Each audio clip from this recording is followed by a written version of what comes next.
好的，我们再看最后一张图。这个也是最近的，对，最近的，对 ，DRX 和根基的第4局，对，打根基的那一场比赛，对，因为布隆就是 counter pick 选的嘛，5楼选的，对，是的，印象深刻啊。那在腿哥和诺言的这个共同努力下啊，今天的咱们的全部题目都已经猜出。那 T1 和 DRX 的全套选手卡，首先我们要送给这个诺言一份，腿哥送不送？一会儿我们问官方。嗨。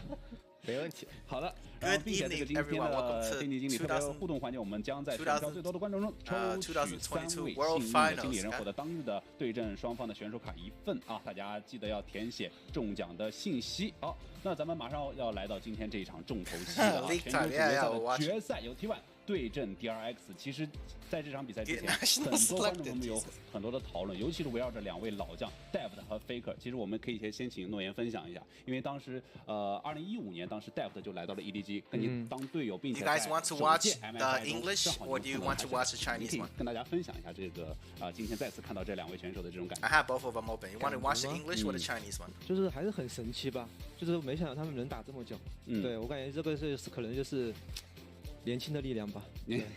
年轻的力量啊，腿哥觉得，因为毕竟 I'll watch the Chinese one by myself. Okay. Well, let's watch this in English. Watching both of these monumental. The superstar rather, and as he come on, FAKER 4th World Cup, okay? Evolve his playstyle into not just being that, but being the heavy roamer, being able to play the team fights. It feels like that there is no element of the game. It should be starting soon. They're doing pre-show interview and stuff. Just how insanely difficult it is. You don't know China? We'll watch the English one. We'll watch the English one. Just a single one. Yeah. There is no other active player who has more than one. If FAKER wins 3 of his next 5 games, he will have 4. I mean, it's really incredible. The longevity that this guy has had, the discipline that it actually takes to become the best player in the world and then maintain it. I'm ready. Okay? I have a full jar of water. Wow, is truly unparalleled in our sport at all. Let's see if it's 3-0 or was it 3-2. Okay.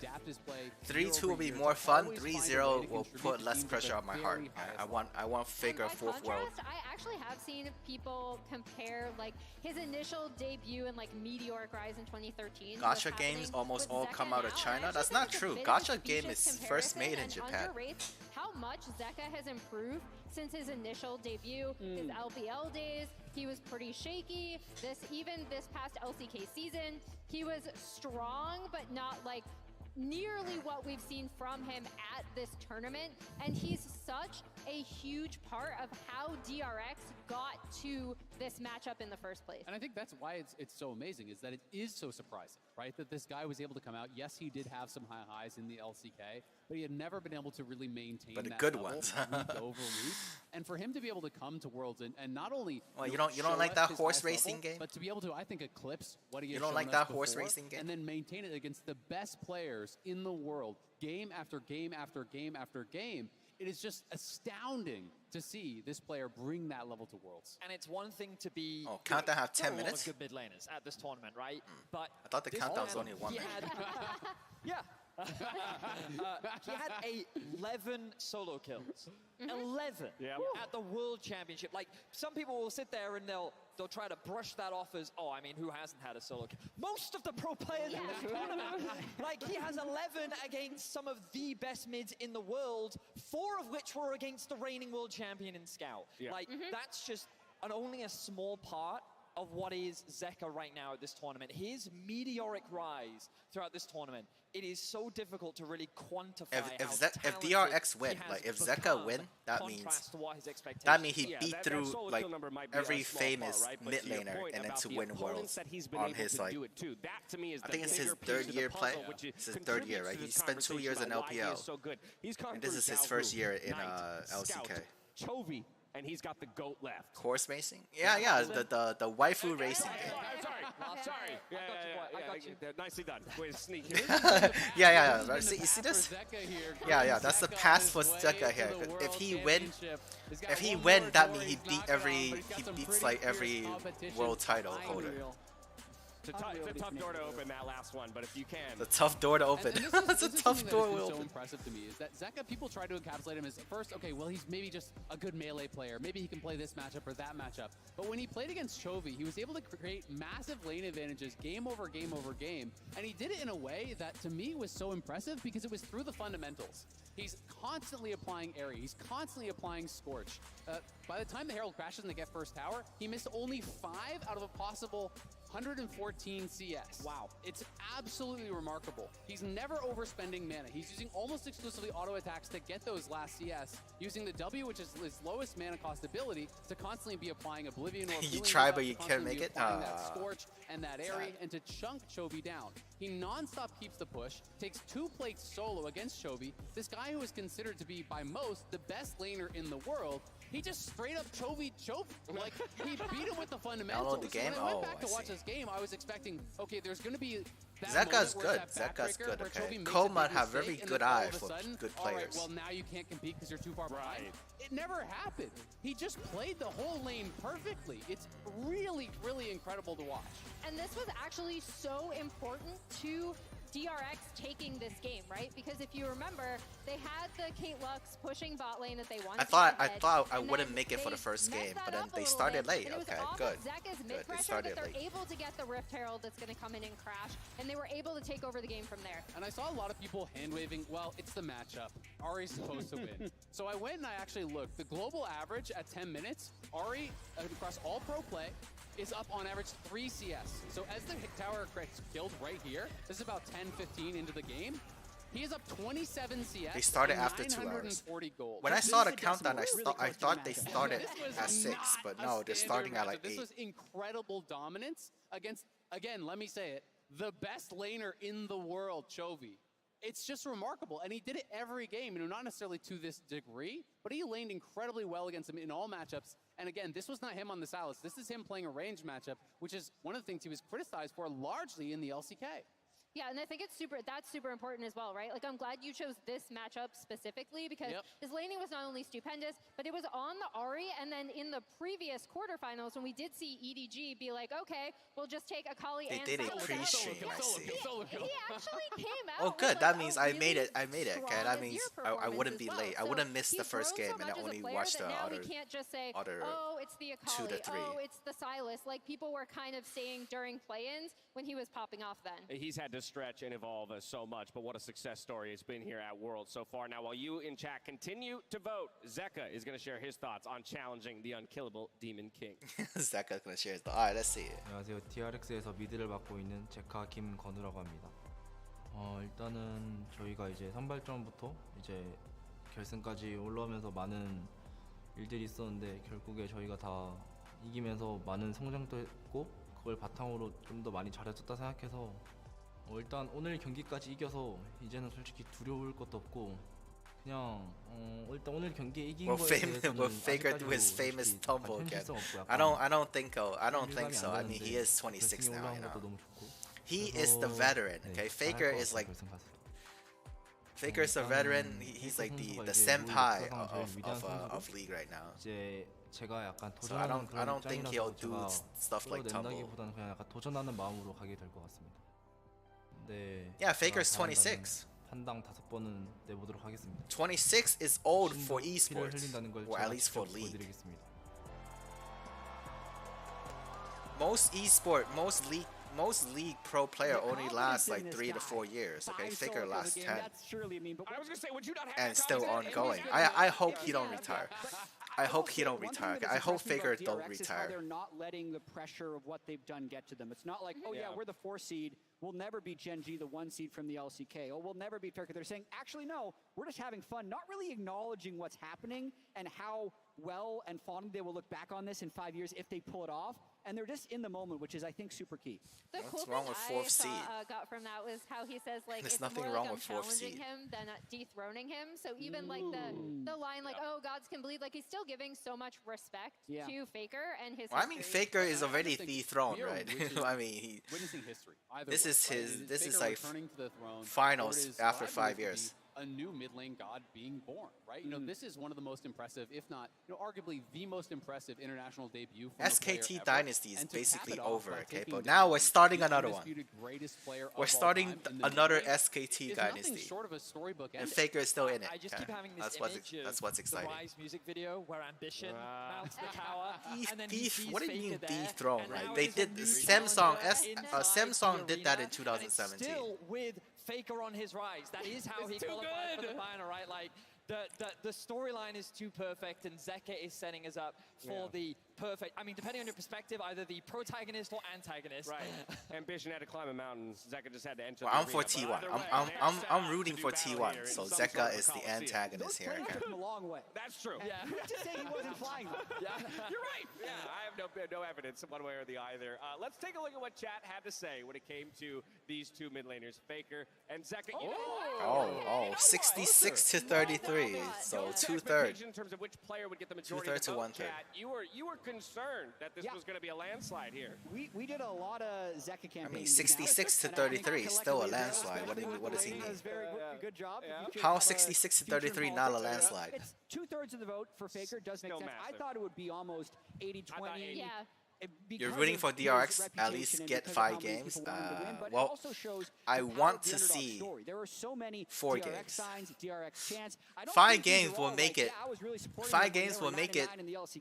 It's because of their run so far. We'll make it like 2. Let's not forget that it wasn't like it was. It won't be good for my heart. Okay, I don't mind losing 1 game to DRX. 3-0, 3-1, top the groups.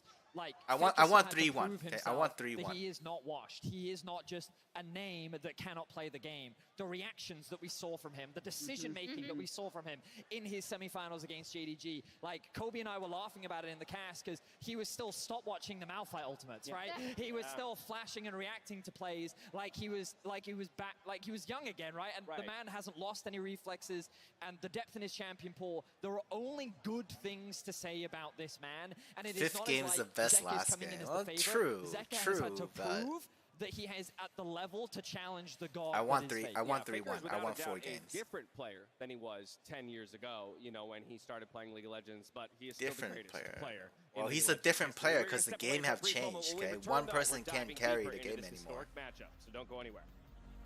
Historic matchup, man.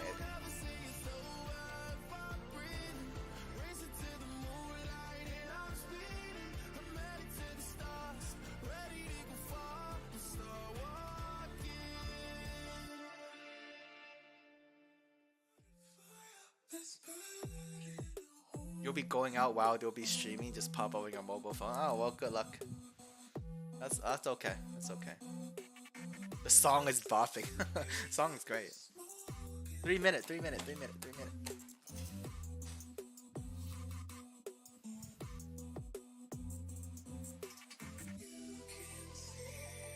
It's like anime. It is like anime. It's either Zeka who beats every World Cup holder mid laner and then win his first world, or it's gonna be FAKER going back and reclaim his title as, you know. I mean, his title is still the best laner, like he's still the GOAT, but recent years been a little bit down. But this year we'll get this freaking cup. Okay, we'll get this World Cup this year. You'll be able to watch first game. Ah, sadness. You can miss the first 2 games. It's the 3rd game that you don't want to miss. Okay. It's the 3rd game, the 4th game, and maybe the 5th game that you don't want to miss. Right? The first 2 games is okay. Well, they might be trying stuff out and testing around. Usually they'll try to win the first game, and then the 2nd game, let's see how they're gonna get countered, right? And then 3rd game and 4th game is usually.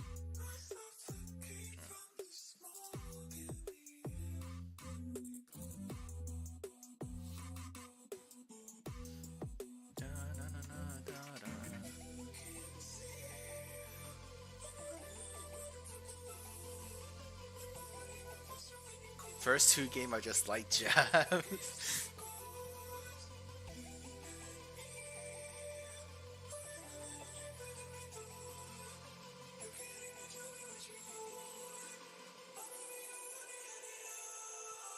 $59, $58, $57. 56.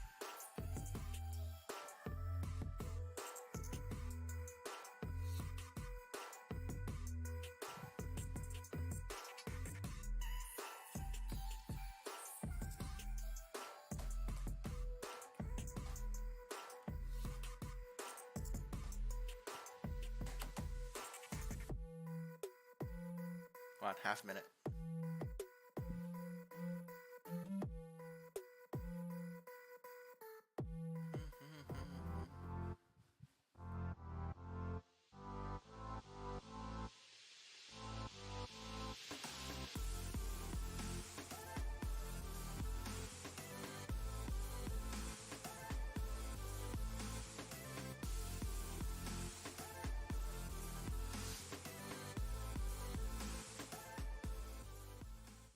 $20-minute intro again? No, please don't.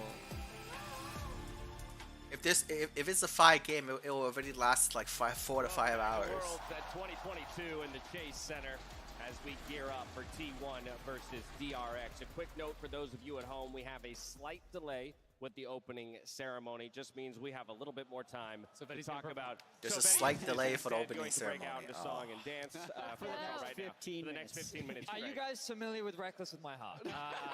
I think Ender's in the Well, there's a delay. Delay, fuck. Delay. They delay. It's delayed. So I'll be no help in that. I can be in the background going like this, I just need fake drummers and fake bass player, and I'm good. Time to log into Genshin. Dude, Emily as a bassist would be dope. I would love to see that. All right, let's dive back into it. We Time to log into Genshin and do my dailies. Solo lane. It's Zeus rather versus Kingen. And we teed this up a little bit earlier, Vedius, kind of talking about how, you know, for Zeus, he's exploded onto the scene, right? And there's been so much expectation, and to a large degree, he's been living up to it here at the World Championship. For Kingen, a little bit longer of a road, a little bit more tumultuous. I think that, as you rightly said, Zeus just kind of came onto the scene and everyone was paying attention to him, and you're going to get to watch back this incredible play from him and just the mechanical excellence that he's demonstrated at this World Championship. Just the precision of sidestepping, absolutely every ability, and flashing let's go at do just dailies. the right time. Exquisite. Freaking but delay. I think even being in this situation in the first place, 15-minute delay. Let's go do the T1 dailies. that played 6 years ago, where they were on the weak side, he still took a fight. That made him low, so that made We'll him finish valuable. dailies in Instead of 10 just saying, minutes. hey, they're on your side of the map, play safe. T1 and Zeus specifically take so many risks because they have the confidence that they are better. And I think it's so cool that you point that out, because that was considered the LPL style of playing League of Legends, right? And for a number of years, it had been the LCK trying to catch up as a region. And we are seeing that evolution of these teams, that they're having confidence in this new era of extremely mechanically gifted players. Just let the sound play in the background. Yeah, of course. Because they know that, yes, they can play the map and they can make the smart moves, but they can also outplay you in the 2v2s. They can also outplay you in the 2v3s. And they're not going to back down from the challenge when it presents itself. And I think that Zeus, this tournament, was already hyped up to be one of the best top laners in the world. And the expectation was he would have an opportunity to prove himself and see how he stack ranks against the world. And the fact that we were given that matchup against 369, that was, in my opinion, two of the best top lane performances that we've ever seen in a single matchup. Like 369 was 369 was playing tanks. He had, and Zeus was there, and they were going back and forth consistently throughout the series. 369 was basically playing Kingen, tanks. not to be outdone, kind of reminded everybody that he played like one game of racking up solo kills in the mid lane. I can do similar things up there in the top lane, and sometimes on more unlikely champions. Yeah. Is an Ornn solo kill worth more than a Yone? Oh, it doesn't work on birds. Actually, the gold value on an Ornn out of a solo kill is actually probably more useful. I don't know. Ornn is great. That's what I just said. Do you have the clip? Yeah, I said Ornn is great. I think we got the clip. We should have the clip of Kingen ultimately having an incredible Has anyone seen the clip? We're looking for a clip. Okay, we found the clip. We found the clip. This was Kingen stepping up in a way that I think many people didn't expect. Like, his performance in this semifinals was incredible, and this is another clip that we were able to pick up. Look at Kingen and his setup of the play here. The 3-man barrel into the perfect team fight. The 5-man Varus ultimate off the back of that as well just demonstrates how DRX have evolved as a team. That top side of the map was not as reliable as it has been so far at this World Championship, and it feels like the DRX just have more options of where they can play through on the map. Yeah, it's actually so important that Kingen has showed up at this tournament. We covered this at the top of the day as well, but the big thing is Kingen actually was, like, his debut was pretty hyped. Like, people were really excited to see him come out, and he didn't, like, you know, Zeus came out, people like Chronicler were watching him in Challengers being like, I can't wait until this kid debuts, like he's gonna be great. Kingen kind of had the same thing, didn't really deliver on it, and I think the most impressive thing for him on DRX now is, like you saw, I think right now Kingen kind of needs to see how much he can tank Zeus's offense. His team and the communication that they seem to Zeus have. offense. I think the reality is every one of these players has been playing incredibly well. It's just hard to not get overshadowed sometimes by a player like Zeka's performance, right? Yeah. You know, Kingen has been amazing. He's just silently smurfing in the background, right? Like he's silently smurfing. I think the person that's silently smurfing will be Owner. Really be a rock Owner is a true silently smurfing. To have these players all having their moments, all being able to. Because the rest of the member in T1 is too bright. Okay? Oh, even though Owner's been doing great, it's when we look at his road to get to this point, Flandre in the quarterfinals, Doran in the semifinals. When you look at the other side with Breathe and 369, you would quite easily argue that Zeus has had the harder of the roads in terms of getting to this point. That's not to say that Kingen hasn't demonstrated what he's capable of, but this will be his ultimate test as a player. Because when we look across the board, this is one of the lanes where it feels like overwhelmingly T1 have the advantage. That miss? Kingen is going to have to continue to show up if he doesn't want to be a detriment to his team. 1000% agree, but that's where I'm actually going to harken back to, I think, words that Gabriel uttered during that previous series. Best series that Kingen has ever played. Calling it out right then and there. And so that's exactly the kind of trajectory you want to be on if you're going to be able to challenge Zeus in the final. Well, and I think that's kind of the beauty of being the underdog literally every single step of the way, right? Is that it's like, is it really any more intimidating to be going up against T1 when no one thought you would beat Gen G and no one thought you would even make it to Worlds? No one thought you would do anything. No, it's not intimidating now because they've done all that, okay? The Dark Horse is called the Dark Force for a reason. Let's talk about the players who live in the shadows. That would be the jungler. The jungler, yeah. Owner's been living in the shadows. These two guys who have to operate as facilitators around all three of their lanes at different times. What's interesting is when you look at their stats, they are actually very similar. Kill participation at 14, their KPA in the early game, their overall CSP. Well, I don't want to look at slight stats. Differences in the jungle proximity is where you really start to see the stark contrast. But the main reason for this is because these two junglers offer very similar roles for their teams. Often they'll look to try and get early ganks, they prioritize on trying to get their lanes ahead, but that's not to say that they can't be carried themselves. When we look at the champions that they actually bring onto the Rift, one of the biggest differences that we see between the two of them is some of the global impact that we get from Owner and some of his individual playmaking on the Lee Sin, with the Kindred answer into the Graves for the side of Kyoshi. But when he gets his hands on this champion, this is where we get to see him really be one of those big superstar carries for the team. Yeah, Jeff pointed this out earlier in his draft comparison on red side and blue side, but the fact that Kyoshik, because Kyoshik is the Kindred mark, right? Like this is, he was a Kindred one trick off the ladder. It's actually really huge that he has this matchup. It's opened up a lot of more draft flexibility to DRX, in addition to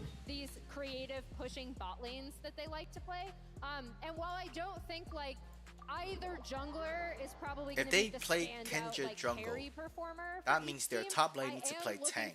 And that means Zeus could just play GP, and that's going to be a very bad thing to do. Because I do think that'll be a really bad thing to do. Both of these junglers have improved significantly in that department specifically. To me, that just speaks to the wealth of carries that we have out there on the stage. And that for each of the junglers, really it is just about facilitating those lanes. The one lane we haven't spoken about just yet there, Jad, is of course the bot lane. We got Gumayushi on one side, we have depth on the other. Yeah, and even the story between these two, Gumayushi is still so much younger than Deft. There's almost no other AD carry as experienced in the world as Deft.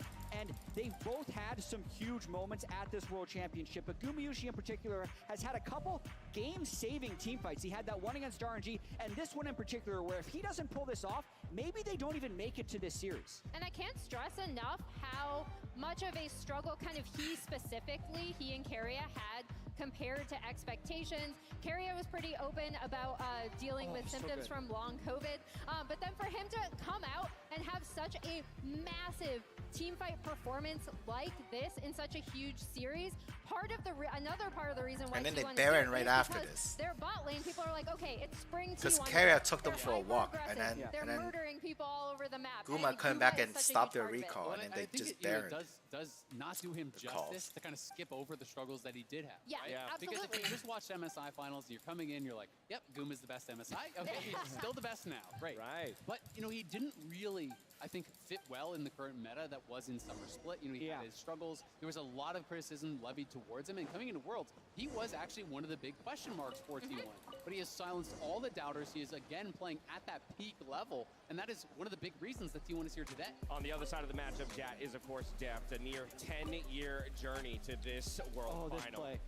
Get caught. Well, actually, no. He's able to turn it once Barrel gives him baited the return. And they end up cleaning up this fight and taking a big lead. But this is the big thing to show the experience difference between the two players. When you look internationally, it's pretty incredible what Deft has been able to do. Oh, Guma's the young. fact that he was cursed for so long of not being able to get past quarters, and then within Guma's first year, he's already at World Semis. People even touting that he's probably going to make finals. Like, must be nice. Again, it's a difference in terms of perspective, and we now get the young gun, the hot-headed, ready to go prove himself versus the veteran, the calm, the collected Deft, looking to hold his own. I don't think Guma's that hot-headed anymore. He's been a lot calmer than before. Emily, we've got to fold in our supports, the X factors for these duo lanes, Keria and Barrel. Yeah, I love both of these supports, by the way.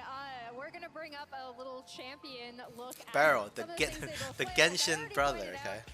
Barrel actually has the most unique champion picks of any support this year at Worlds and last year at Worlds.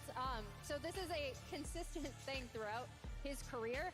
And Keria, like I said before, every champion in Keria's hands can be an engaged support. There's a reason why people call him the best support in the world. And both of these teams love the flexibility that their supports give them. And additionally, the shared champions, you'll see Soraka and Heimer there. I think DK is regretting picking Barrel. And as a Dom1 fan, to see Barrel beat, basically kicked from the roster, it was sad because I felt like that there was criticism around his performance. Would he even be able to find a strong team? The fact that he's been able to join DRX alongside Death and have the growth that he's had, it's been incredible to watch. And we can see the opening ceremony is almost ready to start. One note about these World Finals, it's Barrel's it's starting. But those were COVID years where you didn't have the spectacle before the match. It's starting. Let's hand this shit in. To their nerves and their adrenaline. FAKER has been here before, and the team's ability to stay calm throughout this will be critically important. There you have it. We've run through every single one of the matchups. We've given you the stories of each of these teams over the course of the year, over the course of the histories of those organizations. On one side, we have T1, the winningest organization in the history of League of Legends. On the other side, it's Deft and DRX looking to take them down and start a dynasty of their own. With all that settled, it's time to get down to the stage for the opening ceremony presented by MasterCard. All right, let's go. Just in time. We just finished dailies.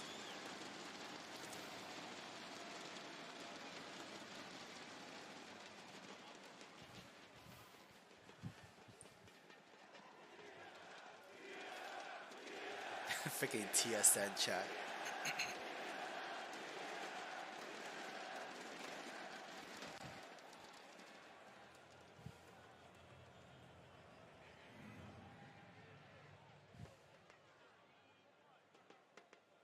People so rude.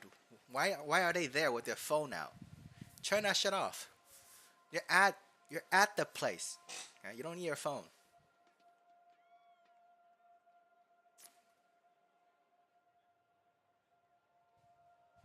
It's like the guy just recording. It's like, why? People. Turn that shit off.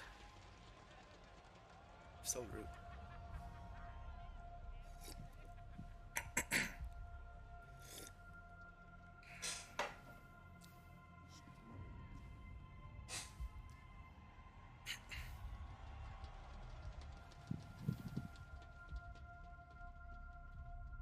Oh, do they have the virtual projection glass up? Is that what it is from like the previous years?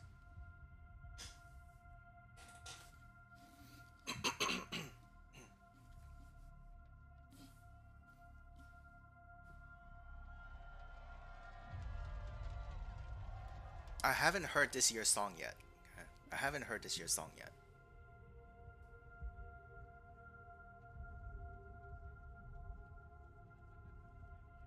I kind of want them to play Legends Never Die.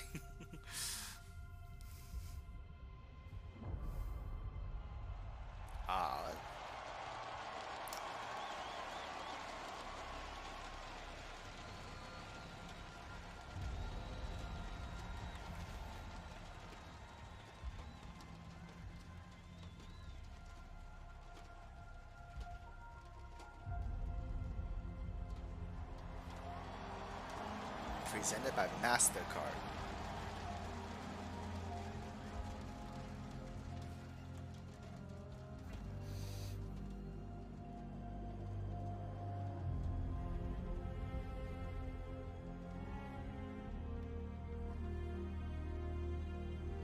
Nice at max volume.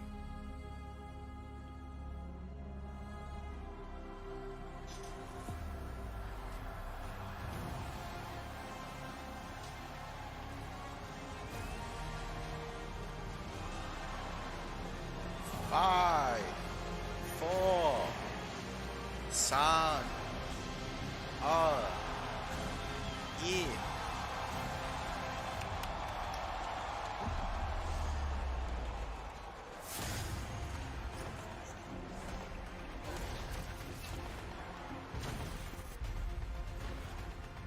1. Why the thing won't disappear?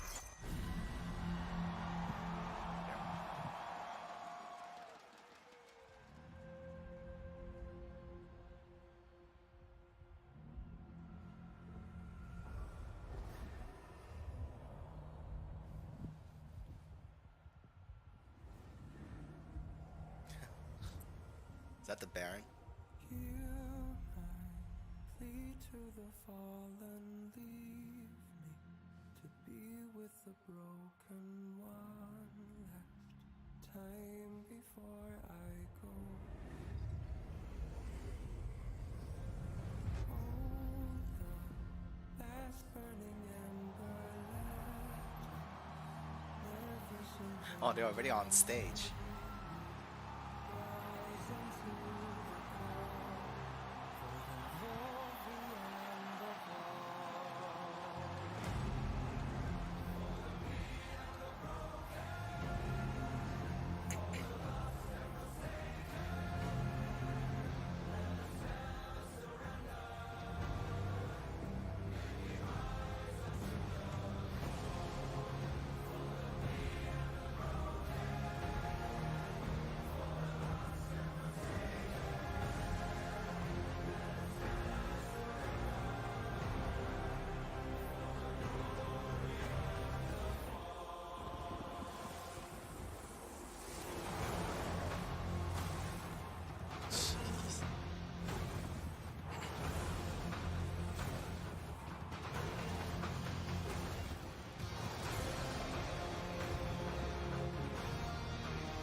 Aura the luck stat.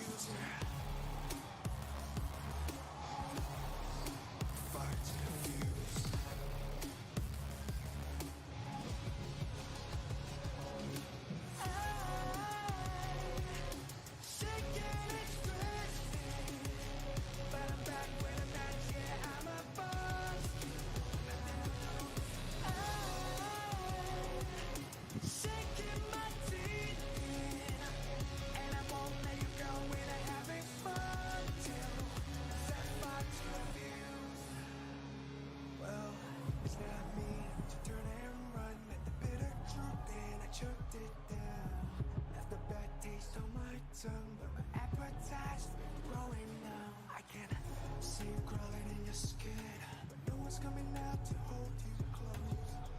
I'm pouring out the gasoline, so say hello to all my ghosts. I'm sick and it's drifting, but I'm back when I'm at, yeah, I'm a buzzkill with nothing to lose. Shaking my teeth in, and I won't let you go when I'm having fun till set fire to the fuse.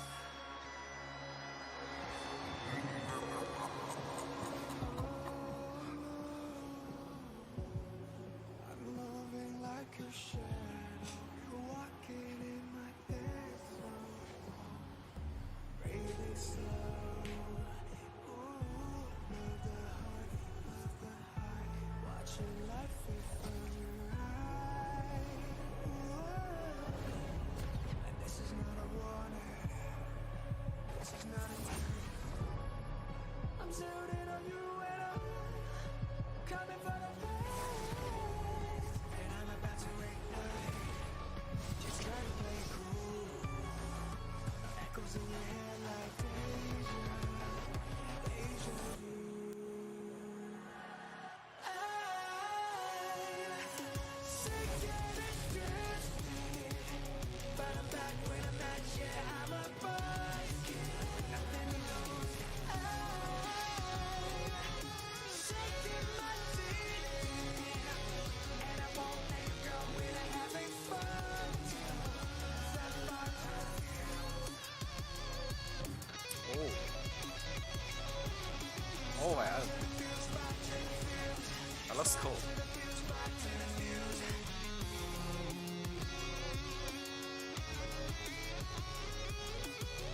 And I won't let you go when I'm having fun till set fire to the fuse.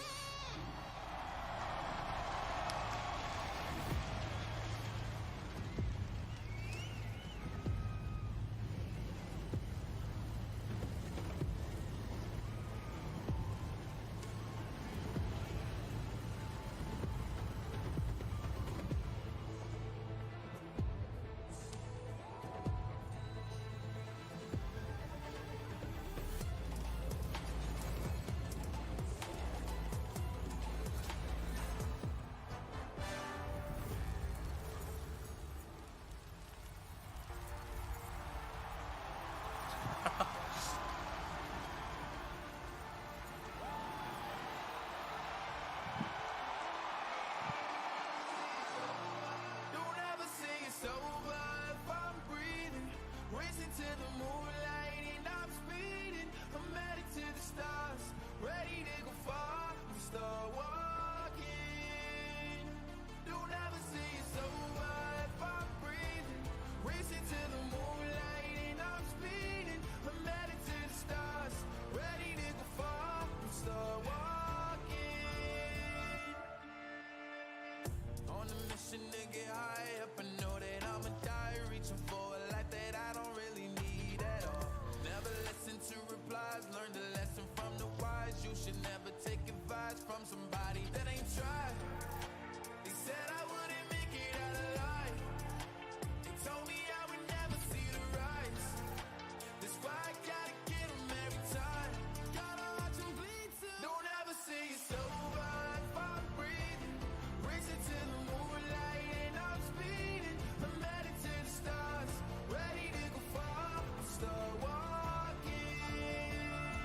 Don't ever say it's over.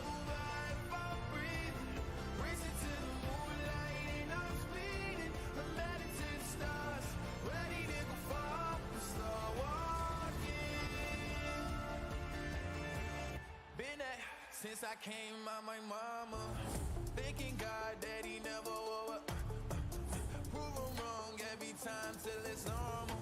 Why worship legends when you know that you can join them? These demons don't like me, they don't like me. Likely they wanna fight me. Come on, try it out. Try me to put me down, but I ain't never cried out. Why me? We're from the wise. Don't put worth inside somebody that ain't tried. They said I wouldn't make it out alive. They told me I would never see the rise. That's why I gotta kill them every time. Gotta watch them bleed too. Don't ever see us over.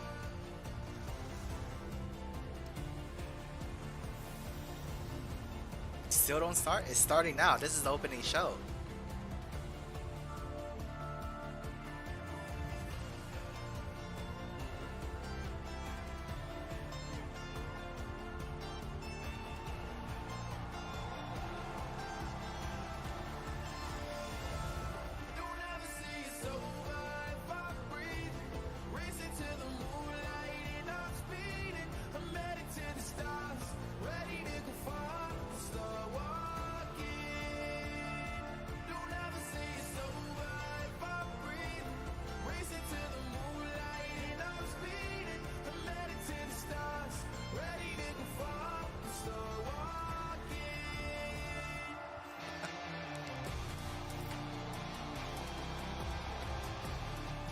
Oh, the effects this year is really nice.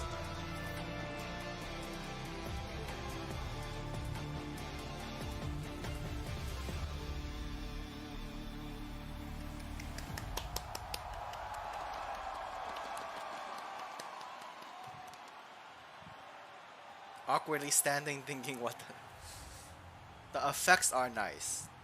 Song is decent.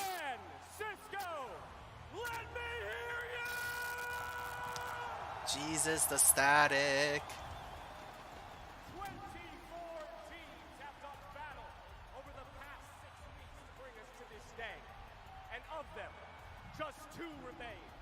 2 have triumphed, 2 have endured, and 2 stand at the precipice of history. They have traveled thousands of miles. They have faced all challengers. And they stand before you. The static, yeah, the static. While both teams hail from Korea's LCK, their roads to the Summoners Cup could not be more different. It is my distinct honor to introduce to you your 2022 League of Legends World Championship finalists.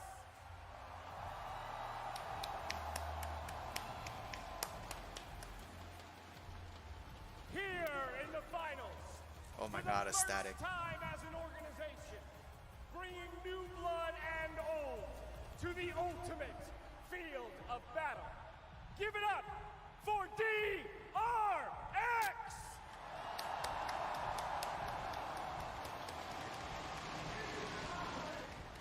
In the top lane, Kingin. Alright, let's see how loud the cheer is for Faker this year. The jungle, Pyosek. Oh my God, the static. In the mid lane, give it up for Zeka.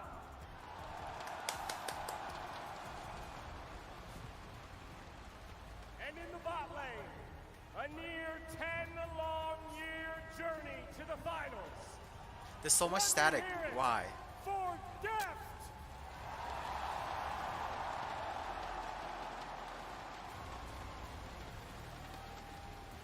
And by his side and support, Barrow. Seriously not intimidating. No, it's just for effects, okay? Just ignore what they're trying to do there. Is a team that is no stranger to this stage. Back in the finals. Oh my God, a static. Since their dynasty was struck down in 2017. Hey, don't give them pressure by bringing that up. It's T1.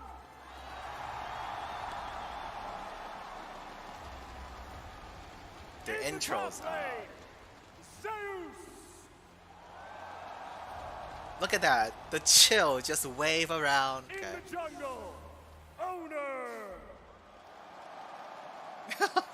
He just offered a kick. And the king, looking to reclaim his crown and put a 4th trophy in his case. Give it up for Look at that, see? FAKER! A goat, okay? It's just look at how loud the cheer is. You could tell. Next to FAKER, him, yeah. their FAKER, okay. carry. Let me hear it for Kuma. UC.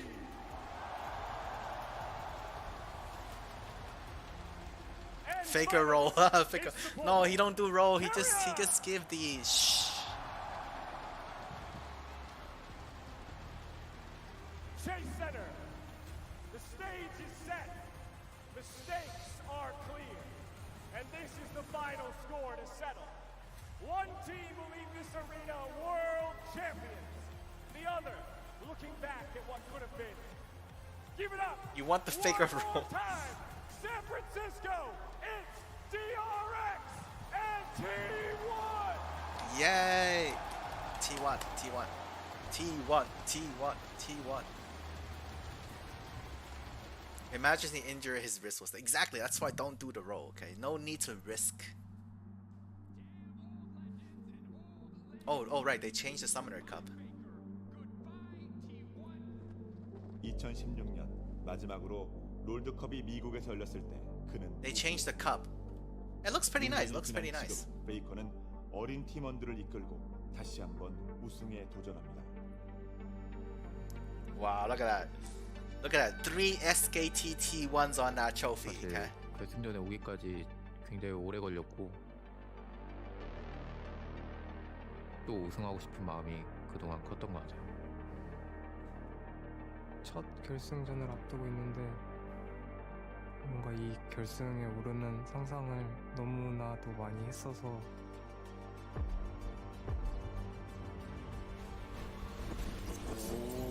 Wow. Okay. It's a nice scene. That's a nice scene. They added the name of the winner at Worlds. Yeah, they did. 실감이 나지 않는 것 같아.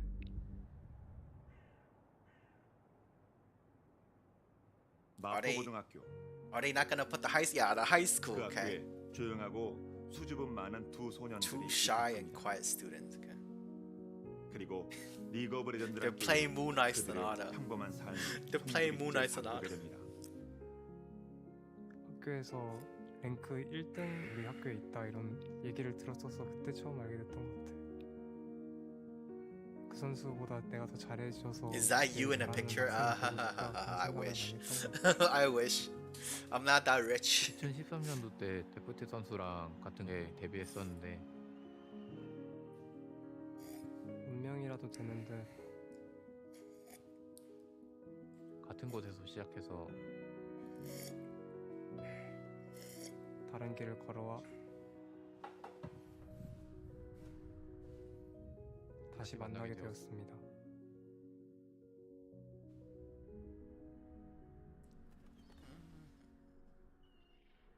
제가 엄청 어릴 때 혁경이 이제 전성기를 달리고 있을 때 제가 롤드컵 우승 꼭 시켜줄 테니까 믿고 한 번만 나랑 같이 해달라고 말했던 기억이 있는데. Right. Carrier was from DRX, right? Carrier is the trainee from DRX. 달성하지 못한 네 번째 우승을 노리고 있는 고투 페이커. 우승의 달콤함. 20 more minutes of intros.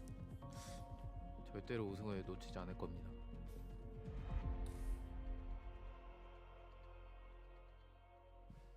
I'm ready for the fourth. I'm ready for the fourth. 이 둘 중 한 명의 꿈이 깨진다는 건 Come on, it's not a dream, okay? We're gonna get our fourth world champ. 또한 이 둘 중 한 명의 꿈이 이루어진다는 건 모두에게 가슴 벅찬 일일 겁니다. 데프트의 무도는 멈출 수 운명이라 Fourth is bad for Chinese. The worst sounds similar to death. Is why fourth is it sounds bad, but that don't matter. Hey, fourth come before fifth, okay?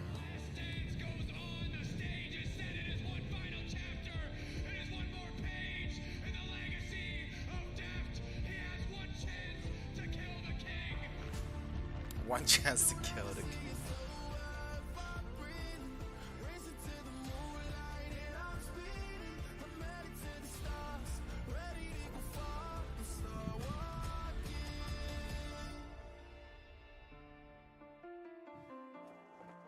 DRX가 영화 같은 여정을 밟아왔는데 The movie's over. 마지막 댄스가 Seems like FAKER won't do military thing. He's coming back next year. I hope so. Zeka's performance was really good. Yeah, his performance so far has been great. Zeka has been like, he's been leveling up, okay? It feels like an RPG, he's been leveling up. Alright, there we go, let's go. We're started. Chase Center ahead of our 2022 World Championship final between T1 and DRX. I almost need a moment to catch my breath. Yeah. Made it back up here onto the analyst desk. Have you ever heard a louder cheer than what FAKER got? No. See, have you ever heard a louder cheer? Yeah, we've been in a lot of venues. Never have we hit a decibel level that large, and never has it preempted the name. I mean, everyone knew where we were going, but if that doesn't describe or paint a picture of FAKER's legacy for you, I really don't know what will help you understand at that point. Yeah. I was legitimately getting emotional when like the players were being called up, and you saw like the energy from the DRX players, and then when Chovy you was just bodying the lane, and like everyone erupted. Like a part of me was just like, damn it! Like there are so many people. We mentioned it earlier, and there are some people that are going to be like annoyed or frustrated that we keep going on about it, but they really are monoliths of our esport. Like they've been around for so long, and that feature did such a fantastic point of emphasizing where they started and where they are. FAKER's like Michael Jordan of League. So far he is. Yeah, so far he's the GOAT. It's really incredible to be here to get them to see them play against each other today. Like it's both bittersweet and amazing because you know only one will walk away the victor. That's exactly but right. you know that like this is one of the best world championships that I think we have ever had. We've already said it, we'll say it again because it bears repeating that at the center of this matchup are two players in FAKER and Deft. I think we would do a disservice to them to not walk through their stories one more time before we get to the rest of the This players will start in 20 minutes. That first game of the series. Let's start on the side of Deft, Emily. Yeah, so we already talked about his history with MVP Blue turned Samsung Blue. The fact that they got the better of White all this season and then went to Worlds. White finally beat them en route to winning the title. I don't really care about the caster. That's why I want to listen to the Chinese one. On EDG, he was known as a phenomenal team fighter, but a little bit shakier in lane. And I think it's why I want to listen to the Chinese one, because I don't care about the casters. EDG were domestically. They also won the MSI trophy in 2015.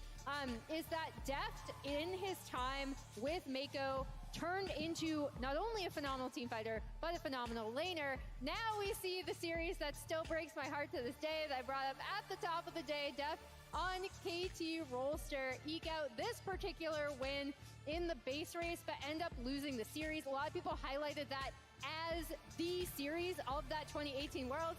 The inhib respawn just this past year. And again, like, they said in the preview, right? Like, this seems like something out of a movie, right? Like, Deft and his team coming out of nowhere. No one thought they would be here, beating EDG, his former team, on his birthday against Scout and Mako, who he played with. The fact that they are here, the fact that he has such a storied history, and it hasn't always been smooth sailing, right? I mean, that moment there, right, as you talked about it, it feels so scripted. It's one of those things you see in a movie and you go, it feels so scripted. Oh, don't say that. In real life, but then sports happens, and you get these incredible moments, and that inhibitor play alone, within like 60 seconds, my heart broke into a million pieces and then was put back together again. That respawn was harsh. Yeah, it was. That respawn was harsh. It was like one auto away. Across from him is the most it was one auto away. In League of Legends. So Jack, this is no small feat. You've made it all the the way finish to of being cucked. You've got to go through a god. Yeah, FAKER has 3 world titles. If he wins, he has 4. No other active player has more than 1. That's how hard it is to win a League of Legends World Championship. First one happened in North America at the 2013 World Championship. It was a massive moment. He missed Worlds in 2014 and then went on perhaps the most dominant run in League of Legends history. 2015, they win again, only dropping a single game. 2016, they have a tough semifinals and then another 5-game finals, but he wins his third championship. And in 2017 with 2-3. Win the finals, and now 5 years later, he is back again. What's crazy to me is I think the only accomplishment that FAKER doesn't have, which no one has, is to win everything in a year. 1 year. And he's come really close quite a few times to the record, but that's the only thing that eludes him. And even this year, he won't be able to get it. But to say that that is the only thing that he's short of is truly incredible.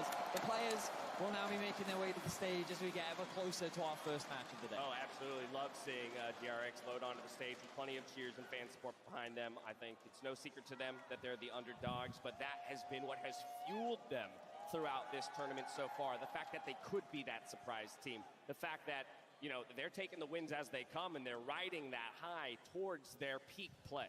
It was an interview that Pioshik did with Ashley Kang where he talked about the mentality shift, where coming to the World Championship with scrims going the way that they were going, like the whole atmosphere, it was getting negative. It was not healthy for the team, and they were struggling to know what to do. You think he'll watch the dress face? Oh, sad.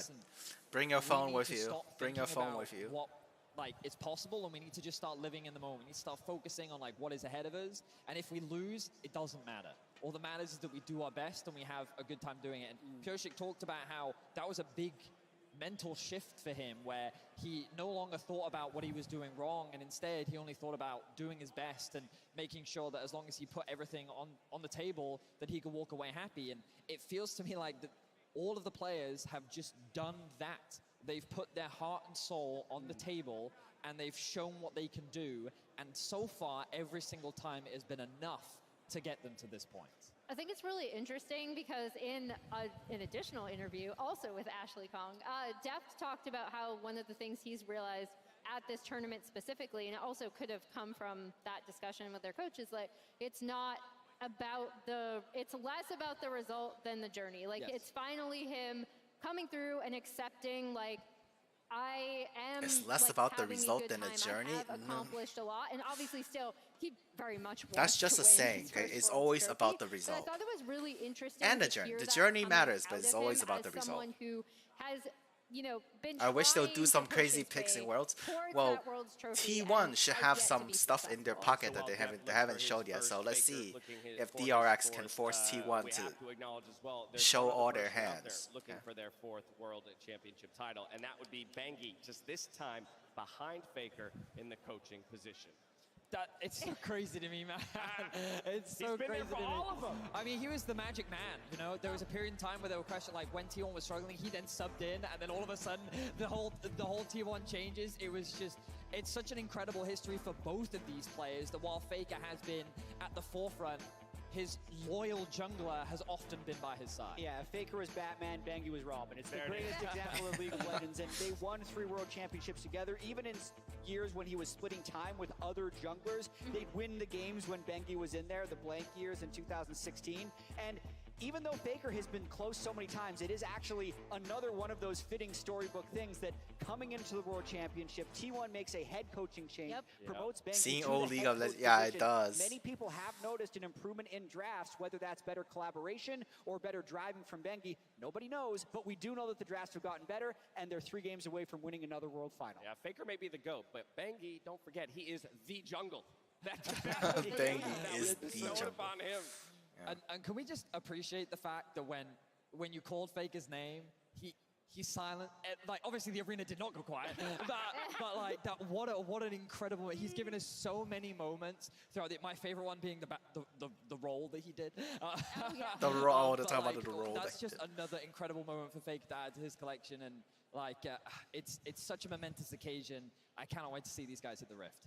Under 10 minutes to go, roughly 6-7 minutes. Jad, I want to start talking about the approaches of these teams diving into the series, right? Game 1 can be super important in terms of determining the direction of things like the series meta and draft. Yeah, so I have some draft graphics that were made because we know T1 is on blue side for game 1 and DRX is on red side, and we can possibly point to what they're going to be playing because DRX in their last series had the exact same red side bans in every single one of their red side games. Now, it will depend a little bit on who your opponent is, but in this case, as you can see, Yuumi, Lucian, Caitlyn, Yuumi, Lucian, Caitlyn is fucking broken. Was banning against them. Notice the Heimerdinger in all 3 games, and also the last game of the EDG series, and also large Aatrox respect. Yuumi Going needs to be over what T1 freaking has been removed banning from on the blue game. side, it's going to be a lot more flexible because Fucking you don't Yuumi. have to deal with the Yuumi, Lucian, and Caitlyn. So if we move to T1's blue side banning, we'll also get to see that the things that are banned against them on red side are somewhat similar. So I'm not expecting Yuumi, Caitlyn to change from red side bans. That would be very, very pivotal. But this large amount of flexibility that T1 has, they can kind of go any direction they want because they're the most versatile team at the World Championship.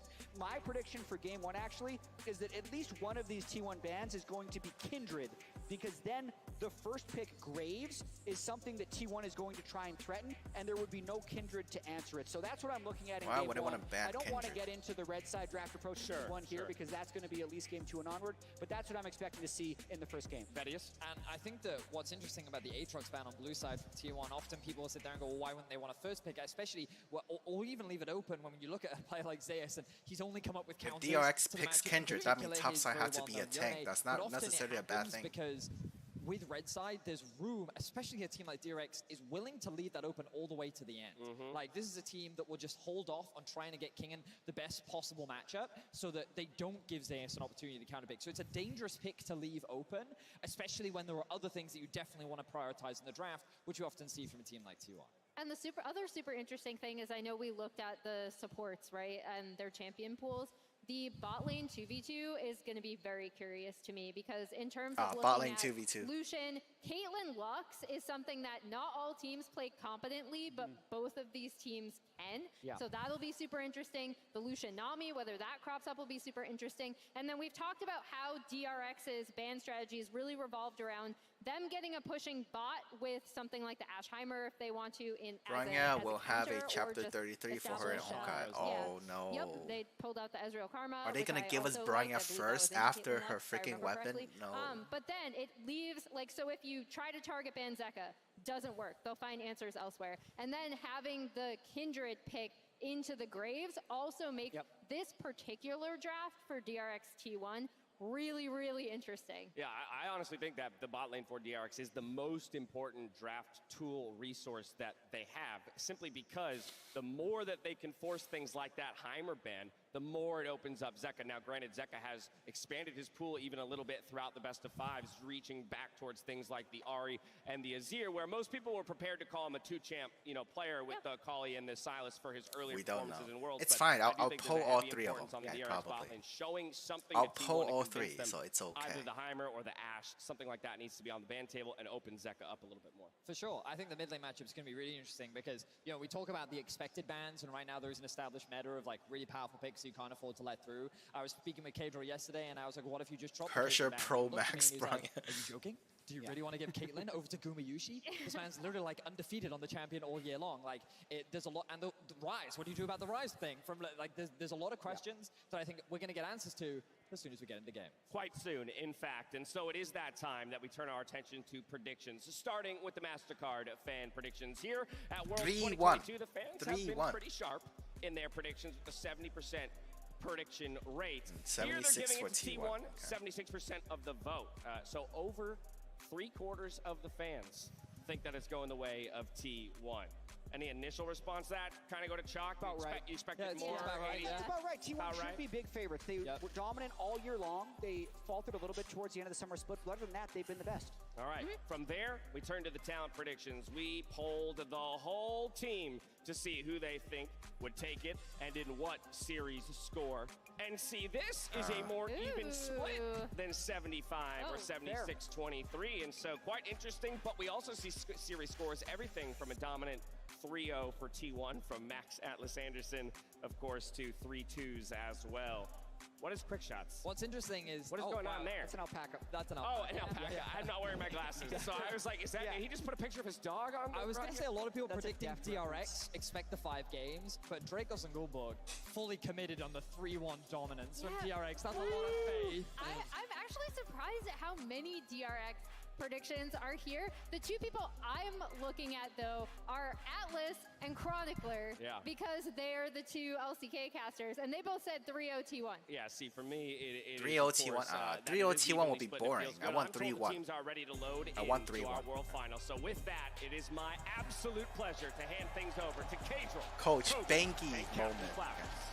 Akali, Akali ban. Welcome everybody to the first I knew Akali ban. of the 2022. They're not gonna allow Zeka to get Akali. I'm Captain Flowers. I got Kobe. I got Cadril next to me. They're gonna limit Zeka's potential at trying to 1v1 and 1v1 carry. Lucian ban. Ash ban. The Yumi, the Lucian, those are banned out by DRX. We're expecting a cake. Gray versus Kindred. 2 bot lane bans already straight into the deep end of the draft. Now DRX see, I'm not gonna pick leave the Caitlyn open. The Ashe is taken away. Kindred open. Would be your pushing lane. Yumi is gonna be a ban. Fucking Yumi just broken. Is open. They could also pivot and first pick something like the Sylas or Akali. Caitlyn ban. Oh. You can still 3 ADC ban. Vars. Oh. The Varus insta-locked here though for T1. Not even Grave. Okay, Varus. Zuma has performed so well on this champion. I wonder if we'll see something like Tristana here from Deft. I mean, the AD pool is really pinched at the moment. There's not that many setup ADs left other than Jhin, so he's going to have to dig deep. Deft isn't that much of an Aphelios player. We saw his 3rd Draven game all time in this tournament when they were down 2-0. There's the Aatrox coming in for King and Zeus. Fiora top? Yep, the Aatrox has been a staple of top lane throughout this entire tournament. Alright, come on, Zeus. What's your answer? High priority on this Sylas that has gone through. When you ban out the Kali for one side here for T1, also raising that priority. Zeka has been a monster with it. Yeah, I think the problem they run into with blinding Sylas is they're going to... Wow, they don't even want Graves. Rise. I wonder if Faker will blind pick it regardless, but there's the Viego coming in from Piosik. Graves is still up as well, so I wonder if Owner wants to go in that direction. Alrighty, T1, second part of the draft for him. Let's see what it's going to be to accompany that Varus. Remember, this AD carry is typically very vulnerable. Normally, you want the support to be able to protect, be able to keep him safe. But Zeus! With the Yone. The Yone locked in for T1. Renata Glass going to be the last champion here in the first half for them. The mechanics on this top lane prodigy get everyone excited for this pick. Meanwhile, oh my god, top lane is going to be bloodthirsty. For T1 with this Renata pick. Really, really great. They're gonna ban. They're gonna ban Rise. There's the Sylas, baby. I wanted it for Zeka. He throws Sylas, yeah, they're gonna ban Rise. See, I knew it. They're gonna ban Rise. You can protection ban it here in the next 2 bans. Really nice stuff from DRX. See the Rise ban already coming through. You think of Azir, you think of Victor as the last 2 remaining champs in terms of control mages that can go into this Sylas, but like you said, Yone is such a powerhouse pick for Zeus. And it was Varus that Keria was alongside in that bot lane matchup to dominate the lane. Yep, we got the Rise banned away, the Rel banned out by T1, respecting Barrel's wide champion pool. There's the Graves banned out, recognizing that T1 still has that jungle role yet to pick. They do not want to deal with the Graves there with that Viego matchup. Ezreal will be the final ban of the draft. Heimerdinger. And the Heimerdinger. Oh my. They really want that lane prio. Heimerdinger shows its face again. We've seen time and time again that he doesn't need an Ashe by his side. We've seen Ezreal come out from DRX. Now the question is, jungle pool is slightly pinched here a little bit too. For Owner, Sejuani and Graves being down, Viego being picked away. What is his option? No way, Skarna? No way, Skarna. Go for a Lee Sin by looks Lee Sin. melee champs, so can find those kicks.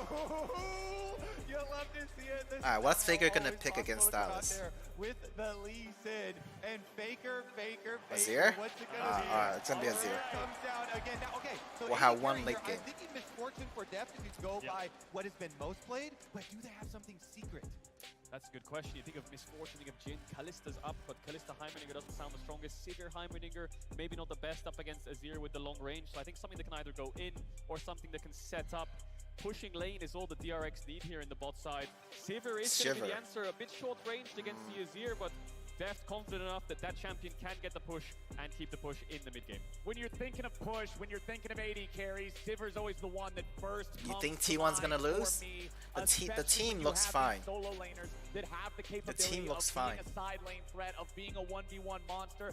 Sivir to clear the waves feels great. Do you know what's beautiful about these two comps? There's no front line. This is all just an Armageddon in team fights. If anyone can Both team connect have spells, there is so much follow-up from both sides, especially on T1. The front line is your ability to outplay. That's it. Front it's line, not a health bar. It's they don't your have tank. tanks. They don't have tanks. A lot more emphasis on these key big abilities. We mentioned as soon as Keria locked in the Renata, that's something that can bring some structure to your team fight. If you get locked up in just a moment of CC, there's so much damage on both of these teams. Boom, instantly taken DRX down. drafted better? So much is going to come down to execution. There is a lot of damage, and I think both compositions diving into the opposing team's composition just looks really tricky, right? Renata, Azir in terms of pushback and hostile takeover. The Heimerdinger committing into a Heimerdinger Sivir seems tough. Getting on top of them is great. Yes. We'll need to see. They have they have 3 melee.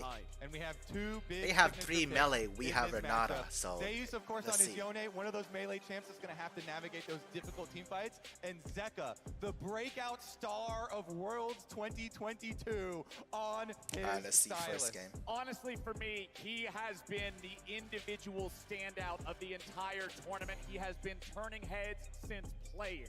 He really has. A big part of what got individual standout? No way. Cannon is the individual standout. Of that melee matchup with Silas, with the Kali taking turns. Alright, come on, T1. Come on. Win the first game. Okay? Win the first game, it'll be of one check. 3,318 days since FAKER won his first World Championship. 1,050 games, 190 patches, and he's looking for another. It's been a damn long time, but they're back here and ready to go. The arena is packed. The players are locked and loaded, and T1 and DRX are ready for their first conflict. What an epic finals here. Everyone waiting on the edge of their seats for the greatest organization in the history of League of Legends, T1 and FAKER versus DRX, the greatest underdog run in Worlds history. Play-ins to Worlds Finals. They've just been scaling throughout the entire tournament. Deft taking down so many of his former teammates. DRX finding ways to topple teams like EDG. And now just a very standard level 1 here. Ward there in the river. A pink place by Piosik. Goes for the normal health bot. Just gives a little bit of vision to Zeka to make sure he's safe in the early stages. And definitely looking at junglers both 5 starting gold. bottom sides because the top lane matchup is so volatile. Zeus is one of the few top laners that people have confidence to pick these sort of skill matchups into with that Yone on the top side. And we want to think see DRX if might have the lane prior owner here. will get there first to influence it. This can really snowball and damage the minion wave control afterwards. All right, Piosik gonna go ahead, clear out that Gromp second. Just go ahead, make sure he's maximizing that EXP. Just gonna continue pathing towards that top side. I would believe FAKER versus Zeka. There's gonna be a lot of conversations about this matchup throughout the entirety of the series. I guarantee it. Tri-lane shot showing us that Zeus has that push here in the top lane. Meanwhile, bottom side, it's DRX taking early command of the wave. Definitely is. And of course, T1 is 8-0 against DRX this year. DRX haven't even taken a single game in the best of 3s, and every single time in those games, T1 have had responses to what DRX have blind picked. You know, you think back to even in spring round 1, they played Tryndamere into Corki, Vex into Ahri, Veigar into Ryze. So many examples, but Piosik is now looking around mid. He's done his 3 bot side camps looking for FAKER. He might have to flash the stun. Yosha coming in with Spectral Maw. FAKER gets away. Nicely flashed from that. And as we have a little bit of early action here, remember that Prime Gaming is giving away 150,000 RP to several lucky fans every single day of this competition. And we're almost done. So head on over to Prime Gaming. No flash already. To enter and make sure you put in today's secret code to get those entries. I love this early pass from Piosik because it doesn't take much of his time at all. Hi, welcome to stream. We're watching finals of Worlds 2022. That he left behind. Really good manipulation of information here. Red buff is going to be pulled off since they saw him on the ward. Yeah, Piosik knows that Owner's on the way. Might have to reset the red buff here and call his solo lane. They don't really have any push, so Owner's just going to go over to the Krugs instead. Piosik Very aware of that happening, so he's going to try to push him back as well. Doesn't want to give up any of these camps. Owner wants to keep the pressure. Zeus is first. Zeus is over here. Nicely done. Owner's faster on the smite. Pioshik's going to have to walk away now. Zeus commanding control over the wave, crashing it into the turret. Means he You're can Team back Faker? up I'm also Owner Team can stick Faker, around okay? I'm and also Team secure more of Faker. the smaller crux. And actually, it was Pioshik who used the smite, and Owner got it with a little bit of damage there. So Owner now has smite advantage for a little bit over Pioshik, and he's got a ward on the red buff. He could just steal it. Yeah, that ward is perfect. Pioshik has to Pioshik delay doesn't for a know. smite. He's scared of Owner, and he will spot him out on the way. He's going to try to reset it again. You have to imagine no push in mid lane for Zeka. Pulls it in the bush. And actually looks like he'll be able to finish it out of vision. Nicely done. Right back in on the other side of the red to prevent any further patience loss. He doesn't even have to smite it anymore. They see Owner on top of the ward. They know he's no longer contesting this, but he is still looking into the enemy jungle. Pioshik just going to back out. There's nothing left to fight for here. And this is the trade-off of the mid gank. You got a flash, you lost Krugs. Not the end of the world, did pick up a couple of them and managed to get his red. Now he's going to move down towards his bot crab. Second respawn's coming in. Still pressure a lot here for Faker in mid. Zeka has the TP if he needs it. Pioshik has flash to gap close onto Faker. Faker might have to be careful in these next couple of minutes. Not a lot of mana to work with here on Zeka with the Sylas. He's playing nice and safe. We'll see if Pioshik can find an angle here. Faker's still pretty far forward.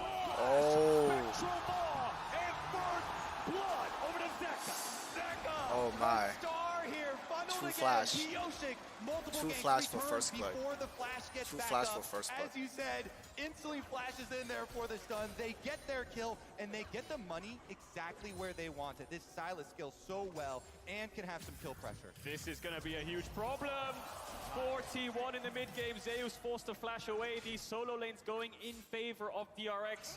It's Kingen and Pioshik off to a great start. These two players were last place in the LCK last year in summer, and now they're in a World's Finals, and they're already off to a great start. And I love their story with Kingen and Oh, Zeka. that's not good. That's not good. Boys, we might not have the time for any story because Dev is about to drop in bottom lane. He They got you heal cut through. off. Carry and Owner still chasing after. Owner wants to land this. Oh. There's a little bit more damage. Oh. Carry a flash into the Tempest to make it happen. As Zeka goes in with a stolen ulti, he'll shuffle Faker right on back. But Owner's on the way, so Zeka can't do any more. Beautiful play there from Owner and my Carrier God. chasing down on bottom side, and because they get Death down, they get supremacy over the river. Knowing that, Zeka cannot chase Faker any further into it. What an explosive start. Beryl just going to help Zeka get a little bit of vision around mid there. Did get the first base off as Carrier was looking for depth. A lot of summoners blown across the board. Zeka ideally wants to crash his wave in. Doesn't have the flash, and Faker has the shuffle. Needs to respect it and back away. A lot of early action. Yeah, Faker's still having that shuffle because remember, he was level 5 when Zeka engaged on him with a stolen ulti. Let's now take another look at what happened bottom. Carrier, nicely done there, using E to pop the shield before the handshake. Gets the shield off and then pulls Deft back in. Wanted to make sure the wave crashed there, Deft, and Carrier stopped him in his tracks. His former teammate almost managed to find the solo kill. And Owner right behind Carrier, make sure he's there to back him up. E-Flash comes in. Double flash expended for that kill. Carrier is good, so incredibly good. This support prodigy from rank 1 actually started with Death on DRX as well, getting the kill there, but now it's Dragon started up for Pioshik and DRX, and they should be able to finish I think they're it. giving, no yeah, they're giving rounds it. means no attempt at a smite steal. Oh! Who needs smite when you got an arrow? Guma, Look at that. Look. Bullseye for Guma. Bullseye. Picks up the dragon. Pioshik doesn't even use the smite. All this bot no need for Owner's smite. Now Guma just one-shot the shit. And this just reminds you of how T1 got here to finals. It was bottom different.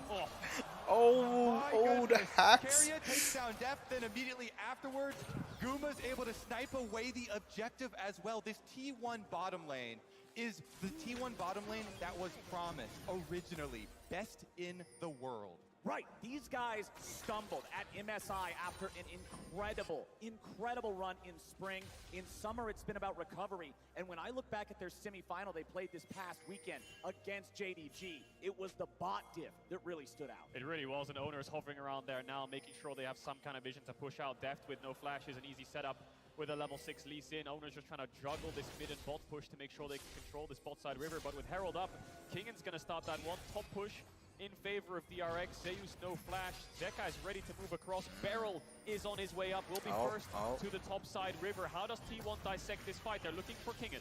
Owner throws out the Q, but he's not going to find it. Zeka jumps in. Owner's ready to retreat back to his own teammate. Zeus contesting 1v2. Burrow's Owner and here. FAKER ready to join in, but Barrel's made his way into the fight. Owner jumps in. It's secured by DRX. Now the fight breaks out. Again. T1 with a lot of move.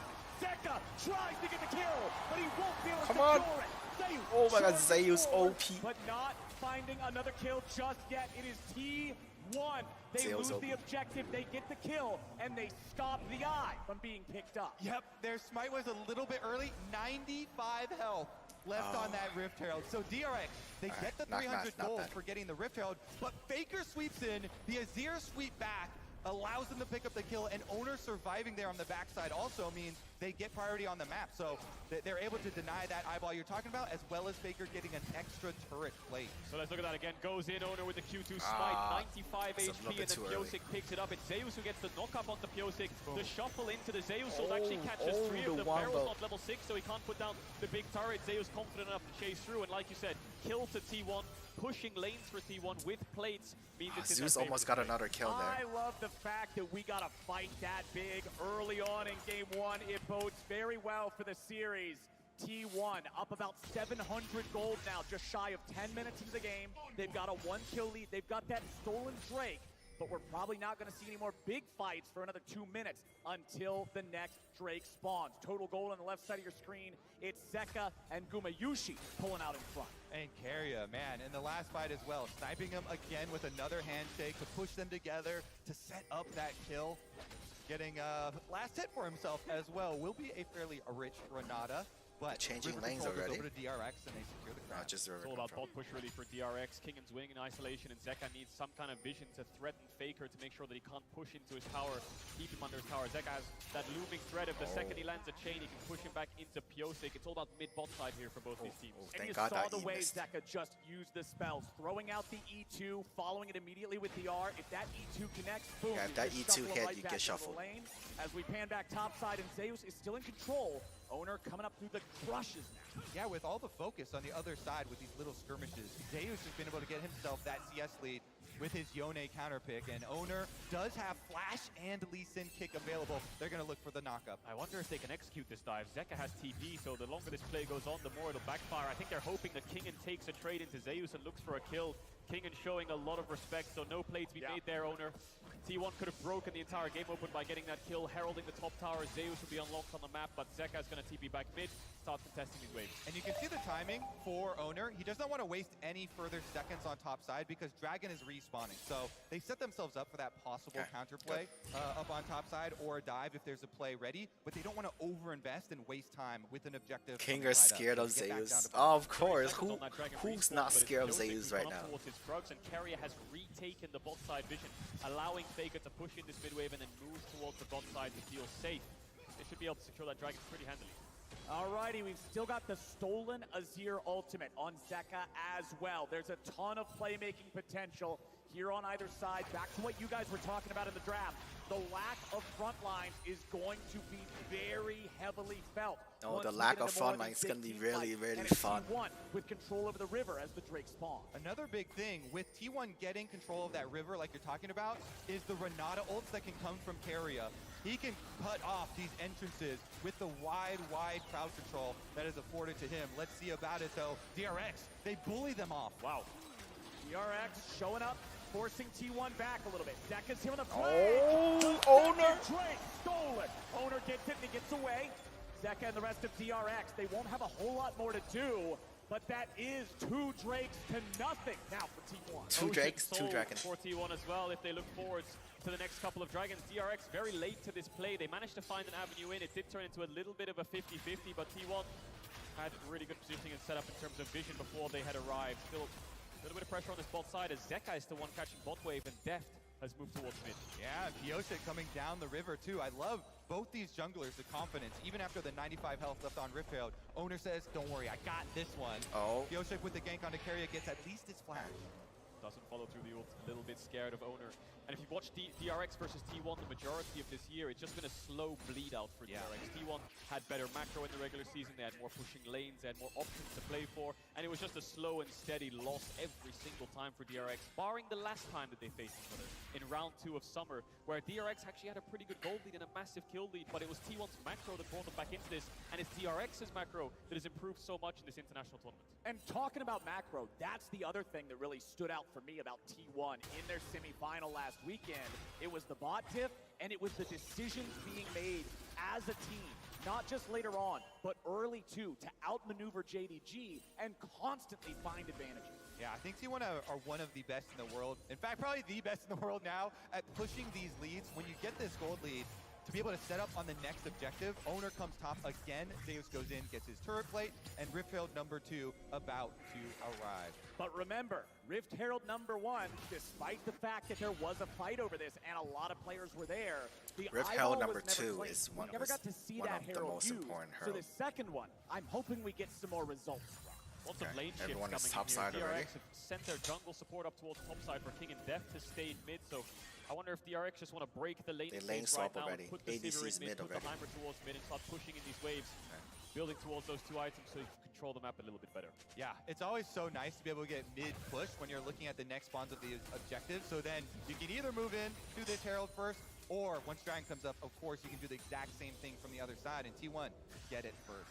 Spawn's coming Oh, through. T1 starting going to start it up, and Zeka's moving his way towards mid. He doesn't have the TP, and Faker does. That allows him to stay in the lane. DRX know this has been started. The question is, are they going to contest it? This is very similar to the Dragon, where they're just arriving a little bit too late. Yeah, T1, like clockwork, going to these neutral objectives, continually posing this question to DRX, and they get this one without a fight.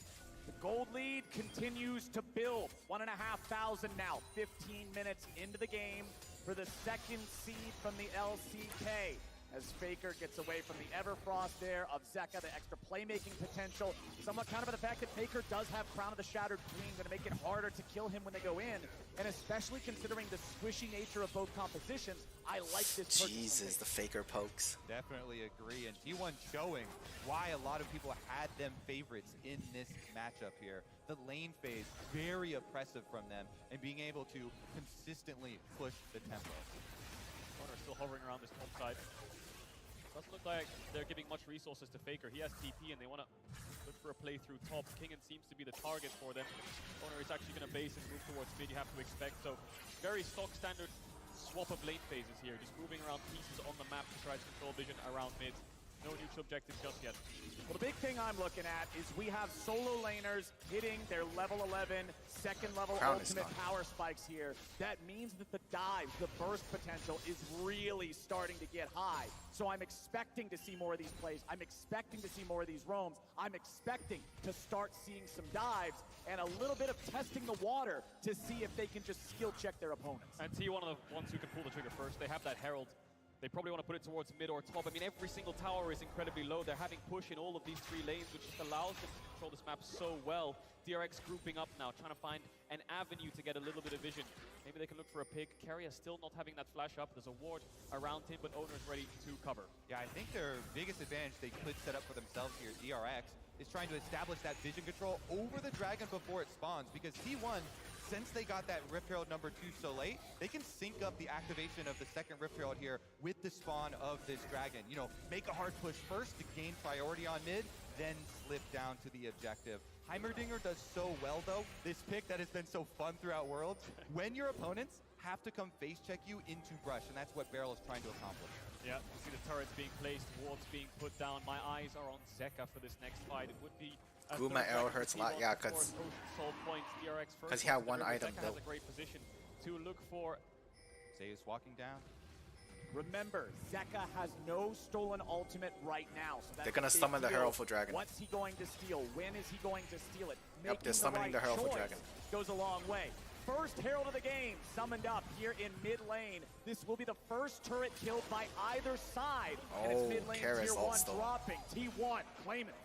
They pick up the tower, they get the wave in, but it doesn't give them an avenue into this Dragon because King and TP bot and Zeus needs to respond. It's going to be a dance around vision here as Faker is the first one to step up. Owner's going towards midwave.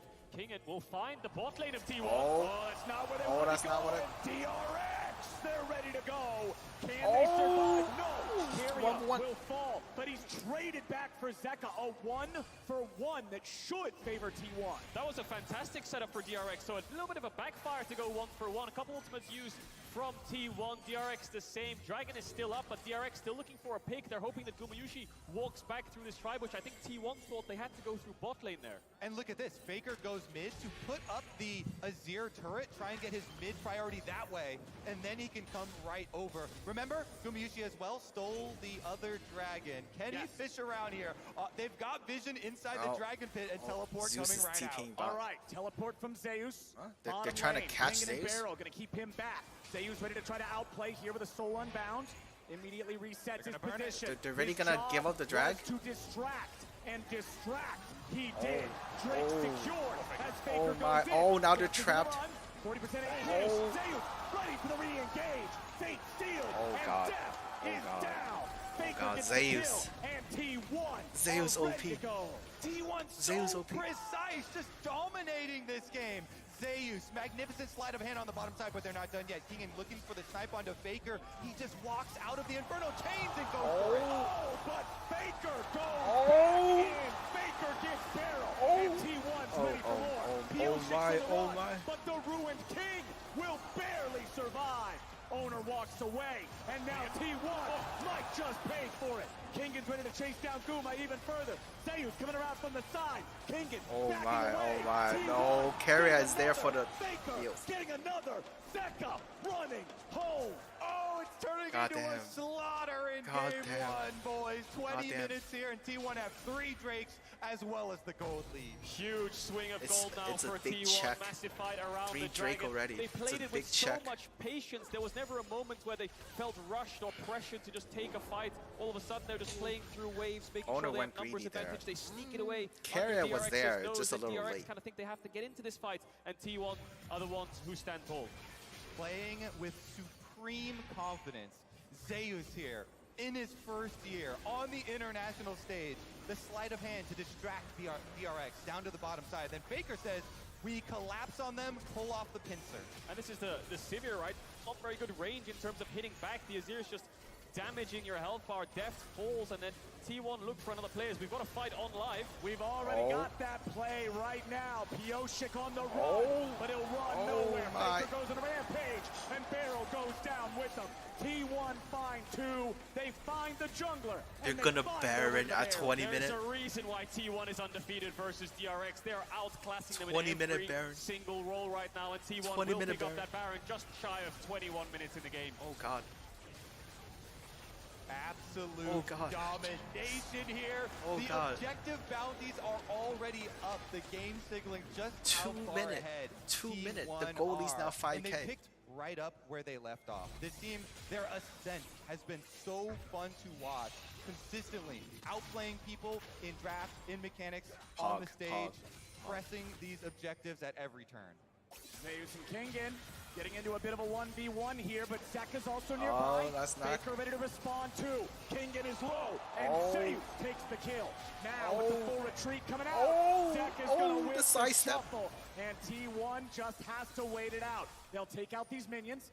Zeka trying to find any sort of a way to get out of this one, but it ain't gonna happen. No, sir. FAKER unstoppable. Oh my god. I especially love the story. Well, never mind. Owner's on Pioshik. We don't have time for stories. Owner looking for another. Finds the R, finds the Q, finds 2. There it is. Owner picks up the kill. The only story here is that DRX's history after game 1. T1 are just dominating them.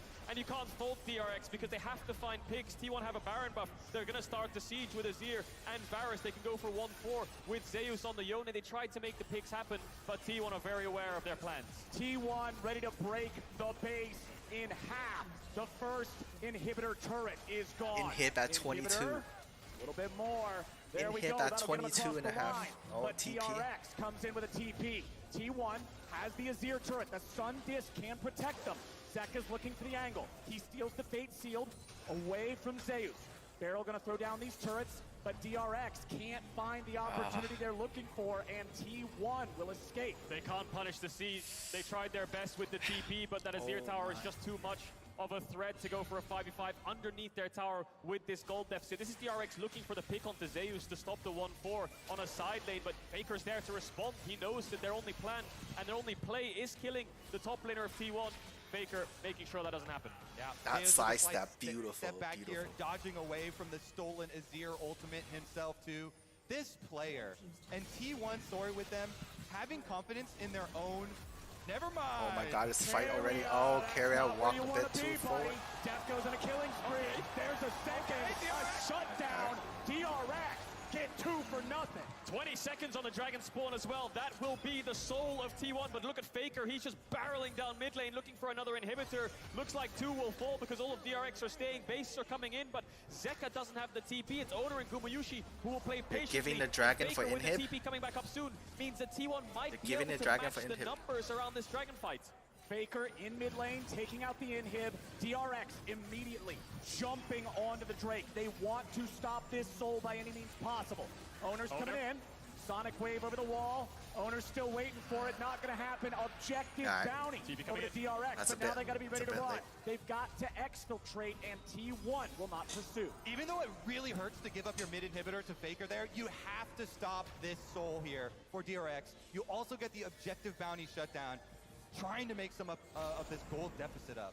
They need a couple more item spikes. You can see King I think they're just giving picked bot up the tower Death as Stance, well. but it's Infinity Edge on Death, the 3-item Sivir. So they trade DRX one need to dragon look for towards level 14 right one now, tower, actually one ahead of inhibit, 2 Gumayushi tower. in terms of levels, so the Sivir will keep the wave clear going on that top and mid inhibitor. T1 needs to start pressuring the map a little bit harder, put their foot on the gas, and look for this bot tier 2. Yep, from T1's perspective, there is one lane to go to with supers going in both mid and top lane.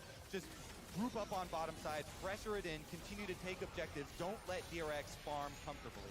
DRX gonna hold this, but Owner actually fails the kick flash there. Zeka just dashes backwards the second the jungler of T1 hops over the wall. And that's very important. DRX cannot afford to just lose a man for nothing here. A TP onto the Heimer turret. Renata ulti finds him, but he runs backwards to berserkedly attack his own team. He still gets away, but that's the final tier 2 turret falling on the side of DRX. T1 maintains a 7,500 gold lead with less than 2 minutes until Baron respawns. And I think sieging that bot tier 3 for the final inhibitor is going to be a bit tough for T1 at the moment. 1 minute 30 seconds, like you said, Flowers, on that Baron. That's going to be the next threat for T1. A little bit of topside vision, keep that mid push, have Zeus on a side lane perhaps, depending on his TP timer, and then look to force that Baron, force DRX to walk into you. And if we're looking at the hope for the comeback for DRX, the underdog story of the entire tournament, you see it right there. Deft has completed the Infinity Edge. This is their hope, the Sivir. Late game farming, trying to annihilate these minion waves. See if they can pull out a team fight. Meanwhile, big objective is to keep vision control over your red quadrant of your jungle so that you don't get into very dangerous Baron scenarios. It comes up in only 57 seconds. Trying to deny that red buff there, but DRX smartly pull it back. You're absolutely right there, Kobe. It's the Sivir of Death that needs to find the damage in the fights. He's a little bit outranged by FAKER's Azir, who has 3 items complete, building towards that Rabadon. Zeus also picked up his 3-item spike. DRX need to find some kind of vision around this Baron and juggle the waves while they do so. T1 in control of this game from the very start. 30 seconds until the Baron spawns. Kingen gonna clear out some of the vision here. DRX must be very careful. A single misstep will give away this Baron and any hope left in this game. Mount T1 right there. Can DRX scale that mountain? It's going to be a difficult next 5 minutes for them. Baron coming up in only 10 seconds, and you see how ferociously they're fighting over the vision just to have a safe place to check from. They have 1 blue orb left on Deft. That'll be an emergency usage in case they lose all vision. And right now they can't see it. T1 are starting it up with their AD carry on top. Owner can jump over the wall very quickly. Where's the blue orb from Deft? He still has it, I think, up. He is going to pop it over the wall. There's no time. There's no time. T1 already gets the bear. Oh my. Now the siege will come in on that bot tier 3. You can see the pings on that bot side of the map already for T1. They know the easy way to win this one is just to push in these lanes, go towards bot, try to take that final inhibitor. DRX will be forced to fight them underneath their tower. And T1, now with the Baron buff, you have the luxury of going 1-3-1, pushing all lanes in, getting these inhibitors as they're respawning. Zeus already has been allocated up to that top lane. Push it in. This Yone, so oppressive. DRX gonna have to fight on all sides right now.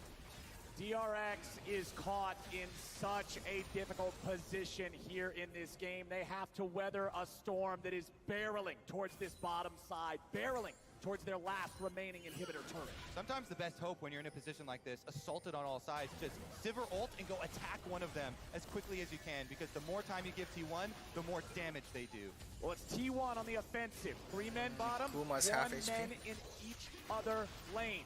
Zeus leading the charge towards that exposed inhibitor in top. FAKER maintaining pressure in mid. Kuma's got all the push power in the world here in bottom. Last standing inhibitor turret, that one's going to fall. Kuma can just go ahead, clear that out, no problem. Zeus taking out the other inhibitor One there. team fight away from game 1. Autos will do it. He'll just let the minions take it out. Triple in-hit game for T1. Oh, now they're gonna get Soul. DRX, they have a small 30-second to 1 minute window before these super minions will pile in, and the Soul is spawning for T1. So are they gonna run down playing towards it the Dragon safe, Pit and they're gonna fight get it, or Soul. they're just gonna give everything up? Gumayushi even tried to use the ult onto Deft. Spell Shield came through, and even with that ultimate down, DRX didn't feel confident enough to find an engage. DRX are in such a tough spot, but they have been in so many other tough spots, and they have come back in a lot of them. They'll be gone by the time they get down here. Gen G either, and ended up coming back in that series. T1 will finish up their Soul, and then they will march down mid lane to finish this game 1 up. Well, there is also less than 1 minute remaining until Baron spawns again. If T1 want to play this as safely and as surely as possible, they will make their way over to that pit. They will secure that objective, and then they will push for the win. That's the remaining timer on the Baron. I'm trolling you guys. That's just my bad. I was checking to see if you're paying attention. But they have it for another 45 seconds. They can take out this inhib that has just respawned and then leave DRX still in the same impossible position. And the Emperor TP's back with a Rabadon's death cap. This Azir is going to do so much damage. Zeus might even find an engage already. Zeus looking for it. Fate sealed. Only going to find one. Kingen getting away for now. Owner still looking for the angle. One ult gone, one flash is available. DRX fully in defensive position now, as Barrel's only got 40% HP. T1 looking for any angle. All they got to do is find one. An 8,000 gold lead is definitely enough to end this game. Minion wave making its way up. Owner threatens the engage. Chains of corruption. Going out. Zeka looking for the play. Good. But Owner goes golden. Stopwatch. He's going to stay alive for now. Backing up yet again. Nexus turret. First one's about to die. A little bit of HP. Still keeping it around. Zeka's only at 1/4 health. He has to heal.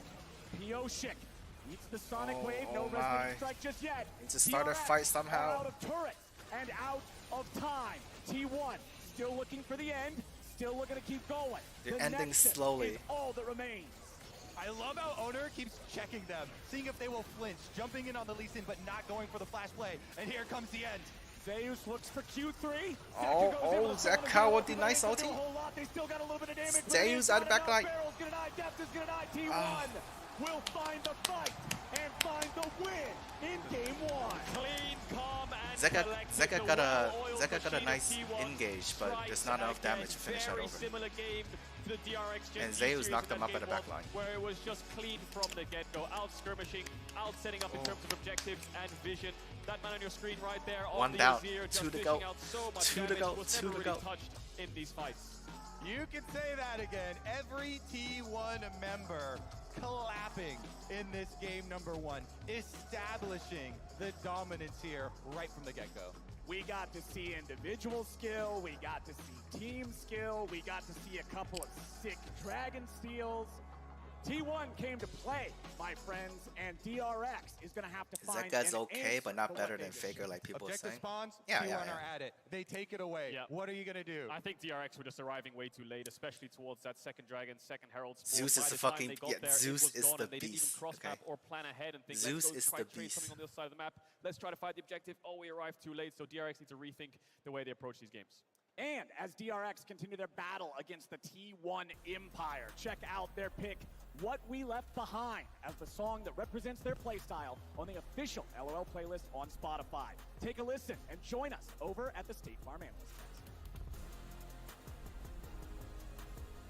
Thank you so much, Captain Flowers. Game 1 is in the books, and it's T1 that draws first blood. Almost so fitting for the story that we've built up for these two teams. Almost so that fitting. They're the ones to kind of set the pace, it seems, in this best of 5. Yeah, they are the favorites coming in. They also had blue side, which is definitely a favored side. We went over the drafts beforehand where we thought DRX was going to have generally locked bans when they are on red side.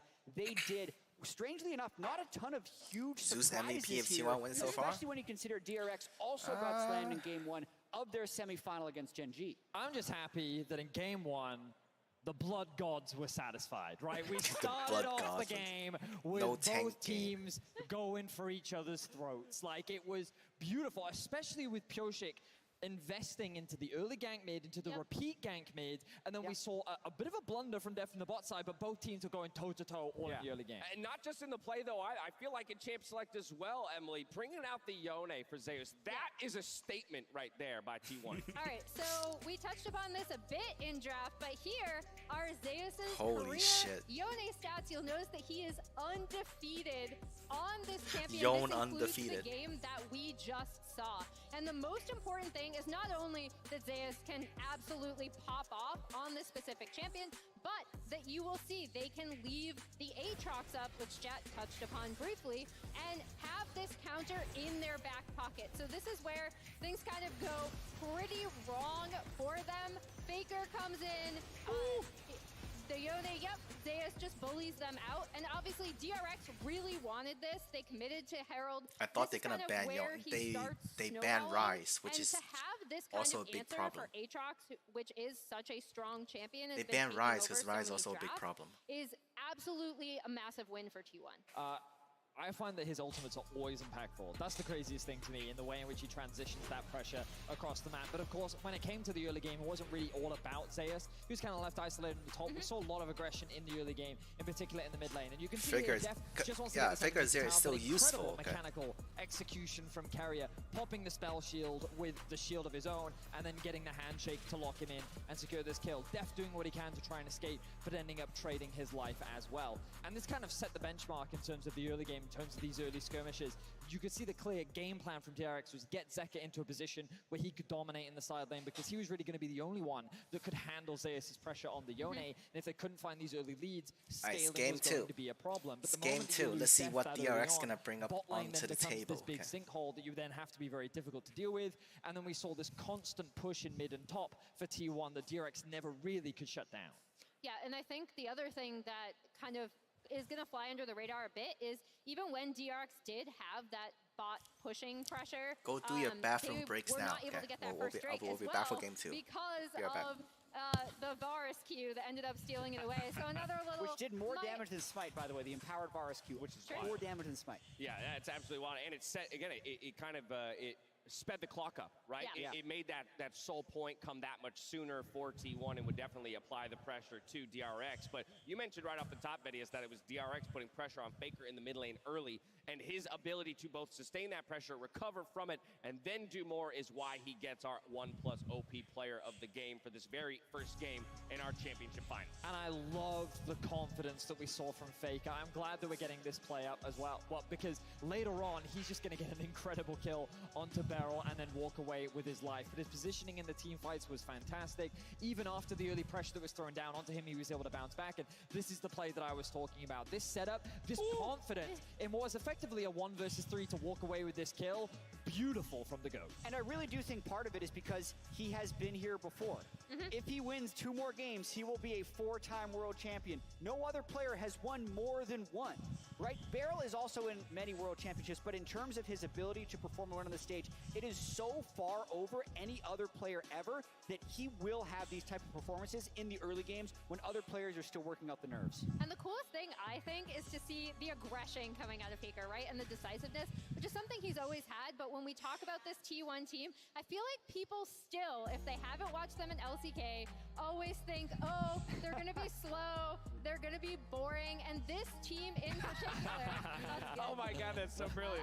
We've like joked how it's like FAKER and the Zoomers, but they are aggressive. They want to outplay you with their mechanics, and to see FAKER included in that is amazing. Now, Jad, I want to pull up the draft from this very game, but as we talk about, you know, not only this draft, but looking forward to game number 2. Yeah, DRX is going to flip sides because the Yuumi bans and the fact that they're pretty locked on this side is crazy. The thing that worked in this draft, I think, was the Varus first pick as well as the Yone counter to Aatrox, because that immediately gave them likely prio in 2 lanes. DRX hasn't played that many team comps at this Worlds that are like traditional late game scaling team comps. They need to win lane. T1 took that away from them in this draft. So with DRX going blue side, they're going to be trying to power pick, I think, their bot lane prio and go from there. I think that DRX overall walked away from this draft pretty happy with what they got for themselves. But in retrospect, you come to realize we don't have push in top, we don't have push in mid, and the bot lane is hyper contested because with the double range bot lane, that Heimerdinger, it's much harder to get that control. Yeah. So I think that when we think about how DRX wins in terms of those pushing lanes, this is what we need to see more of from DRX. Agency in the early game. Yeah. All right, well, there you have it. Thoughts on game number 1, as it is T1 that strikes first blood. FAKER, of course, becoming the first saw DRX trying to slow down the pace. They did. They tried to slow down the pace against the Baron, but they couldn't do it. Trophy. Now, esports fans, they're gathering to watch the great. And T1 didn't rush into things. They got the Baron, they got Ocean Soul, and then if you're at one of these events, make sure you check out they the got URL second on your Baron. Screen, send us a picture or a video and capture and the end the atmosphere. game that we'll way. Be sure to feature some of them later on in the show, so you might just see your video on the broadcast. Send those in. We'll see you back here for game number 2 right after this. That was the first game FAKER's won without Bengi in finals. Ah, also true.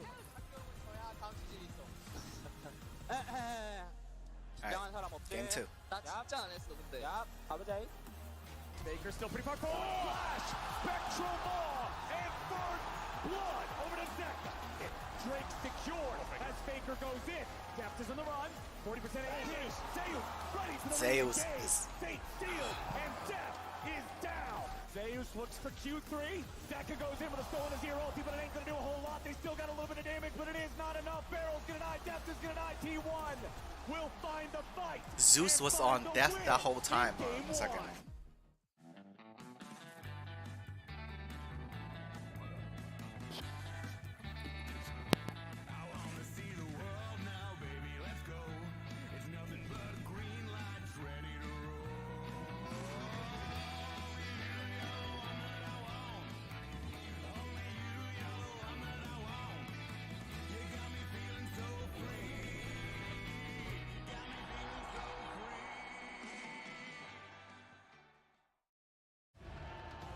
Behind 21 epic days of epicness.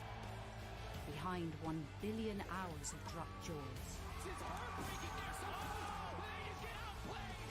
Behind every match, every broadcast, every moment at League of Legends World Championship 2022 is the network capable of making it all happen. The Cisco Network, aka The Realm. Cisco, powering the future of esports. We're barreling into this Assist of the Week presented by State Farm. A standoff at Dragon is blown wide open when Beryl takes matters into his own hands. Beryl looking for the knockup, and he's going to miss it! It is the soul, and it will be a slaughter in the pit! Pioshik and Deft back to back as brothers, slaughtering the front line and the back line of Gen.G. It is ruler versus the world, but the Gale Force will not be enough.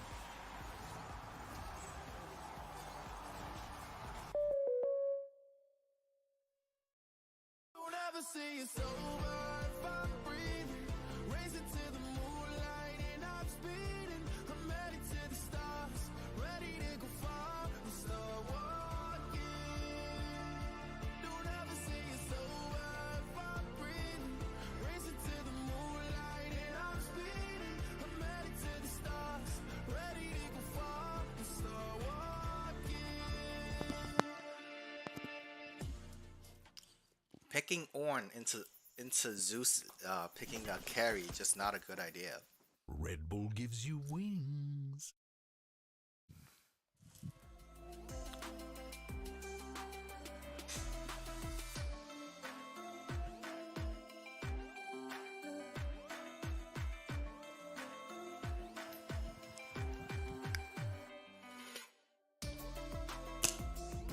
What's wrong with Death Stand? Death Stand give a lot of defense.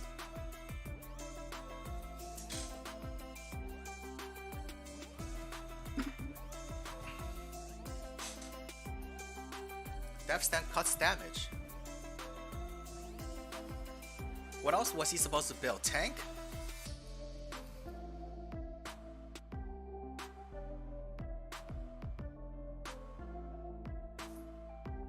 Rather buy a cleaver.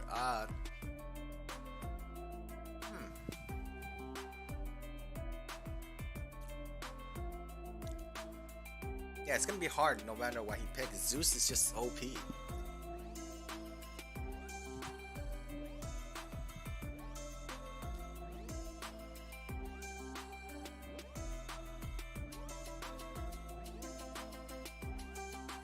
Yeah, but Aatrox's not a tank. If they pick tank, Zeus if they pick a tank, Zeus is gonna just pick like Gangplank. Zeus is gonna pick like Gangplank, and then you're gonna just feed the hell out of him.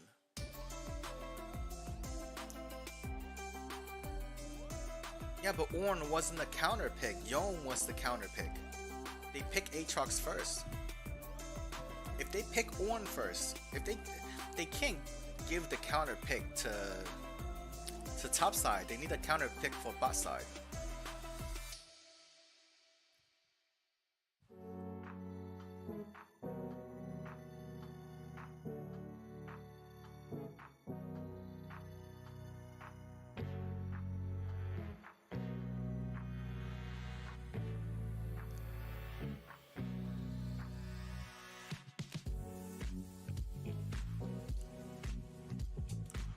GG already found pick bad.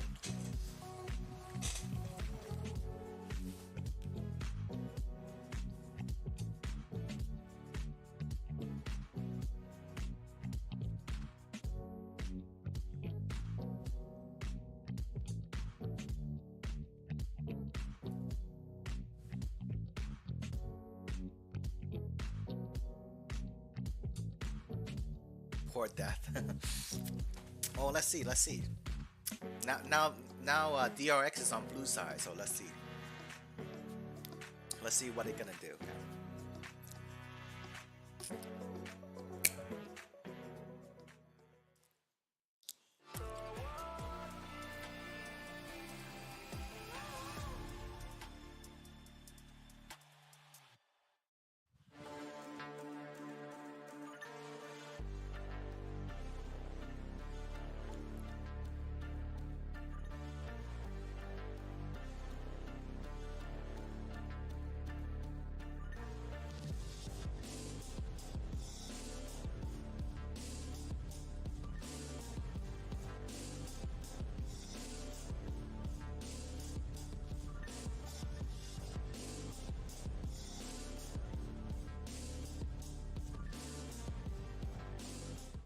San Francisco is an Welcome back to incredible game 2. city and the perfect place to host the final here in Worlds 2022.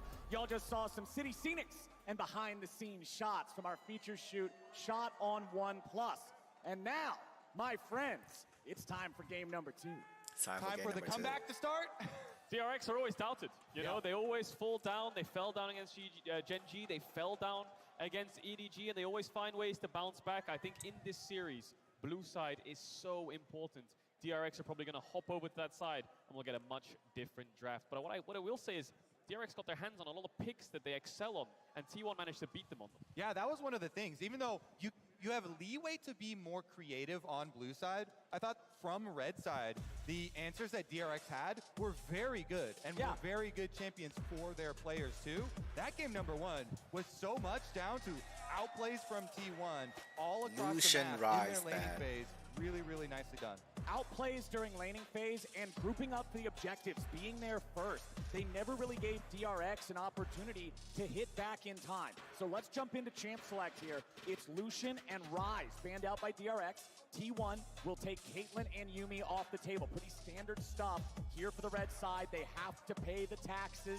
They have to get rid of Renata. Third and final ban of the first half of draft here for DRX. Interesting. So the 3 bot lane champions, of course, are gone.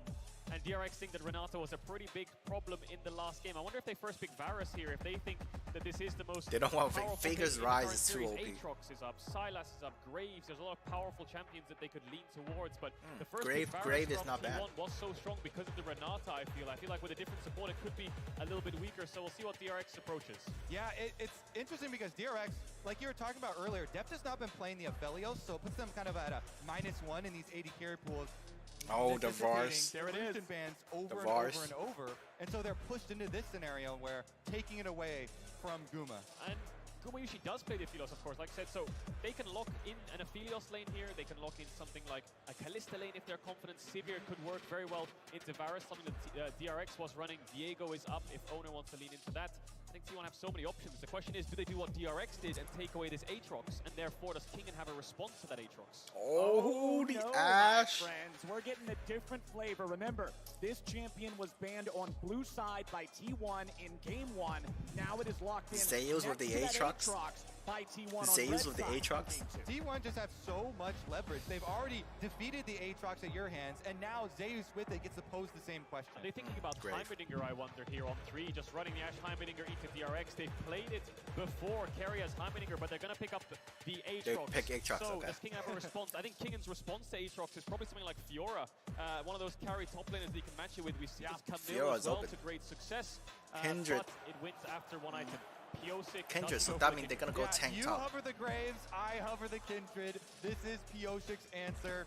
The Kindred streamer wanting to get a world skin for his favorite champion, but won't have to lock it in unless you pull the Oh, trigger they on the picked the Graves. Yone. There's the hover The from rematch. Yone just teasing. There's the Camille Fiora. I No- think that's no the Yone? direction the Kingen will go in. There's the Heimerdinger Come as on, well Kingen. for Beryl once again. I think they were scared of giving that over to Keria on 3, Camille, not okay. having an answer in terms of having a pushing lane.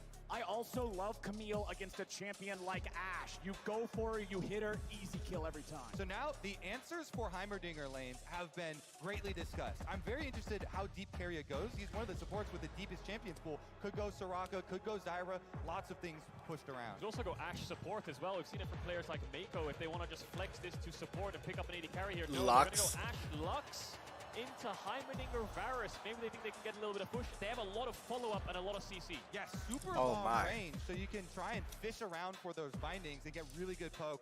Obviously, the volley here for Ashe helping so much with that push.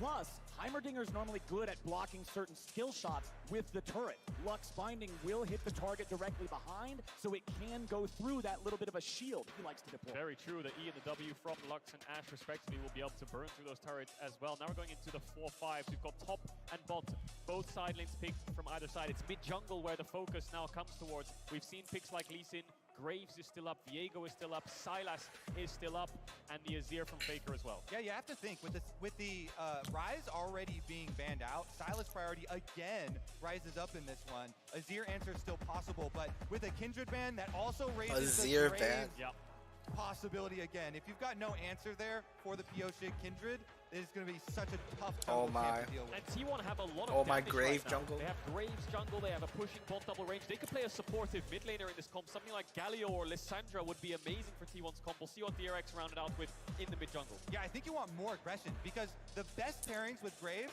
are when you also have Ashe lanes with the Hawk Shot to be able to find your opponent and get those Graves invades off. So T1 really setting Owner up to be the star this time around. We might just get the same mid jungle from last game. Viego, Sylas coming out here from DRX. They're confident enough to not ban the Graves. So FAKER take got away a the counter Azir pick. instead, and then match the Viego into the Graves and run back. Something like the Sylas as we Sylas that again. Takes away the Lissandra, that takes away the Alright, Galio. come on, I think FAKER, Galio second and Lissandra counter. are very difficult to pull off against Sylas, so we might see more of a control mage Second here counter. from FAKER unless he wants to lean to things like the Ahri. Exactly what I was thinking. The Ahri, which Zeka himself used. Let's see about it. Last pick of the draft on red Victor, side okay. for FAKER. They know exactly what he's up against. They know exactly what else they've got. And what will they choose? Victor. It's Victor for FAKER. Control mage makes a lot of sense. You've got 4 range champions on your team here, T1. So much poke, so much lockdown, so much damage. DRX have a comp that has to commit into it, so T1 wants to kite them back. Yeah, there are so many options when you have Graves right now. Premier invade jungler, farming jungler, with an Ashe Hawkshot to support you in information, and a Victor into Sylas range versus melee matchup in mid lane also to support you in your efforts.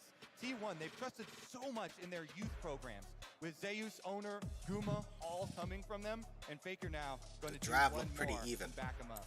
Let's see And how they've got Owner do a tough Grave. task ahead of them now because we know what DRX are capable of. We know that they're able to bounce back in these series. If T1 can go up to match point here, that'll be pivotal, of course, because then 1 game away from that title, 1 game away from FAKER's 4th title, and DRX are on blue side. This is the game that they need to win. Exactly, but it's not over even if they don't. Remember their series against EDG. Remember the power of a reverse sweep, but DRX don't want to be in that spot. They want to tie it up. They want to be ready to go. We've got Zeka back on the Silas. He has styled on countless opponents with this champion so far at this tournament, but now with FAKER in front of him, the stakes could not be higher. Yep, DRX are one of the only 2 reverse sweeps in World's history. They definitely can make these comebacks happen, and I'm very excited to watch the process. If there's one thing about this team you can be 100% sure on, it is that their mentality, their trust in their teammates are at supreme values after the journey that they have gone through this summer. Such an arduous path they have taken to this World Finals, always being underestimated. But when you go through that many upsets as DRX, your trust in your teammates just continues to build and solidify and strengthen your team play. First strike on Silas, not something you see all the time, but Zeka ready to go in and be aggressive.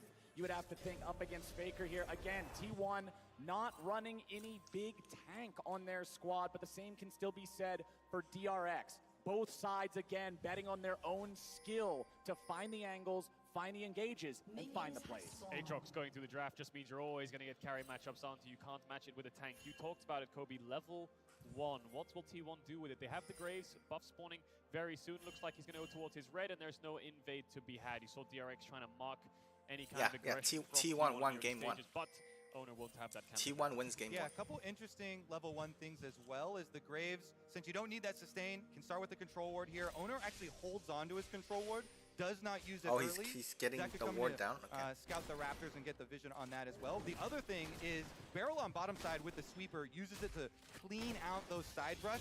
If you look at the bottom side of the map, setting up those turrets on the sweeper activation for himself, very key for early lane phase. So I'm curious who gets the bot push here. It looks like DRX in the early stages are with the turrets, of course, but it's Owner that's pathing down, and it's DRX's bot lane that wants to push, and wants to poke you on the tower, and wants to look Was it for close? plates, It wasn't close at all. Away from them, he can look to backtrack. It wasn't close at all. Has the lowest jungle proximity of any It was 4 dragons to none. Pyosik very rarely goes towards that bot side, whereas Owner loves to be around Gumayushi. And 2 we Baron. literally looked at the stat cards Hard during fought? our countdown Not really. phase. Pyosik has Not really. very, DRX very got low kind of jungle wrecked. proximity in general. So we want to see Deft and Beryl maintain autonomy and maintain control here in this bottom lane. Up here on Carry the as top Renata side, is just too Zeus strong. Pushed in nice and early as Gumayushi and Carry as are Renata fighting back and in this 2v2. Zeka Zeus forcing Young the was turret too early strong. on as the melee into ranged matchup, and there's the Hawk shots. This is such a problem to deal with as a jungler against an Ashe pick. Yep, able to find him there with this snipe. As the expected route here, clearing up blue quadrant, does go right over to the Wolves, gives them the knowledge here that Graves can work down reverse clear as well. FAKER, meanwhile, continually exchanging with Zeka, pushing in on this mid lane, setting up for Owner to go for it. So much experience, of course. In T1's mid laner, FAKER, and Zeka at his first World Championship. Such an explosive year for him, struggling on teams like BLG in the LPL. Now, looked like not to be the favorite at all in the LCK, but here he is, and he's having the tournament of his life. He just needs to get out of this lane phase. FAKER will have the advantage in this part of the game. He's just about kind of getting as many creeps as possible. And it's not like Zeka was a bad mid during regular season play, during domestic play. He was a top half mid laner. He was pretty high rated at any given point, but this tournament has just been an entirely different story. As Owner makes his way into the bottom lane, Beryl and Def trying to get away. A lot of damage comes out. They will get the flash out of Def flash. Okay. For the gank. Where is DRX's cross map? Pyosik is up towards these Krugs. Zeus is still full HP. I don't think they can dive him with level 4 on Kingen, and this bot pressure is now in favor of T1, where both lanes want to push. Yeah, it was the exact same invades from both junglers. They both used their control wards behind the red buff to go get enemy Krugs, but it's a higher value, way higher value there for Owner, burning the summoner spell off of Deft, getting that bottom lane into an opportunity for themselves. Yeah, perhaps Pyosik thinks that they lose 3v3, so it's not really worth investing his time down there. He will do towards level 6, where these AD carries have so much setup on the enemy supports, right? Varus ult onto Lux, Ashe ult onto Heimerdinger. Your jungler can follow up so easy on that kind of skill shot, so we'll see what happens towards level 6 in bot lane. And the value of going with the bottom side there for Owner is so much higher because Dragon coming up for themselves with the extra summoner spell burned as well does give them the vision advantage. As you see, DRX on the support jungle recall timing here, trying to retake. Yeah, both of our supports roaming around, wanting to guarantee the ability to contest this neutral territory, contest the river, contest the vision, as that Drake will be spawning in under 10 seconds. Def just trying to use piercing arrows to snipe out whatever we can here in the bottom lane. He knows his support isn't back yet. He knows he doesn't want to walk into anything that could give away this early game to T1. Kingen doing pretty well right now. We'll look to TP back towards that top side. Camille will start winning even harder towards one item up against the Aatrox on side lane. We'll see how fights play out though. Dragon's still up, but bot lane contest, bot lane pushes everything. Beryl losing half HP, gets ignited, but is not afraid. Fires off some rockets back into Keria. It's a one trade for T1, but they're just waiting for Pioshik on the side of DRX. He'll find himself on top of a control ward. Graves is also nearby. Owner lurking in his own jungle.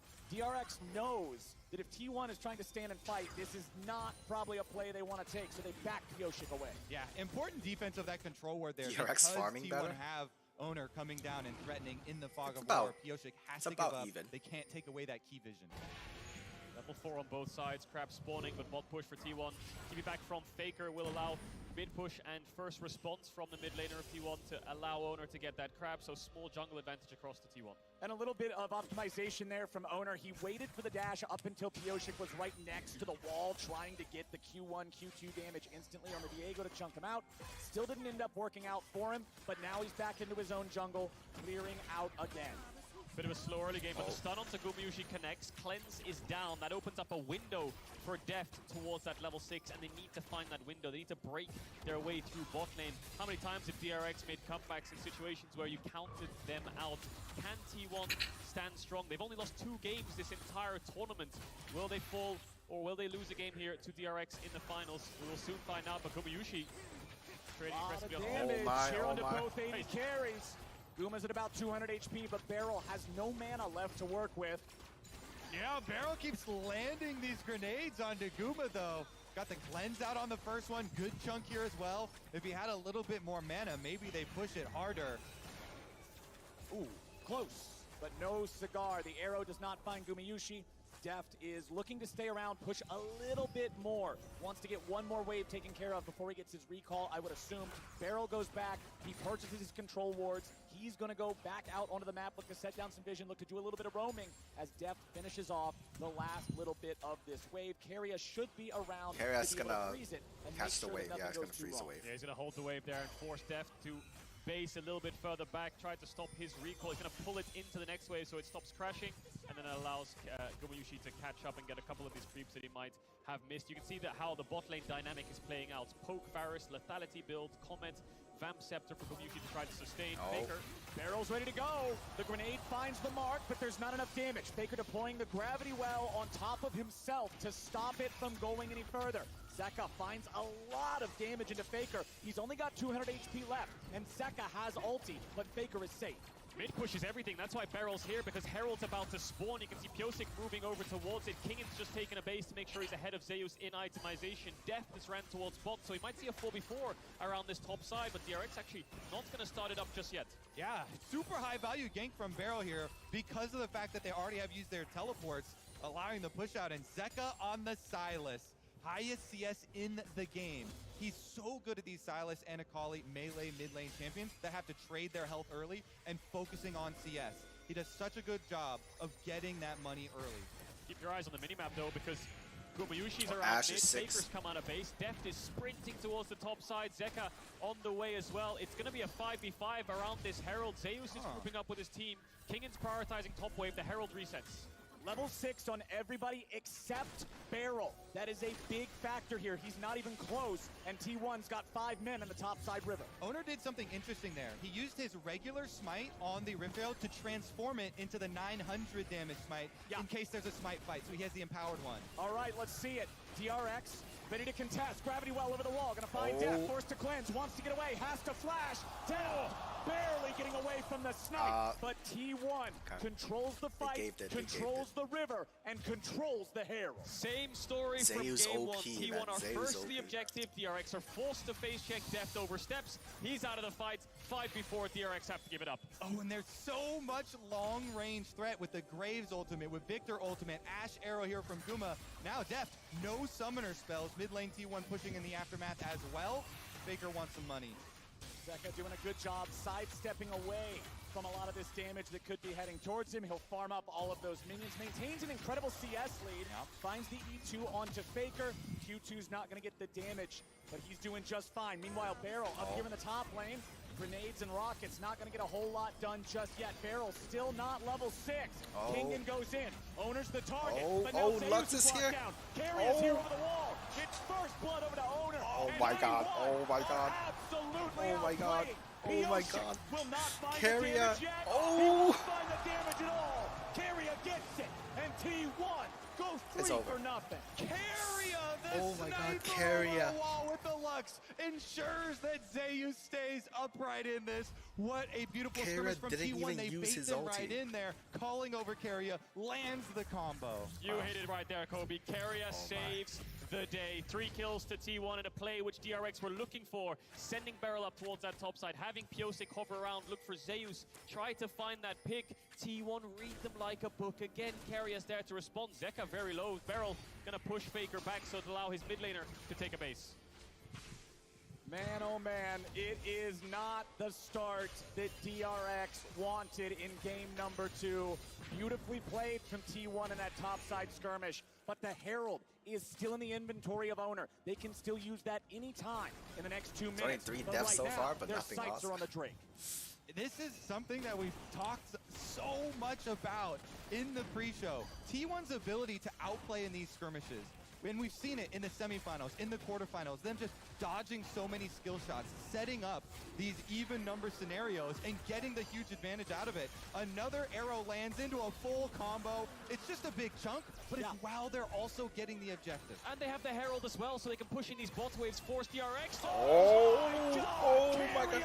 Oh my god. He just sets it up like it's point and click. Carrier says hello to his old lane partner. I'm sorry, Deft. I'm not going to be able to give you the Summoner's Cup. I want to win. Alrighty, let's see if FAKER can get away from Piosik and Zeka. FAKER doesn't make it over the wall. He's in trouble, but he gets to safety. He still kills one. 1-for-1, but Piosik's in trouble. He uses the Heartbreaker to get away. Zeka getting back now as well. They'll trade Beryl for FAKER. DRX will take that. T1 domination right now in these skirmishes. DRX try their best to fight back. FAKER has to expend the flash, but he expends it aggressively rather than trying to flash away to make it a 1-for-1. They don't get the Herald down, but his bot side's in their favor. Kingen fighting against Zeus. Zeus with the World Ender active, trying to chase Kingen back. However, the ulti is about to expire, so Zeus is going to back off there. If we can refocus on some hope for DRX, it comes back to one player. Never mind this one-on-one. It's so close. It's all away. Kingen with the flash to get out of the way of the Q3. Beryl shows up, but he doesn't land it until the very end. Beryl, the rocket sniper, gets the kill. But now Owner's ready to go. Buckshot in his back. There's no way home for the Donger. That arrow, that Kuma arrow, Time and time again, T1 respond to everything DRX are throwing at them. They're going to trade 1-for-1, and they're going to place the Herald down, funnel all this gold into Owner. Straight from draft, we talked about Owner being set up to be the one for success this game. Camille didn't get the kill. In-game, he is going to be rich, getting all the kills, getting the Rift Herald activation on top lane turret plates as well. And we talk about Deft and Carrier, you know, 2020 DRX, one of the best bot lanes in the world. Everyone was celebrating them as the lane kingdom, and they thought that they could get a trophy together, but it was Owner and Zeus in 2020. While they were trying to chase the title, they were trying to win the Academy Series, and they did indeed. They won the Academy Series 2-0, looks so dominant, and that's when they got put onto this main roster. You fast forward now 2 years later, and Owner is just so strong on his Graves, level 8, 3-0-2, has the Umbral Grave, and it all comes off the back of Kingen trying to find the 1v1. The flash away from the Q3 was great, but there wasn't as much follow-up damage as he might have hoped for, as Beryl did arrive slightly late with the grenade, but he manages to pick him up with the missiles. Yeah, look at the mini-map. Beryl gets here a little bit sooner, but Owner right on the way. Snipes him with the rockets here after Kingen set it up in it from downtown. Gumayushi hits the arrow. Owner finishes the job. Yeah, the Ashe was nowhere nearby. He's all the way back home in bottom lane. That one came from across the map to guarantee they get the kill back onto the support. Gumayushi with the headshot there from across the map. There is the hawk shots again, just coming in constantly. You talked about it, Kobe, about how the Graves is oppressive and wants to get in the river and look for vision, and the Ashe just facilitates that so well. So bot lanes towards mid here. Herald spawning in 30 seconds. Pick onto FAKER. Yoshik gets Spectral Maw. Kingan's ready to follow. Hextech ultimatum to stay out of the gravity well. FAKER will buy a moment here with the Zhonya's. He dies. Kingan grabs the kill, but now he's got to get away. Zeus lands Q3 on 2, but the damage ain't there. Zeus tries to get out, but Death is ready to go and shoots him through the heart. Zeka took away Gumayushi's arrow there and shot it into Carrier to stop Carrier from being able to peel for the solo lanes of T1. Explosive fight in favor of DRX. They're going to chunk out this mid tower, but more importantly, they're going to get the Herald off the back of this play. One of the first neutral objectives DRX have picked up in this entire series. This is huge. This is the first step in the comeback for DRX. Zeka, the most fed member on the team, 162 CS with the kill, steals that ult you're talking about. That's 2 for DRX and the Herald. No more rift, or no more turret plates left on the map for them to cash in quickly, but it'll help with taking down one of those outer towers. It's not just what you get, it's what they don't get. You must DRX slow the will win bleeding. this You one. must be able to stop T1 sure from about running that? away with it, and DRX are finding their signs of life. 40 seconds on the next dragon. Neutral objective spawning up. T1 currently have a little bit of control around it. Carrier has placed the vision down, gone for a base, refreshed those wards to make sure he's ready in case DRX tries to contest. Zeka still yet to base though. FAKER has the TP. He can join that fight whenever he wants. Does DRX want to press the advantage and look for another fight around a neutral objective? We'll see this one again because it's the initial pick onto FAKER, but it's Zeka. Look at his positioning. He's in bot lane. I think he has an Ashe ult that'll come up and hit Carrier a little bit later on. But this stopwatch from FAKER here was brilliant because it denies the Q2 from Kingan to allow the Chaos Storm to do damage.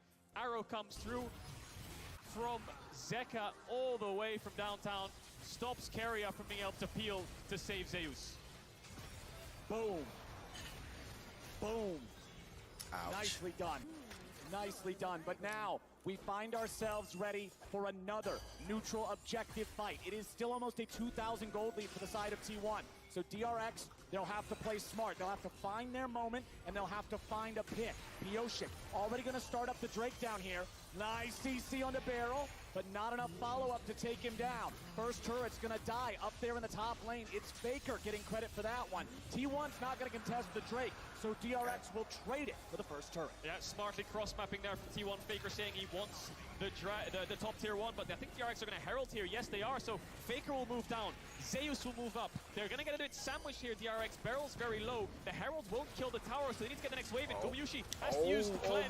Nicely done. Gumayushi getting himself back, but the shutdown on Owner means that DRX now have a man advantage. The tier 1 turret still standing for now, but DRX wants to take it out. Minion wave's gonna collide. They're playing it safe. A little bit more damage into the turret is all they need, but they won't be able to find it. Barrel with a flash away. Zeus can't get the kill to follow. Lux Laser's gonna be sidestepped. Another kill over to DRX.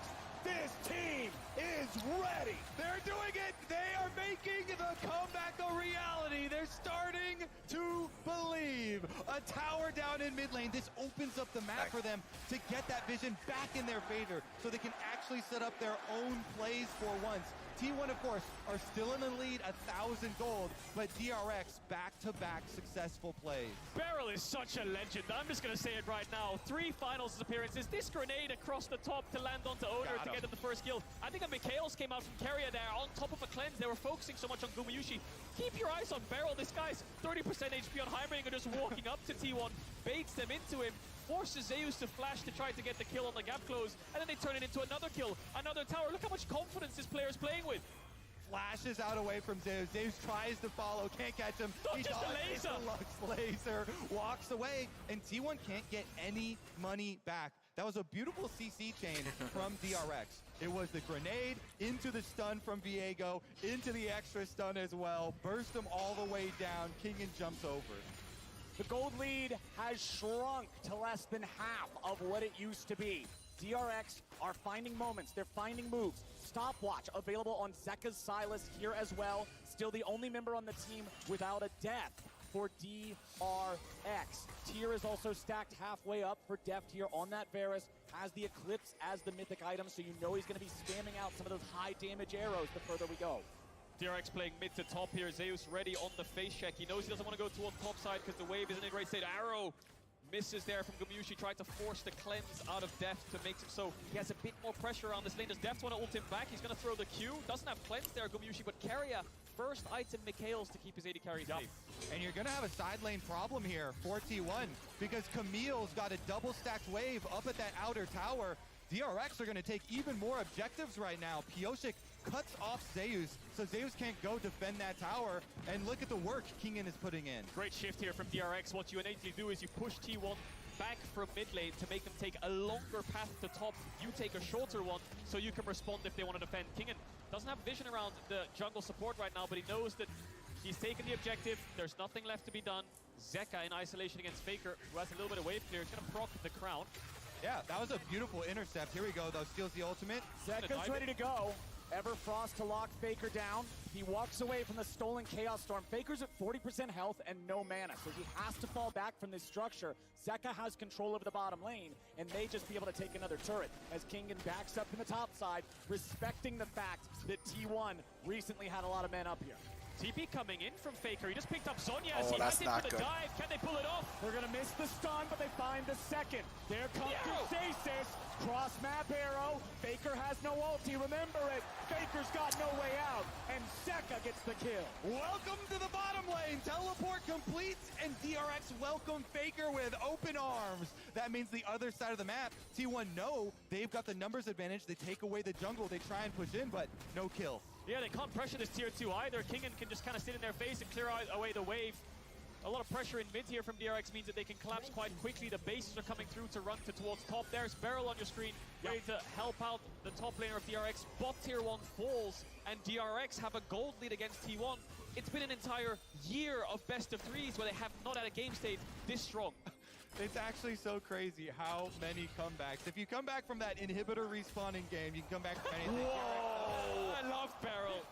Doesn't even know he's there. Chad. He just took the blast cone, man. He didn't even care that push was in the fog of war. The only ever time DRX had a game state like this was round 2 in summer 2022, where they had Zeka on things like Akali, similar to this in game 2. But it was the GP from Zeus that stopped so much of the cross maps. DRX's macro was just too weak to go up against T1, but we've seen them take a top tier 1 from a shift to mid, take a bot tier 1 from a shift to mid, set up around these objectives, make sure they're first. The bounce back from game 1 is incredible. And I love exactly those little plays that they make to try and DRX help out take the the macro when bouncy they're and pushing done. top lane for Pyosik to go into the jungle and cut off T1 if they're trying to rotate and answer the play, ensure they get the objective.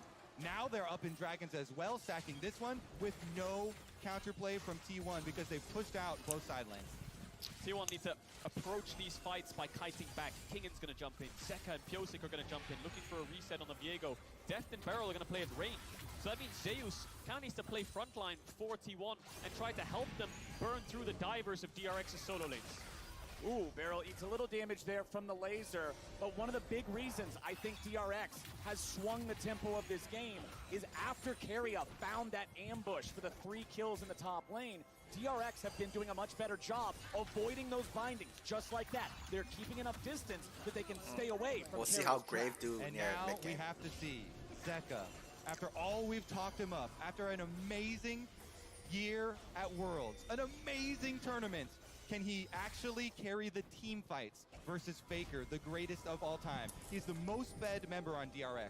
He has the extra kills here on his signature Silas. Oop.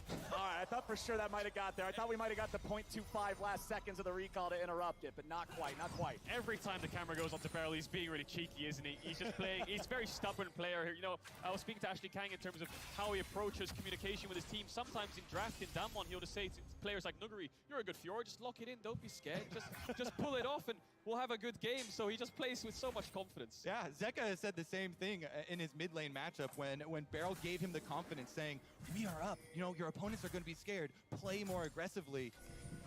Exactly citing this player. These arrows haven't landed, have they? T1 trying to get Deft's cleanse, but Beryl in trouble now. Owner jumps in. Barrel's going to lose half HP, but without Gumayushi's arrow, DRX knows they don't really have any way to catch up to him. 3 minutes on the Dragon. There's nothing to really fight for here for T1. They just wanted to get the crab. Pyosik will face check Faker, will get chunked out a bit, but T1 need to force this cleanse out of depth so they can get some kind of mid push. While he has cleanse up, he has that defensive summoner to push them back. Pyosik's doing the same thing. He's trying to cut off people going to answer the split push for themselves. They've got Zeka topside. Silas pushes the wave all the way to the tower. Faker has to go respond, and they get a little bit deeper vision here for DRX, taking over behind the red buff. Thus is the nature of a tankless draft. Barrel with a flash away. He'll avoid any more follow-up. Gumayushi still no arrow to try to lock them down further. Barrel drops the giant turret there as he makes his exit. DRX lose the flash on their support there from the attempted pick of T1. Still 2 minutes to go on the Drake. Those are the timers T1 can play around. When Zeus can push out bot wave and move towards mid, DRX need to respect it. They didn't do it in this case, but Zeus will have to go back bot, catch the wave. Kingen has pressure on that side lane. Zeka has pressure on the side on the opposite side. 3 pushing lanes for DRX. Allowing them to take away jungle resources. These lines of wards, they fought pretty heavily for Pyosik to get this one behind red. Blue buff one stolen away as well. They're getting themselves step by step in the position to force T1 to those longer rotations that you're talking about. So they're always going to be a few seconds behind. It's all about time management and tempo in this game, making sure you're always first. Minus one cannon, though. Didn't get it there. And the next spike for DRX is this Rabbit on Zeka. When that Sylas has 3 items and gets towards the level 16, that's when you'll see DRX really start to press their advantage, try to force around Barons. Their Baron damage isn't great, but their turn is with champions like Camille and Sylas. 1 minute on the next Dragon, they can play towards that Ocean Soul point as well. And I want to go back to a little bit ago now, Kadril, when you pointed out DRX finally taking the gold lead in the game. It hasn't been by much. They've been 100, 200 gold ahead. We are dead even. 26 minutes into this game, teams are getting strong enough, both of them, to be looking towards the Baron if they find an advantage. This is the point where everything rests on a knife's edge. It could go either way. Guma might not be safe there. From anybody, and Kingen is here off to the side for DRX as T1 is grouped up in the mid lane. Keria goes fishing again, but just not a whole lot to find. Remember, both AD carries have that cleanse. So looking for the picks on the other members. Ash Arrow on one side. Zeka not stealing an ultimate quite yet. Going back for his death cap right now. We'll see, he we'll cancels see. the recall though. Kingen gave up a bot Gold wave is just pretty to hover even. around for so long. You can see it's at the tower now. He has to run down and catch that. T1 were spamming question mark pings in their blue side jungle, wondering where the top laner was. The poke is getting dangerous. Jesus. 3 item spikes are coming in slowly. 10 seconds on the Dragon spawn. DRX are first. T1 grouping up towards mid. Zeka taking the base, has the TP ready if his team needs him. Faker lost the crown of the Shattered Queen there from the arrow that came out from Deft, but the Rabadons is up for Zeka. 3 item power spike is in, and recognizing that, I don't know if T1 will be willing to contest the Drake here. He also has critical level 16 on the Sylas. Advantage over Faker, so T1 gotta give that up. It's really hard for Yeah, I T1 don't to think face they check. could You've got a Camille in Fog of War, a Varus ult. Zeka can take away the Ashe ult. You've got 2 such strong single target damage lockdowns that T1 can't afford to step up. They're going to face a DRX on Soul Point now. It's only going to get worse. They're going to be forced to face check in once again in 5 minutes time. And we'll see if DRX move towards the Baron. Exactly. 5 minutes is a long time in League of Legends, and that means for those next 5 minutes, Baron is the big thing. We expect to see both of the teams play around. Faker pushing out the top wave, likely going back to purchase his 3rd item now as well, I would assume, as you're going to see recalls happening across the map here from both sides. Everybody regrouping. Game is done? No, not yet. And control wards Baron's not gone yet. inventories. We know the Baron dance is about to begin. Let the dance begin. All the talk of Deft's last dance. Will it be a happy ending or will it be sad? DRX getting there first. Control wards already inside. Hawkshot's such a big advantage for T1 though, in being able to very, very safely keep their vision. Kingen's grouping up. They're not actually playing side lanes right now, DRX. They're just all hovering around this Baron pit. Kingen is going to move towards bot now. Pings on the tier 2. T1 have a window to find a fight. Whoa, Barrel the target of the enchanted crystal arrow, but he gets away. No flash as well. Barrel's just in their face. T1 now have to retreat backwards. Waves coming in. They have to catch top. They have to catch mid. Kingen still in this fog of war. Not pushing bot. He really wants to fight. Here we go. DRX in the enemy jungle. Barrel's going to be found by Keria, but he does not step into the CC. Zeka now being chased, has to flash out. Faker flashes in. Zeka goes for the Kingslayer. He's trying to find any sort of a chance he could get, but he's 1v4, and he hits the floor. Shut down over to Zeus. Really good timing here for T1 to commit to the pick onto Zeka. It's still going to cost you an extra turret as DRX are able to shift over to mid lane, but getting that kill, getting the flash as well out of Zeka, out of the Sylas, can set themselves up for a big, big advantage looking at Baron. Faker will also have to play a lot safer on the Victor though. Him without flash will have to keep distance. Base is coming in now, kill for tower trade like you highlighted. Dragon still 2 minutes 45 seconds away. That's always going to be plan B for DRX. Plan A is always going to be around this Baron, trying to force fights. Level 16 on your solo laners like this means you do want to press the advantage. Stopwatches across the board. One fight will blow this entire game open either way. Kingen wins this fight, but he's looking for the blue buff. Kingen level 16 compared to the level 15 of Zeus. Pretty big difference. Oh, beautifully buffered with the hook shot. Kingen gets out from what would have otherwise been a very precarious situation as Zeus now has to retreat and Kingen has backup. Pioshik will clear some of the vision out of this bottom side jungle. Barrel's hanging around nearby now too. Kingen keeping the push going here. Lux Laser to thin the wave.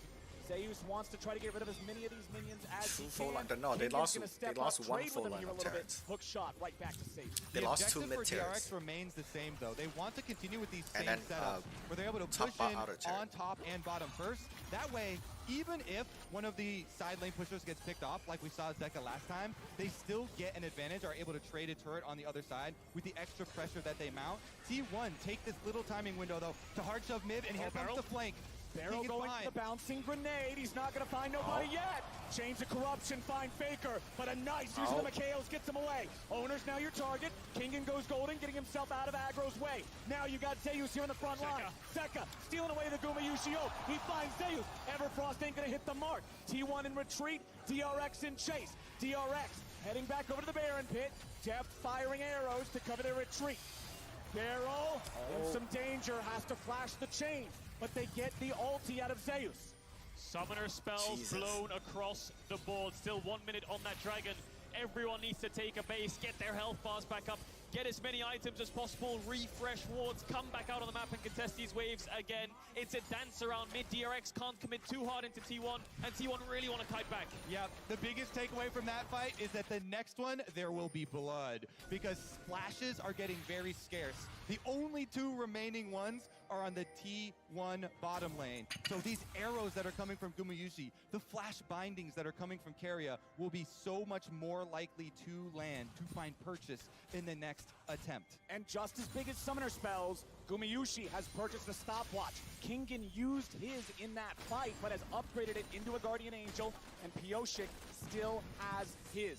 10 seconds until what will be the soul spawns for DRX as Keria gets chunked. My eyes are on that Mikhail's cooldown. See if it comes up for Keria in time. Did Kingen take away that crab? No, he didn't. Zeus got it. So the Mikhail's needs to come up so that T1 can face check. They need to use it on the Varus ultimate of death. Piosik's off to the side. Kingen looking for an angle, finds himself on a control war. T1 need to stay as a death ball. DRX really want to sandwich them and squeeze the carries backwards so they can kill the front line. Pioshik walks out, using the mist to cover his retreat. Zeka's here on the flank. Kingen even further behind. Again, beautifully buffered with the hook shot. He's so good. Really quick reaction times there, and now no Ash Arrow for the pick for T1. They still have the flash advantage though. Yeah, Dragon's already going to be started. T1 have the aggro, but Kingen is again on the flank. Gumayushi's at 2/3 HP. Drake is going to be secured, but Kingen's coming in. Keria and Zeus go over the wall. Gumayushi is caught, oh my God, but he Guma goes didn't into get the heals. stopwatch only for a moment. Shut down back over to Zeka. Owner's his target. E2 strikes true, and Owner is trapped, or is he? Now he's finally going to be killed. Double kill back over to Sylas. T1 gets one back, but they're still retreating. Zeka flash in, Zeka looking for the triple. Buys time with Zonius. Kingan's ready to back him up. Faker goes over the wall. Zeus tries to fight, but the damage pours in. Zeka grabs a third as they're now going to find Faker here in the bottom lane. Kingan and Def do the work, and that's money in Def's pocket. And DRX will cut them all down. That is 5 members of T1 in the dirt. DRX turn towards the Baron. They are making the push. And it all comes off the back of Zeka. This kid is the real deal. You give him these playmakers, he will make magic happen. From having a strong lane phase up against the greatest player of all time. I was saying 3-1, so it's okay. To get them this Baron. No arrow steal, no chance, no shot. It is DRX with a 35-minute Baron. Zeka has faced every challenge in front of him standing up. The only last question was going to be Faker, and he stands tall again. Take a look at it. They gave up the dragon. They were looking for the collapse the entire time. All eyes on Gumayushi to get that AD carry out of the fight first. And then they know they can go for the chase.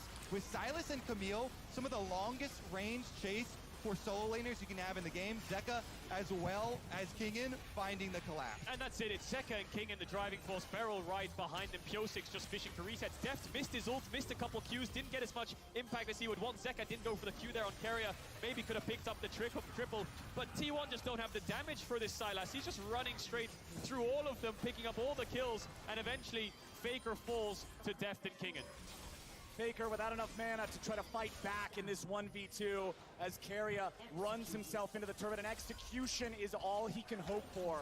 And DRX finally found the fight they were looking for. They command a Baron and a 3,000 gold lead, and they're pushing into the T1 base. Oh, hold me close, boys. This is what we wanted from this series. DRX poised to strike back against T1. They're at the gates. They're knocking on the door. Zeka has stolen the Ashe ultimate. Keep your eyes on either side from a long-range pick. Zeus clearing midway, Def staying towards top. Arrow misses Kingan again. He buffered the E every single time Gumayushi's fishing for these arrows. DRX are dodging and diving away. It's a 1-4 right now. Kingan's pushing mid, 4-man top for DRX. Beryl is the bridge between them. Faker's on the side. T1 looks like they want to fight, but without the Ashe ult, it's incredibly hard. When does Zeka pull the trigger? Exactly. Keep your eyes on the Silas. Mid lane continuing to be chunked down here by the minions. Kingan getting chased after by Faker. Kingan could be in some trouble. Owner's ready to follow it up. Flash out. Faker one pick. Gets the kill, and T1 holds the line. That's got to put a stop to the siege right there. That pick alone, T1 have dealt with this critical timing window. While DRX are wearing Baron for another 50 seconds, they take down King and they relieve the pressure. Big mistake there from King, and he tried to E off the wall to land onto Faker, but he wasn't in range. Doesn't commit the ult because he realizes Faker has so much damage, and the arrow missed from Zeka. Tries to run away. The flash didn't get as much distance away as he might would want, but here's where he eased the wall and looks for the fight. Arrow misses as well. Faker doesn't get stunned. And then Kingan realizes he's made a mistake, has to run back around the tower in case he'll get stunned. Flash doesn't really avoid anything apart from the Lux ult, and he dies. Yep, this is what makes the difference. The moments on the biggest stage in the world with all of the pressure. DRX still can recover though. No problem for them. They've got the gold lead. They also still have Dragon Soul Point. Dragon arriving in 50 seconds. Exactly, and that afforded them a good fight last time. Depth of the clans, depth of the flash. That is both summoner spells of the DRX marksman. That is huge for T1 in this upcoming battle. No ultimate as well. He should be in time for the dragon spawn. T1 will get the mid tower though, and they will keep on going. The solo lanes are here to respond. Faker's level 18. Is lying in wait, waiting for this dragon to spawn, waiting for T1 to move into this bot side river. T1 should know that he's around there with the mist and the wards being down, so they'll stay as a death ball, stay grouped up. Deft will rejoin Zeka. Zeka walking right into a brush. Everfrost on 3. Honestly, Graves' collateral damage barely tickled him. That's half HP on the DRX mid laner. Yeah, T1 are fishing for big chunks on health that would allow them a better setup on Dragons. Just gonna be a teleport back from Zeka though. Level 18 on the Silas carry. Oh my! If they grab Pyosik, they guarantee the Drake. Pyosik with the flash back over the wall. He has Guardian Angel too. Chain CC. Pyosik Pyosik goes into the GA. He's just buying time. The Dragon's already up. T1 trying to chase, but are they going to lose out on the Drake? The Dragon's still being burned. DRX are gone. It's stolen away by Owner. And No. flash of the wall to Game Lil. is still on. Kingan stuck in the pit, tries to jump out, pulled right back in by the Infernal Chains. He'll resurrect as well. That is 2 Guardian Angels. Keria MVP. On the side of DRX. Keria MVP here. The enemy jungler. He sniffs out Pyosik, flashes on him, forces him away from the dragon. They kill the jungler. That allows Owner to flash in on the Graves and steal away the dragon. So my goodness, it was at their fingertips. Keria just does not miss, does he? With the Everfrost, with the Qs, he knew how much time he had to help Gumayusi gap close. We'll see it again. So pops the E to get a little bit of vision onto Pyosik. Then he just instantly Q flashes him the second he sees him. It gets better though, because as Pyosik also over the wall, watch this Everfrost, lands the tip of it onto him as well to allow Gumayusi to get damage down. Jungler falls, T1 are in time to take away the dragon. These last 10 minutes have been immaculate. Oh my. Then Owner knows, I've got to get to dragon. They're burning down dragon, so we see Owner rushing for it. Zeka tries to delay him. Zeka stunned him up there on the ramp. He ults backwards, flashes forward, and gets there in time. Split seconds determined that soul, and Kingan gets pulled back across just to rub salt into the wound. They lose another member. They lose another Guardian Angel. T1 are relentless. Two GAs down. My goodness. Such a close one. So well fought here as well in the setup, and we see the reactions. Joy on one side, concern He's on been the missing other, all game, as though. DRX have had this game But he going hit their when way it for a counts, while, okay. but now T1 have swung it back. I think that's an incredibly accurate way to put it, because T1, they've got so much pressure on their shoulders to deliver. You know, trying to reestablish the dynasty here, coming in as the favorites. No overreactions for one fight. We'll see if DRX are unfazed by the last 10 minutes. See if they can still pull this through. It's a very even game state now. Gold within 500-600. Dragons even apiece. T1 have found a way to stabilize the game, and they're becoming incredibly strong. DRX haven't been able to force their advantage as much as they might like. And now it's a Baron dance as it spawns. Ocean Rift puts so much extra brush on the map, and DRX have to be so careful when they check these brushes. It was the brush check from Zeka that put him such low HP they had to teleport back into the fight there for the last Drake. DRX now going to find a ward here in the Baron pit. They can't start anything up cheekily or sneakily. 4 full items plus boots completed on Zeka, working on that final item. FAKER himself, full build, late game FAKER's victor. full build.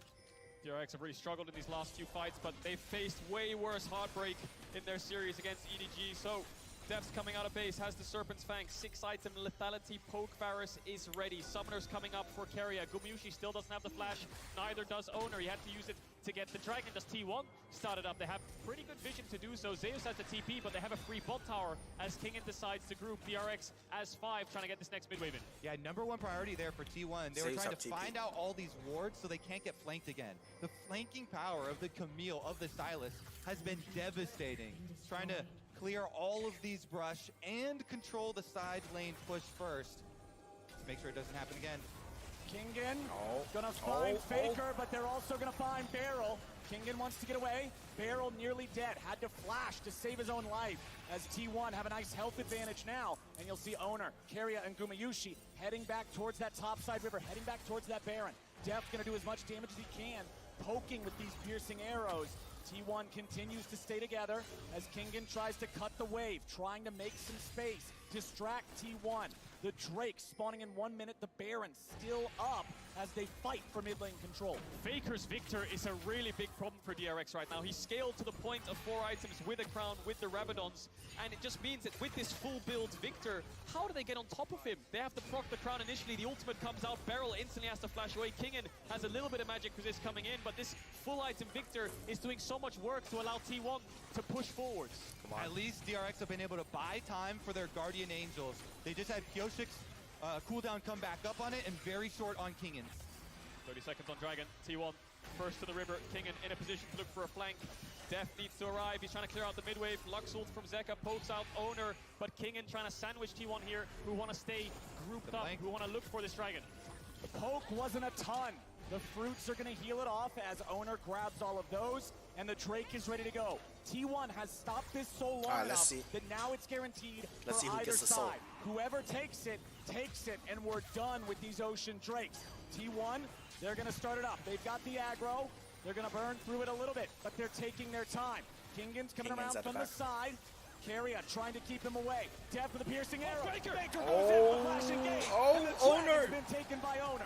T1 ready for the chase as Zeka and Beryl run for their lives. Zeka's going to be isolated. Zeka's going to be caught. Is Zeka going to be killed? He uses stasis to dodge the arrow. He may be able to use the Kingmaker to get away. But no, it's Zeka traded for Carrier on a 1-for-1.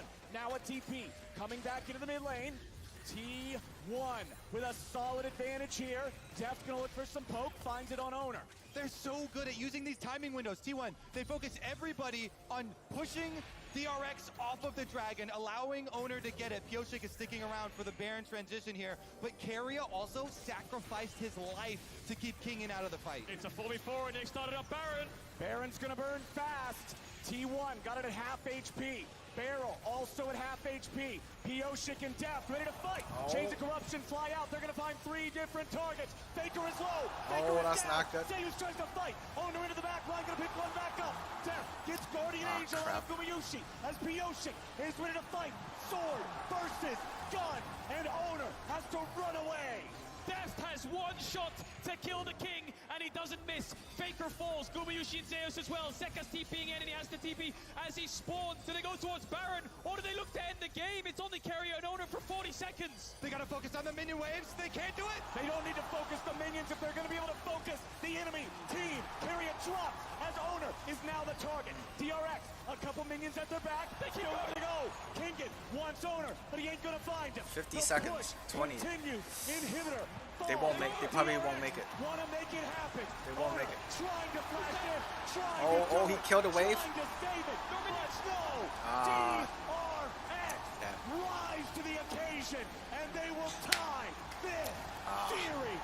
They lose the soul, but they win the game. DRX clutch it out. Oh my God, that game was clawed back by T1. They had a soul and they went for a Baron, but it's Deft who shoots the arrow onto Faker, gets the initial kill. Once the victor is down, the rest of DRX can clean up, and with that one single window in the last 25 minutes of the game, DRX Game 3. What a win. No, it was pretty close. A win that started it was pretty off close. Looking a lot like game number 1. What team play coming it was out pretty from close. DRX to keep themselves going blow for blow in what is now the longest game of the tournament so far. That beat out game 5 of Gen G versus Damwon. My God. It was a mid-game drought for DRX. They couldn't get as many kills they wanted. The call was fine. They lost 2 or 3 dragons in a row. The call itself was fine. Heroics were necessary in this game, and they were delivered. I'm sweating, boys. That was a game. I hope we get 3 more of those. 10 years in the making, this finals. It really is. And if DRX it's not all the tower that matters. Being in the driver's seat. That was a 1 fight against difference. T1 all year. They had it in their hands and they almost dropped it, but they stood tall. 1-1. Remember, versus Gen G, they got their first win against them in game 2 as well. And remember how that series went. But T1 is an entirely different Come on, let's go game 3. This final is shaping up to be what we were all hoping it would be. And Worlds is a gauntlet, my friends. And the best way to keep up with all the action on the go is Riot Mobile. It's home to all things League, Valorant, and much more, where you can watch Worlds live, catch up with the series scores, and talk about all T1 the action can't with your push. friends. Check it out and join us Vars, as we head over to the Vars and Heimer is pushing the lane so hard that it can't really push. And we're all tied up, Having just fun? like that. It's DRX 1-1. strike back. What a game 2 that was. It started off with so much action. We had kind of an interesting change of pace in the mid game as both teams were really trying to feel each other out. And then an explosive few fights there. back and forth to end it all, and it falls in DRX's favor off of a wild Baron play. Back and forth and back and forth and back again is how this game felt, because right here, after another smite secure by Owner, I thought T1 was going to do it. I'm thinking, this is just like the RNG series. Are we going to see a sweep? Is DRX going to be able to get the reverse sweep? But the thing with DRX is they absolutely never give up. They buy a bunch of time, they kill carry on the backside, and then they're just figuring out how to stop this T1 Baron. They certainly are, and the most important person you have to keep your eyes on is Deft. So you can see on your minimap right now, he's going to start making his way up towards the backside of the blue jungle, and he's going to follow up and he's going to land a really crucial ult as T1 kind of funnels into the pit. Keep your eyes on Deft right here. That Deft ult was land nice. Such an important ultimate right there on that to Deft fake ult it in was the middle really nice. of them all. Gumiyushi's then forced to flash very early on in the fight. While he's doing decent damage, it's not enough to be able to shut down Kingen. And on the other side, while Owner is doing a great job, all of T1 gets split apart, and Pyosik demonstrating his great Aatrox performance. And then crucially right here, decide not to kill the Baron, make the call that even though they have Heimerdinger dead, the wave is close enough. They're so late into the game, the death timers are a minute long, so they just make all the correct decisions in a very crucial moment. A lot of teams would just do Baron here. They do the call to end, they execute, and they win. And that's so massive for DRX, right? Because we talked about how back and forth this game was. Initially, when DRX got the lead, and then there was a pickoff, and then there was another pickoff, it's like, oh no, this is like domestic DRX. Like, we're back there to see them come off of this play. 3-1 so decisive in knowing that they can end is so important. And I think that we kind of have to go back to the beginning of this game where it did feel like it was just going to be a T1 domination from the start. The fact that they were beating them this closely, you can see how close it really was to DRX being able to gain a huge advantage this early on into the game, but T1 just did not let them as Carrier just dominates on the Lux. It was just beautiful early game plays and constant impressive performances from Carrier throughout this game. Yeah, we definitely see why, like we talked about the Ashe, we talked about the Heimer, Carrier locking in the Lux alongside the Ashe and making these plays. I can't stress enough how regardless of whatever champion he has, when he's able to get some CC down, when he's able to initiate a fight, the rest of the team follows up so well, and his mechanics are just godly. So that was T1 setting the pace early with a couple of quick kills, but DRX, not to be outdone, found their opportunities in the early game as well. Meanwhile, Beryl here, I think I also want to point out both of these supports, right? Because I feel like people aren't necessarily going to think of Beryl when they think of creating space, but he, like, not only survived there, but got so many crucial stuns in a lot of these fights to set up for his team on the Heimerdinger. You know, as they say, if you can't heal him or cure him, you bury him. And I think that Beryl demonstrated that perfectly. He wasn't doing that thing the whole map because he needs to take care of the split push from coming out. No, because that's the Heimerdinger joke. It's the burying. He's using the Heimer joke, but I will say, and I said it before when he played Heimerdinger, his Heimerdinger mechanics, he must have played hundreds of games. He's damn good at He knows Heimer. every angle, he knows every reset for the turrets, and he always knows the right ultimate to use. And this fight really was one of the big swings in favor of DRX because we saw many close Dragon fights, and this one was really where we started to see DRX claiming full control over it and Zeka really coming online.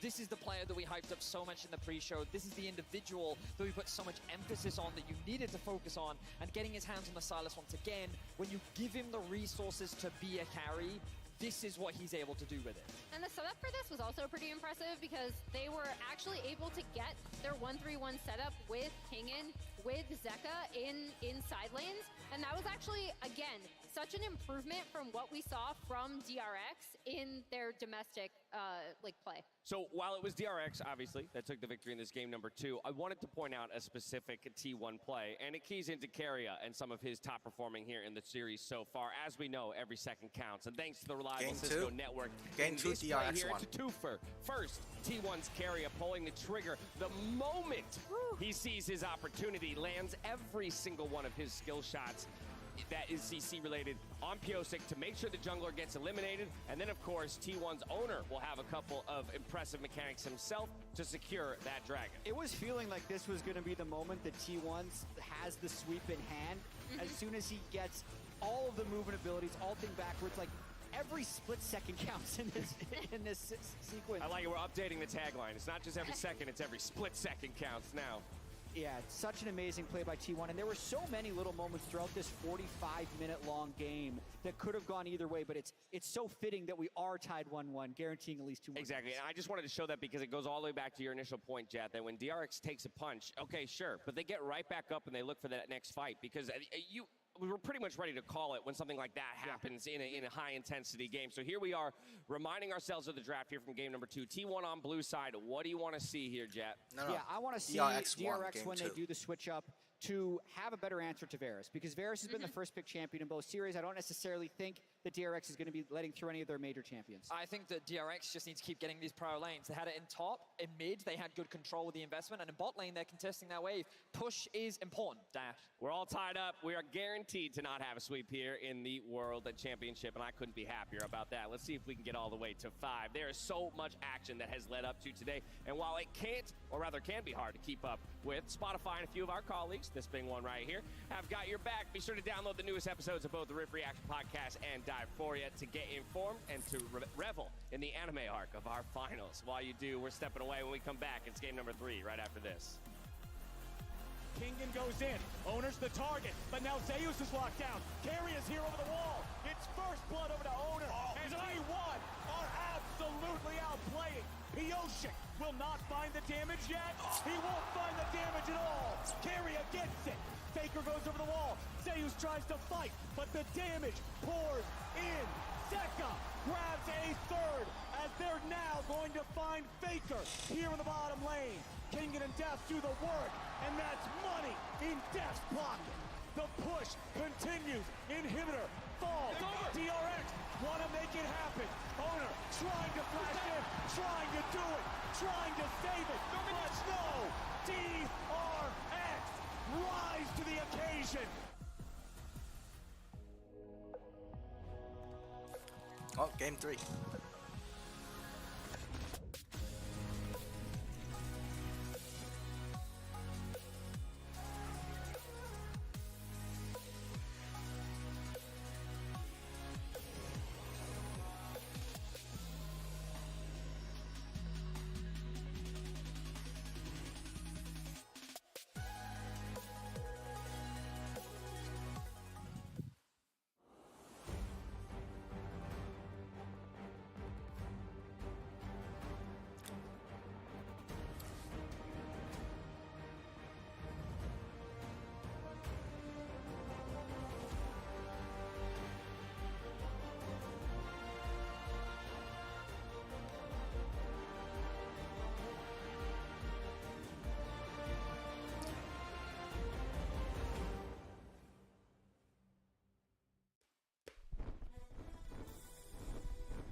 Red Bull gives you wings.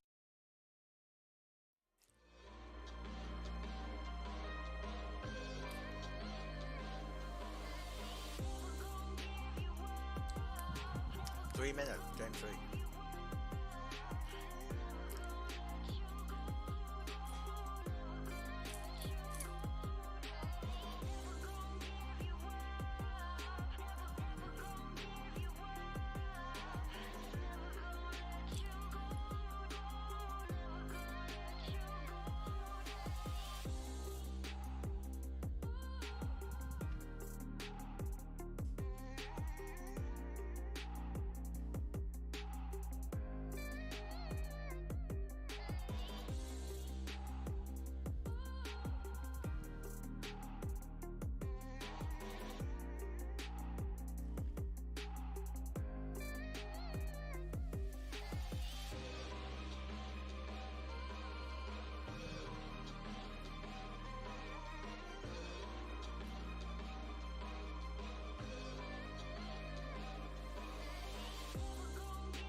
50.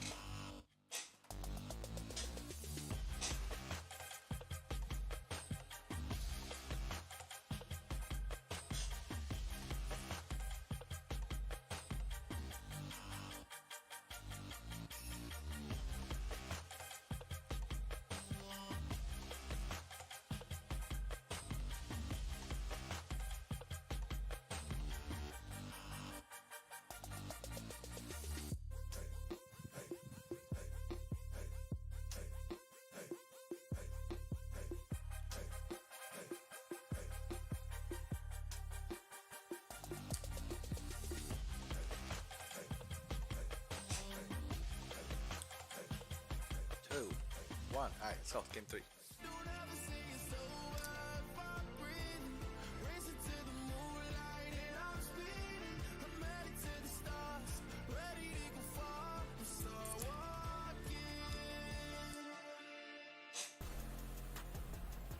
Welcome back to Worlds 2022 here in the finals, here in a tied series.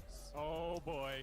I doubted them a little bit there, DRX, in the game, but I guess when you doubt them, they only get stronger. I just can't get over a lot of the reactions and mechanics too. How about Kingen and these hook shots? Every time an arrow is shot at him, it looks useless. He wastes so many of those cooldowns from opponents. Really nice play from him. Reaction time was flawless, really, wasn't it? Even on the ones that missed, he was already ready to jump away. Only had that one mistake in mid that hurt their Baron push. But T1, I expect him to be back on the blue side, run back something similar. Does DRX change it up? You know, we saw the Yuumi ban, we saw the targeted Lucian Nami, we saw the Caitlyn ban. Do they want to give one over and try something new? Because in game 1, can you fault their draft? Sylas Aatrox, that's really DRX's bread and butter, but maybe they don't want to change the matchups and pick differently. And to me, that's one of the most fun things about a series, especially one of this quality, of this caliber, is seeing the way the teams will adapt between the games, seeing the changes they choose to make, the problems that they assess as what was really critical in that last loss. And I'm really excited to see what DRX brings out here in the third one. Yeah, and T1 as well, right? Do they think that Sylas was a big problem in that last game? Is Varus now all of a sudden the flavor of the series? Is that something that DRX want to deny? Do they have an answer to it? Because Varus has been first picked both games. T1 showing it with 3 bot lane bans, DRX responding to it with 3 bot lane bans, and both teams need to figure out the Varus dilemma. And there should be a drop in priority on the Aatrox. Both teams have shown strong counters with the Camille, with the Yone for themselves, being able to outplay it. So we'll see about a lot of adjustments here. On the red side for DRX, though, it's so hard to get away from these bottom lane necessary bans because, like we talked about, Jeff hasn't played much Aphelios. You can't play the Aphelios plus Lulu into the Lucian. So Yuumi and Lucian remain permabans, and then probably the Caitlyn unless you want to pull out something crazy. So Varus first pick is probably going to be the answer here from T1. Now does DRX take away Renata? They've left that open. They banned it in game 2. Kalista's locked in. Kalista Renata. That's their answer to Varus. Will it work is the question. What is T1's response here? Do they go for some kind of melee support into this Renata? Do they play Varus Karma to try to contest the push? The problem with the Karma is you don't have a lockdown onto the Kalista. So Aatrox is up, Sylas is up, Rise is up for FAKER if he wants to blind pick it. There it is, looking at double poke here. More aggressive fight over the priority in that pushing bottom lane. If you go with something like Leona or Nautilus, looking for the all-ins, looking for the kills, immediately picking up is Zeka going to play a Kali? Security of the team fight is here. I wonder if something like Thresh could work. Kalista's very hard to hook. Karma will get the push, but I think she'll fall off. It makes sense. That's the default answer. As you expect, they're just going to go towards it. No Thresh shenanigans to be had. No Zeus Yone, no Aatrox blind pick. DRX have found a different response, and this draft will look a lot different in terms of side lanes. Yeah, I mean, the pushing on the bottom lane has just been so critical. They don't want to give it up. T1 lost game 2. And now, though, the confidence of Zeka, this champion, he has mastered both the Sylas and the Akali sides of it.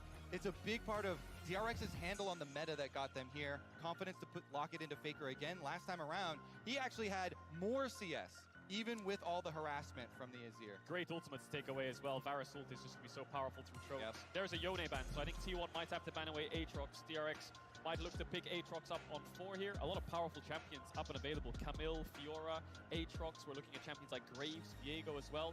Kindred is up for Pyosik as well if he wants to look for that angle. Well, with Aatrox banned away, when we talked about last game being another no tanks kind of matchup, you guys said how it was Aatrox that wills that into being because he creates a carry versus carry style. Now with him banned away, with Yone banned away, we might see some big frontline for the first time in the series. I agree, especially if it's Poke, Varus, and Kalista, two champions which really struggle to get tanks down.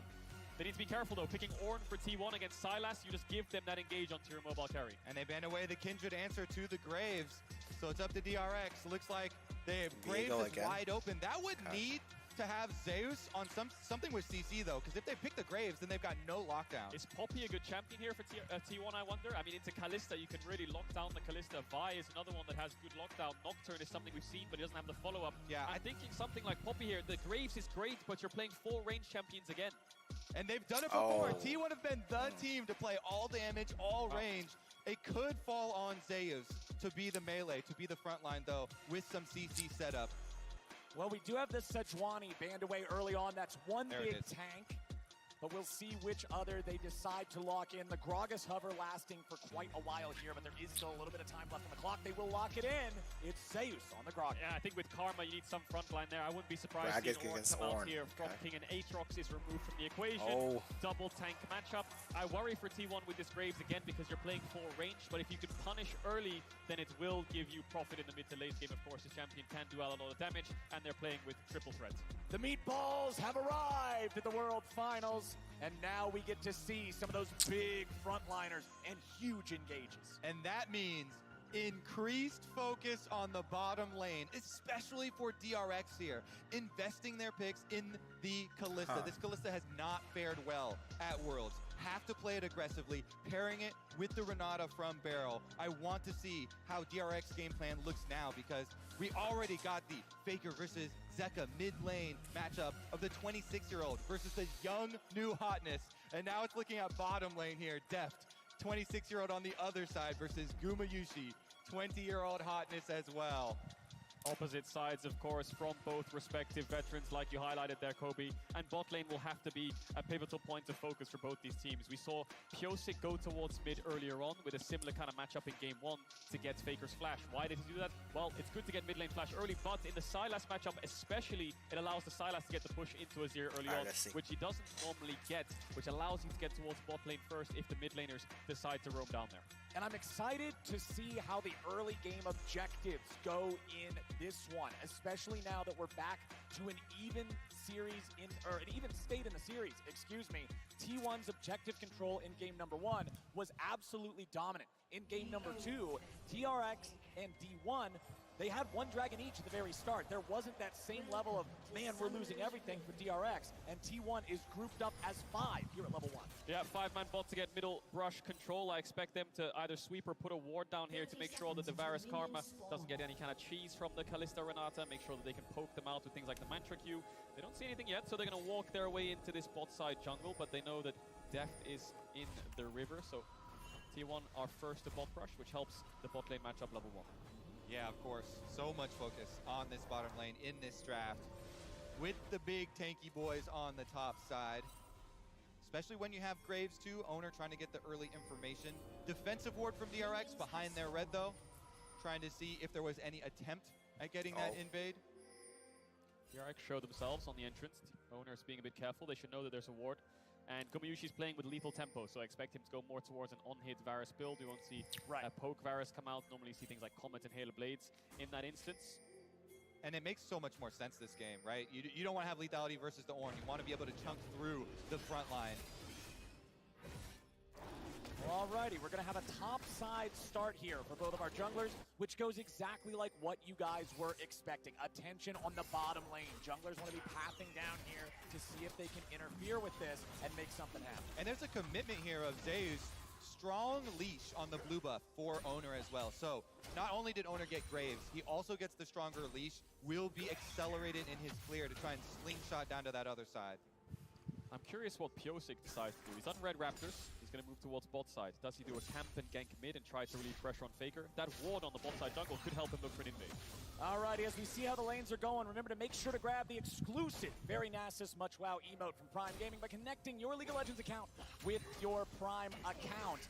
As Kingen has the push here in top side, Gumayushi and Keria have it in bottom, and Faker and Zeka are pretty evenly matched. Yeah, I would hypothesize that Pyosik would reverse clear up to the top side Scuttle Crab because The bottom side pushing here with the Varus Karma means that it's so hard to fight over the bottom side Scuttle Crab, and it would be a little bit dangerous, but his sweeper doesn't see the ward. Oh, man. Pioshik walking right past it. He's going to wait here in the brushes. Keria and Guma are staying up. Pioshik with a flash engage. It doesn't matter if they knew he was coming. They're still going to grab first blood, but it's a one-for-one trade. Beryl now trying to get away. Should be fine. The DRX killer instinct still comes out on top. Great first blood for Deft. You have to wonder if Gumayushi, he should have known that something like that was coming and maybe tried to react with the flash. Either way, it's a one-for-one. Despite it being first blood to Deft, I think this is actually good for T1 because look at his CS now, Deft. He's lost a lot of that wave. It'll start to bounce into Gumayushi, and they traded 2 flashes, 3 summoner spells from DRX just for a heal for Gumayushi. Yeah, T1, they saw him coming. They had the information. Guma still goes down to the forced gank there from Pioshik, and investing the flash as well could be troublesome for the jungle. Graves can be very abusive, going to harass the Viego. FAKER, meanwhile, forces the teleport out of the Sylas in mid lane, and yes, of course, Nice we already know, did not quite catch it. And T1 are saying, get over here, Graves, right now. These are the comms. We're going to outplay him. But Pioshik was so quick with the flash, Guma did not react to it, and they just stand and they want to trade one-for-one instead. And with the Ignite going down, Keria gets the last hit there for the takedown. As you said, though, the wave meant a lot there as they're able to push it in, and they did get the kill. Yeah, kill gold in DRX's favor, but wave states and summoners blown is in T1's favor. So I think they'll be pretty happy with that kill. And it's a Keria which isn't the best, but can help in the early lane phase, has the early amp tome to try to poke them down. So now this wave state, we'll see how DRX plays it out, and we'll see what Pioshik does to try to help the bottom side of the map. Owner actually hasn't done his red buff yet, so he's probably going to move his way down there and should be first. But DRX facing a lot of vision disadvantage here. Pink ward, double ward in the river, including the crab, another pink ward. They need to clear all of that out. They do have Kallista's little ghost walking around, trying to keep an eye on everything. Pioshik throwing out his own Krugs on the other side of the map. Owner finally going to pick up that red. Solo laners all at level 5, so we're getting close to that critical point where the ultimates are going to come online. Remember, there's no arrows or anything this time around to be stealing away there for Zeka, but he does have some incredibly powerful tools, like a Gragas ulti, like a Varus ulti, that with a full AP ratio can wreck a team fight. And on the bottom lane, you see the power of the Varus Karma nullifying this Kalista pick. That poke from Keria with the Comet coming through, and Guma landing as well, continually forcing Deft and Beryl back towards their own side. Slow pushing wave here. When you slowly stack like this, T1 are actually creating their own mini objective, building up a big minion wave to then either bring Owner for a dive or force more losses from DRX. And this is just going to be series breaking, really, isn't it? This is DRX's response to the Varus. If this doesn't work, then it's going to really suck when they go back towards red side. If this does go to a game 5, they need to break the Varus first pick and show that they have an answer right now, struggling. DRX normally like to start up these early Drakes. Owner knows it and he's hovering around. Pioshik has the level advantage. Owner not too far away from leveling up, but he's making sure his bot lane is safe.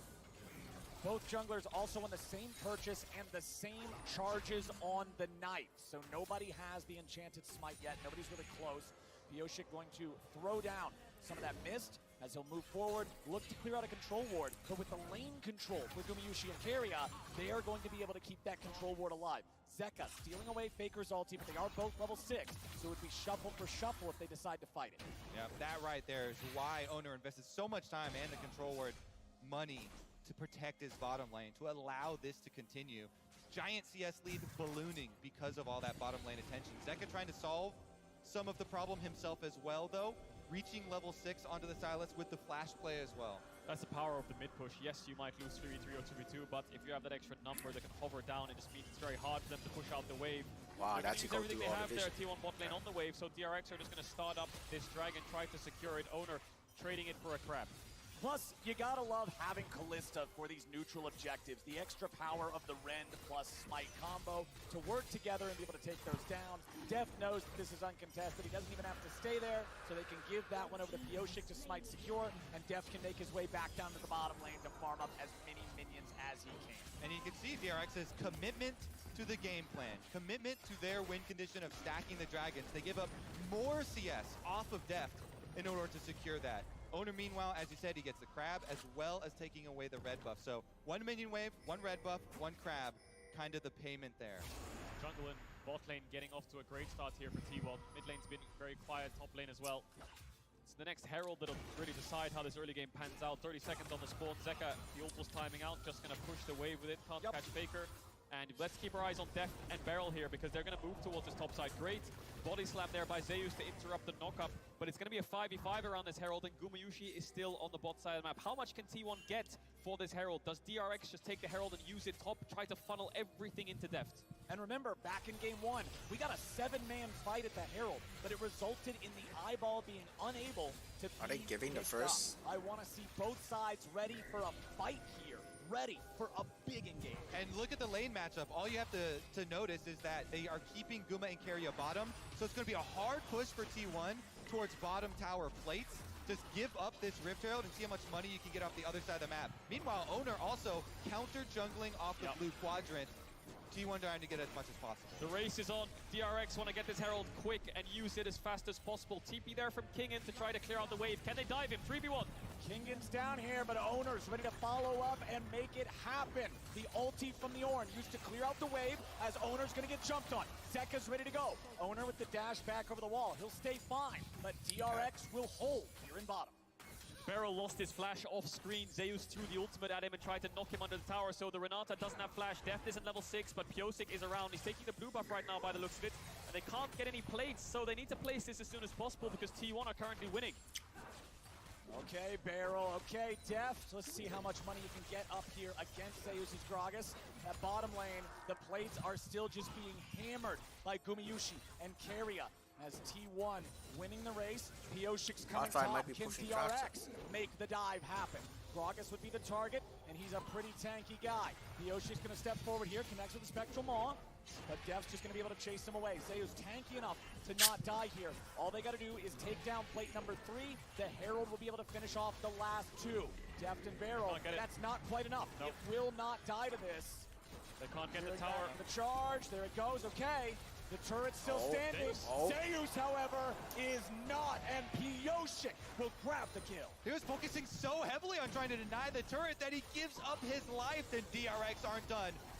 Oh, but bottom side, it's T1 They're doing also the same trying thing, to hard force here for this turret. We're still 4 minutes away from plates dropping. It's not like these things are going to become squishier anytime soon.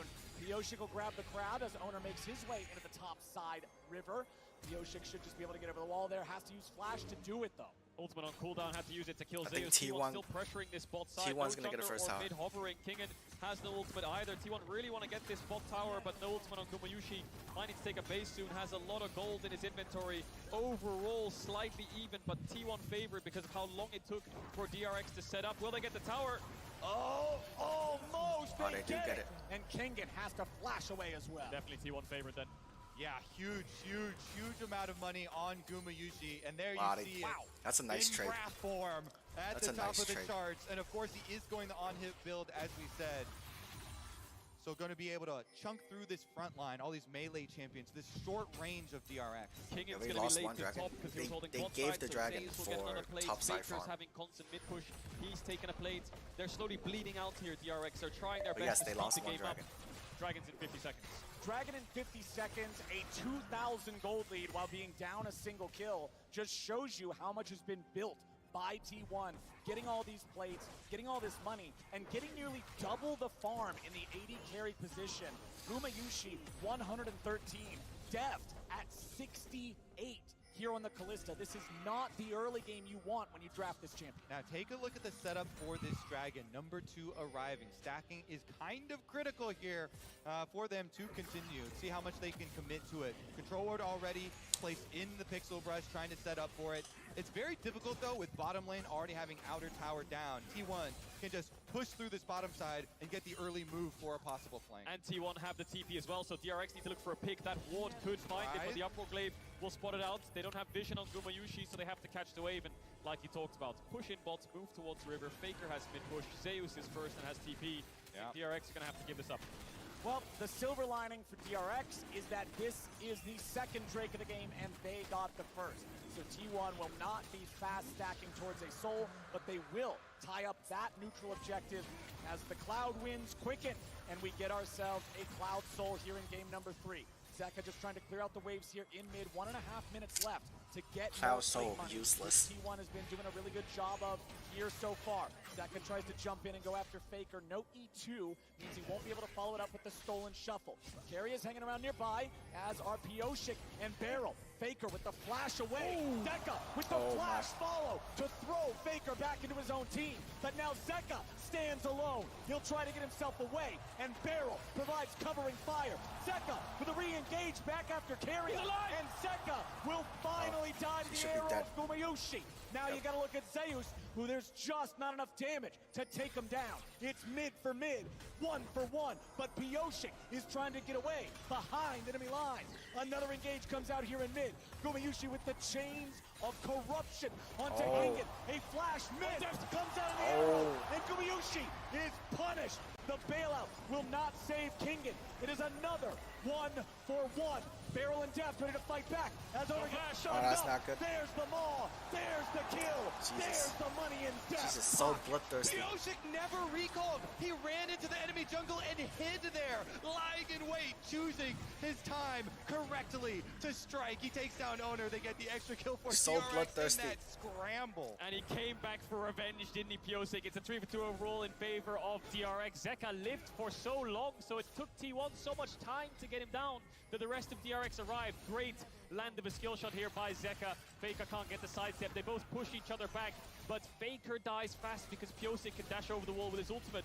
Zeka kites into the hostile takeover. Looks like he's gonna live. And as Zeus comes down, he re-engages onto Carry, and here with the barrel he's gonna live, but it's just Gumayushi's last auto attack that finds that kill. But by the time he falls, the rest of DRX arrives. Exactly, and then look at the mini-map. You've got Callisto all the way over here, only now starting to run, and Pioshik in the minimap cancels this recall, waiting. As soon as this fight starts again, goes in for it. It's the overchase, actually, isn't it? Guma's Gumayushi there, tries his to get flash Kingen is down, not. and Deft arrives in time because of this overchase. T1 forcing a bit too hard, and DRX fight back. Oner, no flash. Pioshik stays around.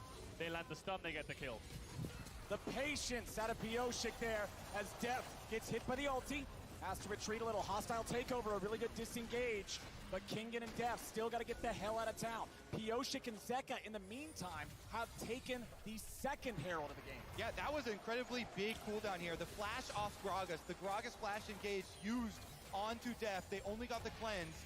No kill secured for T1 there. And remember, I think he Zeus was is trying the to protect the last piece flash. of this composition. He is the critical playmaker. It has to be the Gragas. And without the flash, those big surprise plays. FAKER, no flash. Here comes the Ornhorn, finds the knockup. Zeka with a little bit of follow-up CC, but that turret standing at 2% health saves Faker's life. Yeah, Zeka didn't have the ult up in time to take Faker's, and I think he thought he was going to get pushed back if he went in. Don't know if he had information on Oner either, but they force Faker back, and their objective is the top tower, which they will pick up. So in these last few minutes, DRX have been winning the skirmishes, and these kills on Deft have negated the gold lead that Gumayushi had from the plates in the tower. Yeah, so a little bit of small advantages now as DRX looking like Zeka pushing on top side. 2 hits, 1 hit even will finish that tower off, and then they still hold on to Rift Herald number 2 for their push. Ideally, they could try and get a setup here for mid to push down that mid tower and allow them much more control of Summoner's Rift. The Umbral Glaive on the Graves, obvious first item. They go for it every time. Oner working on that Gore Drinker there for the second to give him that ability to jump into this largely melee team and just be a threat. Meanwhile, on the other side, that flash was 2-0-2 on. for Pioshik Viego in his 3rd game of 3 playing it in this series. Yeah, specifically that Glaive turning off the vision and finding wards combined with a zombie ward talent there from Oner leads to this balloon and vision score so that he's got even more than the supports. Yeah.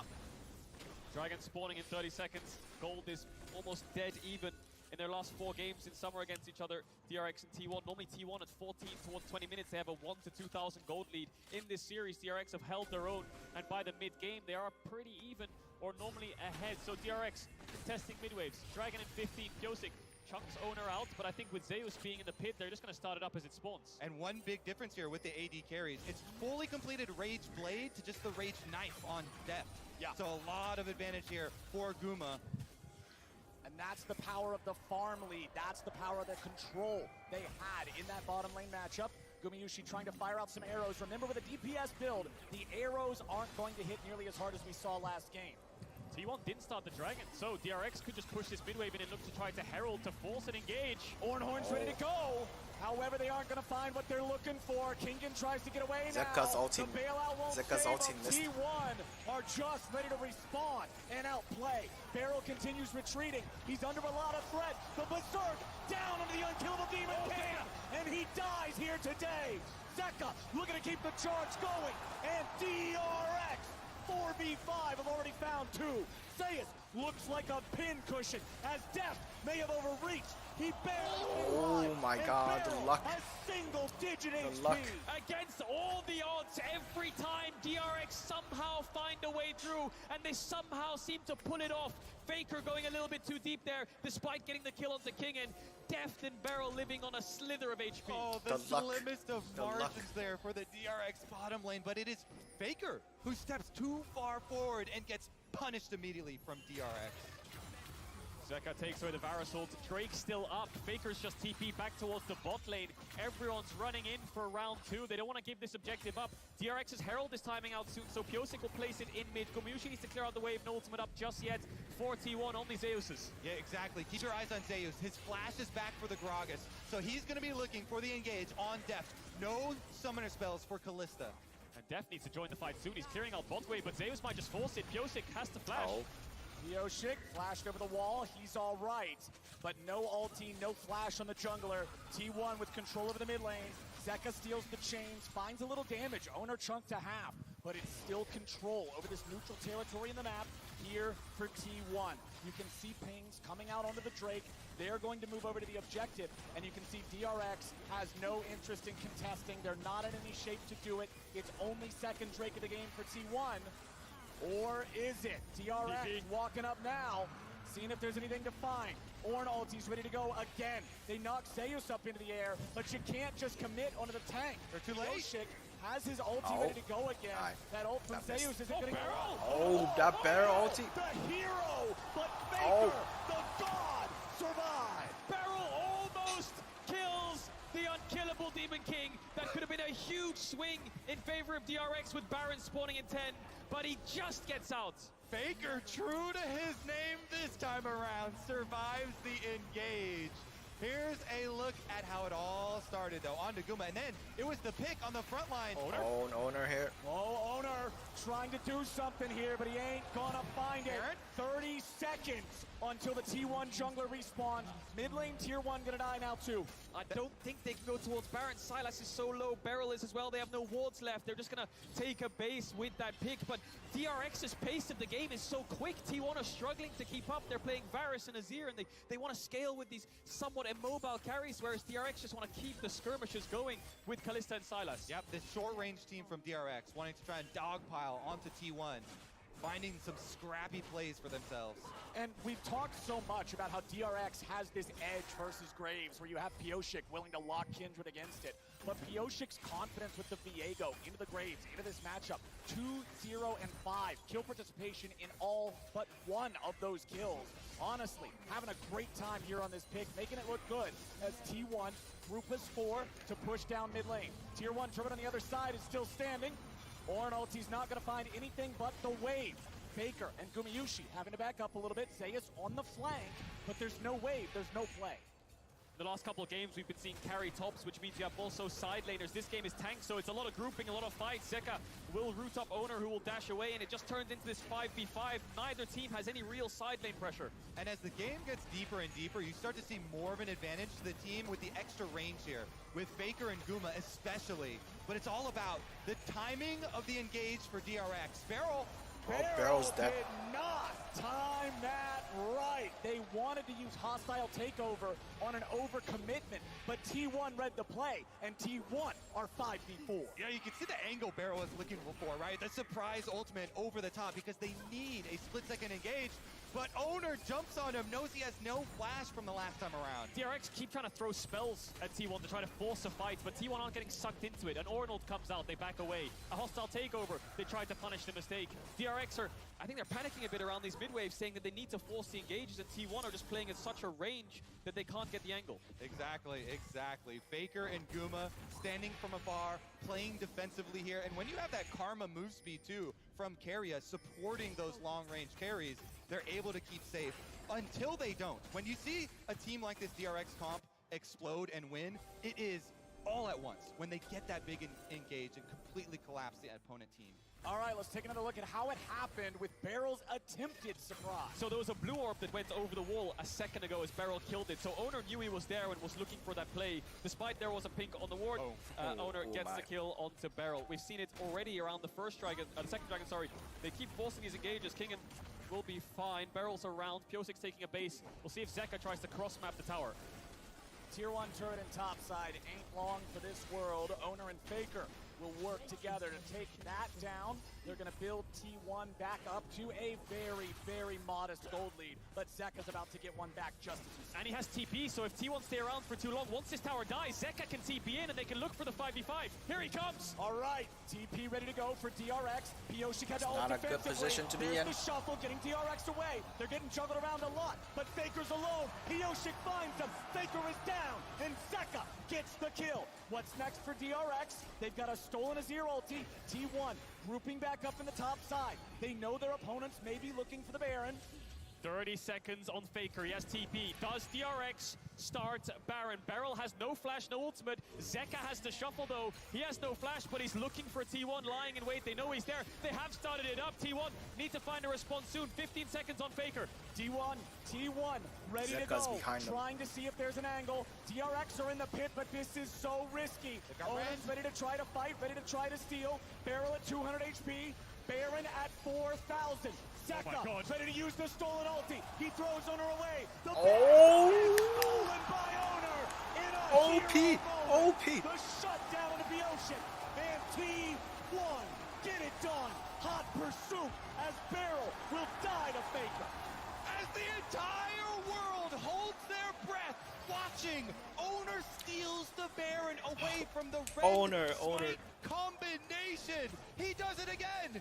He stole the dragon. He steals the Baron. Owner smites are sick. DRX though, Kingen might be in trouble. Zeus looking for Zeka's on the way.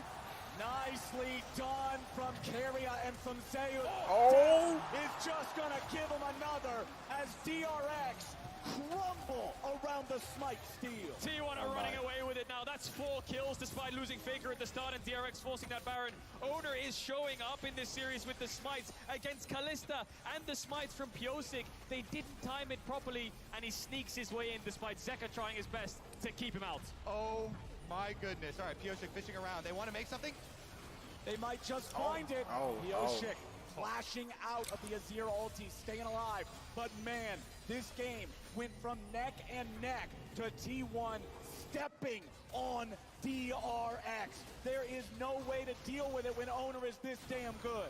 This steal from Owner could be one of the defining factors that makes him win his first World Championship. And it's similar to the one on Dragon. Zeka this time steals away Azir ult, he pushes him away, and he just flashes over the Azir wall, still gets in there. You always talk about syncing up the timing, picking a number with your Kalista. We smite and Ren at whatever, 1,500, 1,800, but Owner gets in there right in between, flashing over the Azir wall, actually insane stuff under high pressure. A lot of people talk about if T1 win here, it's FAKER's 4th, but it's also the first and the beginning of such a strong legacy for players like Owner and Zeus. Keria and Gumayushi so young with such a long career ahead of them. This could be the first step in being so dominant and staple names in League of Legends like FAKER. And I love that story so much because T1 trusted in their own amateur program, in their own youth programs, bringing up these players. But DRX is ready to go.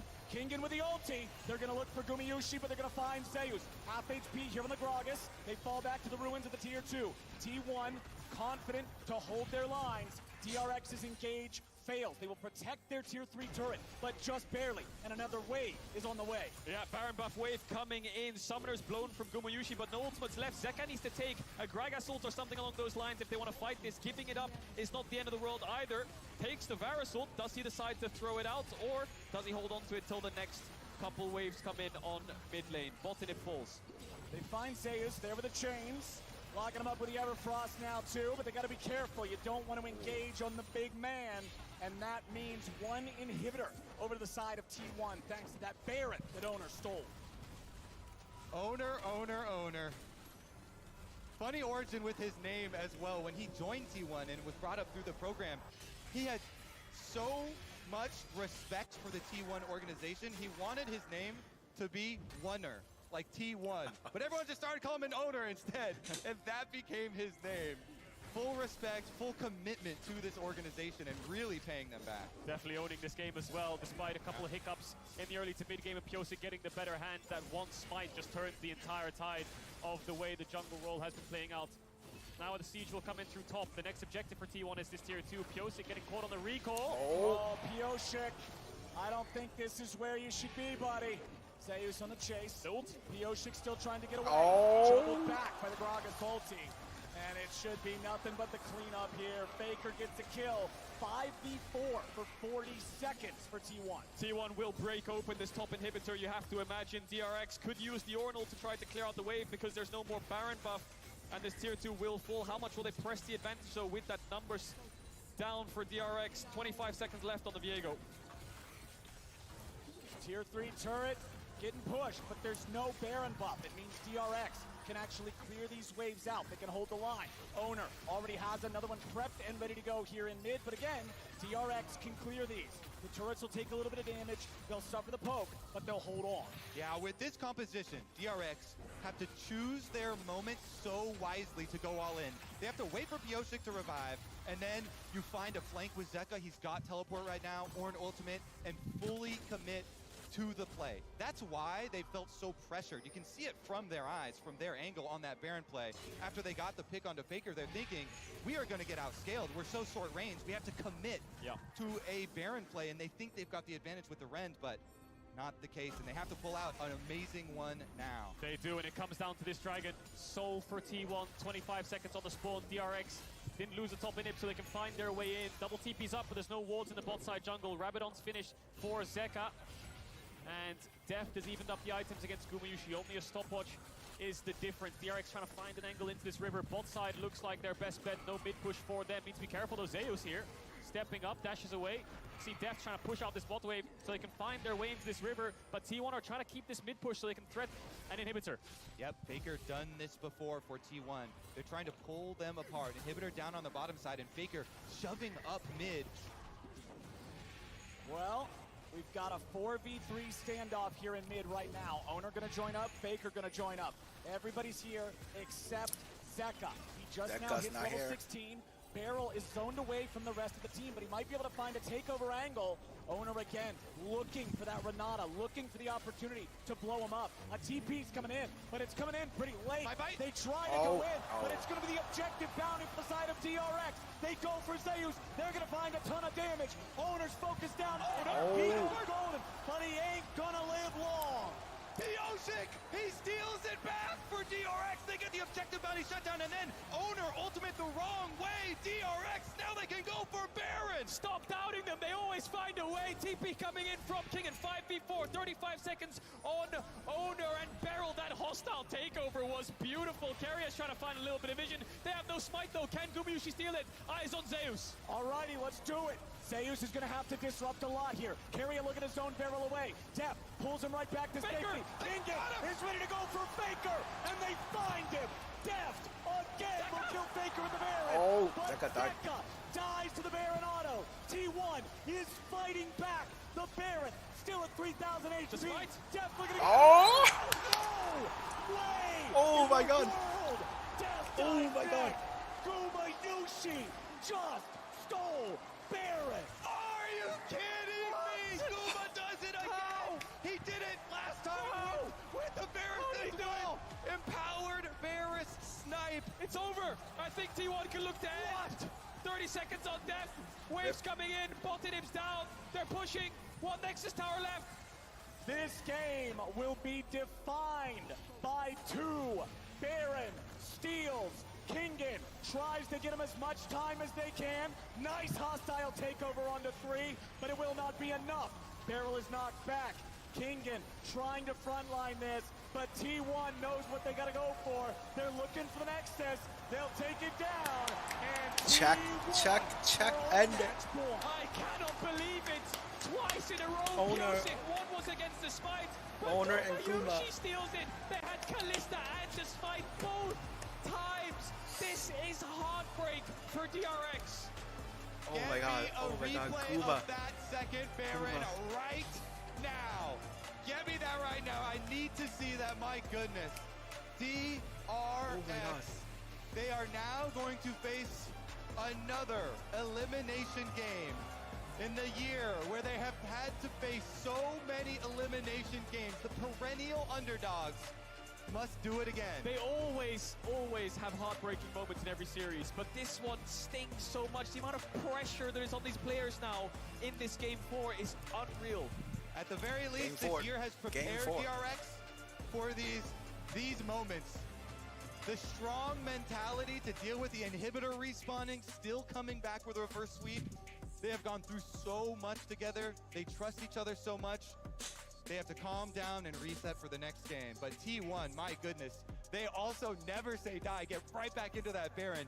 2 clutch steals. Yes, you think the other team should be able to secure with those Rens, but the timings on these steals too, from both Owner and Guma, amazing. It's one of those moments when your jungler is dead, you assume, man, it's a 1 in a million shot to steal that away. But sometimes that's all you need, and Gumayushi lands it. And Zeka was tanking the Baron when they turned. If he didn't fall there, they would have had an extra member to try to take that fight. But losing the Baron with Smite and Kalista against the Varus on the hit is unacceptable. DRX are going to be kicking themselves. Those empowered Varus arrows, my goodness, those will catch you. And they have multiple times here in this series already. We can see it in the gold graph with the bounce back and the swing here. My goodness. It has been an awesome series, and Game 3 was no exception. But with DRX's defeat, we are readying up for match point at the State Farm Analyst Desk. Thank you so much, Captain Flowers. I agree wholeheartedly how amazing this series has been, how epic that game was as well. But that's some League of Legends right there, Josh. Yes, it was definitely League of Legends being played out there. Dramatically so. Yeah, exactly. Because that's the thing, we watch it and I'm like, I don't know how to do our job. How do we do our jobs now? How do we do... That's cool. I got a droid thing. I'll do it. You got. All right. You help make it make sense. Give me the droid thing. All right. So when we look at this initial Baron play, right, the important thing to recognize is the current map state. Because when we look at the top side of the map, we can see a large number of people heading up towards here. The ultimate has already come across to the side, and initially this is looking like a pretty promising fight for T1 that ends up going in the favor of DRX. So let's start rolling out the clip now, and let's see how things pan out. So because FAKER gets isolated on the side, he's going to end up dropping, and with the numbers advantage, DRX are seeing a window of opportunity to force the first Baron, and this is really one of the big break points with which DRX can run away with the game. But as long as T1 members are alive, that is one of the scary things that DRX have to be cautious of. Now, you'll notice as well on the backside, Zeka's going to try and flank, create pressure on the side, but Beryl's already being forced away. They're being funneled into the back of the pit, and then this gives Ona access into the Baron itself, which means that with the smoke screen being thrown down and Zeka doing his absolute best to keep him out of it, flash in, smite, and the smite doesn't actually come out from Pioshik. So the moment that the rend is popped, that synergy needed to be there, and all he really did was set up the Baron for Ona to come and steal it away. And I gotta believe that's what Kedro means when he talks about them. They're gonna kick themselves for that, because you're the ones with the Kalista. Exactly. You pick a number, you say to smite rend, and either they rended too early or they didn't smite on the number. This next one, though, it's a little bit of a redemption at first, because you think, holy crap, maybe they get away from this Baron going down by being able to get this. And critically, Owner also presses the ult in the wrong direction because his flash was buffered already for that. So he goes down, and now this is all the timing game for DRX. So the biggest thing is that they can stay alive long enough. So basically, T1 knows they don't have smite, So they're just trying to put as much damage down on DRX as possible. When Zeka dies here, it gives Guma a chance to just try and pressure them off the Baron. Look at how low it gets, but DRX thinks they're going to die. The Ren comes out early, crucially on the second one. They missed. 1,300 health after the Rend. And then there was a smite, but he was dying anyway. So this one, I think, was actually more about the pressure of them getting forced. Weirdly enough, because there was no smite to steal. It's the first one I feel that is actually more what they should be kicking themselves over. Yeah, absolutely. I think the big, like, just not syncing it up in that first Baron. And to be fair, like, DRX, again, they're much improved from a lot of the things we saw in the LCK season. And they overcame, I think, an early game where they lost out on bot side really hard once again. We're going to pull up some Kuma Yushi stats here in a minute, but the bot side pressure that T1 was able to create in this game, and then the way they were setting up their side lanes so that they were kind of opting in, like you saw DRX, even when they got Rift Herald, were trying to push on top side, the way that T1 responded so intelligently around the map to make sure that gold was still being funneled into all of their carries, particularly FAKER, was also very intelligent. So the way they play around this bot side pressure, what Varus has brought them and the fact that DRX does not seem to have an answer to it is going to be massive if they end up on, if T1 ends up on blue side again. And I think that perfectly contextualizes why that Baron steal or those two Baron steals were so dire for DRX, because you can only get yourselves into those winning positions so many times, and then all it takes is one mistake and T1 will find their way back into the game. And so mentally, I'm wondering how DRX is handling that. Red side wins are at such a premium. T1 won the coin flip. They get blue side at the first game. They had opportunities here to get the game on red side. I actually still think DRX has a high chance of forcing a game 5 from blue. But it's like, how much mental resilience can one team have? So many things all of feel it. like They have all of it. They have all of it. So if any team can bounce back from having 2 Barons when you have Kalista and a jungler in the pit not go their way twice. It's got to be. Then wins you against, it's got to be them, but they're also against FAKER, so I don't know. But let's have a look back at like one of the big turning points for DRX in the mid game, because I felt like that this game was a lot of what was happening in the mid game. While there was a lot of pressure, the fact that DRX are able to find these fights, I feel like this trio is becoming really more apparent in this series. We've been seeing a lot of roams from Barrel, which is not uncharacteristic for him, but trying to shut down FAKER is so important. And we can see here some of the individual playmaking that Zeka was able to make. The fact that he was able to buy so much time for the rest of the team, that initial pick onto FAKER, while he did end up dropping here, this fight then continues to extend into the mid lane, and we end up with T1 almost overextending, but it's a game where T1 as a team are very comfortable skirmishing you. When they see a window to pick a fight, they will take it. And we've already talked about how they're a team that wants to try and skill check you. DRX is answering them, and I think that's one of the craziest things that no one really expected of DRX throughout this tournament, because here in the finals, they showed it in the semis, they showed it in the quarters, they are happy to go toe-to-toe with you in these situations, and the second an ounce of aggression is shown, they will answer back.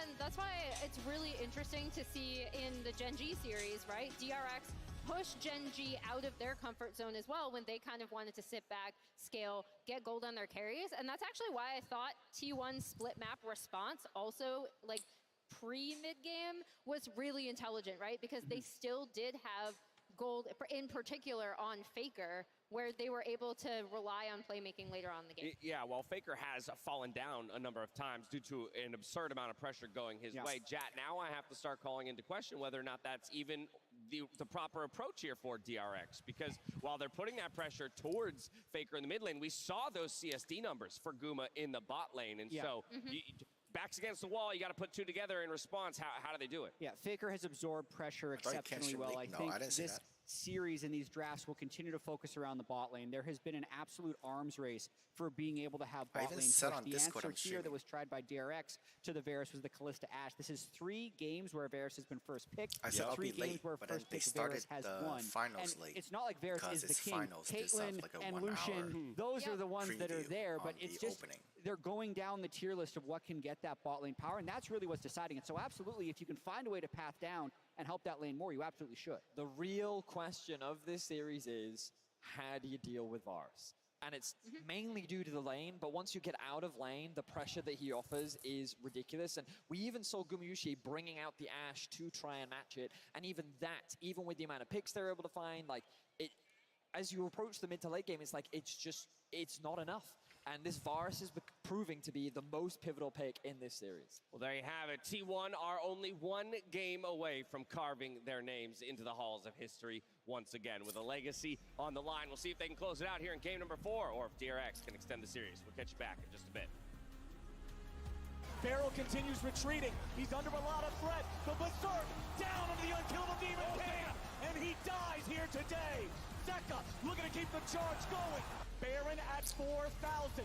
Zeka ready to use the stolen ulti. He throws Owner away. The Baron is stolen by Owner in a hero moment. He won. He is fighting back. The Baron still at 3,000 HP. Death looking. No way in the world. Death dies next. Gumayushi just stole Baron.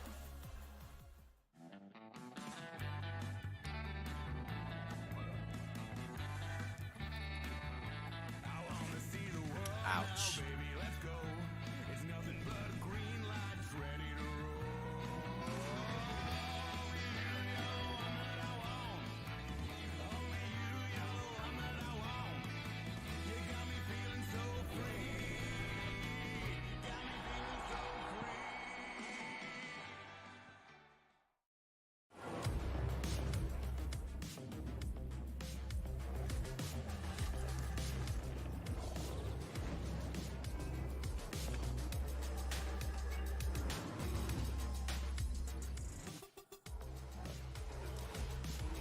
Quick bathroom break.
Alright, come on T1, one more win. It's a check. Okay, we just need a checkmate.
FAKER can win it next year of this team. Fuck that.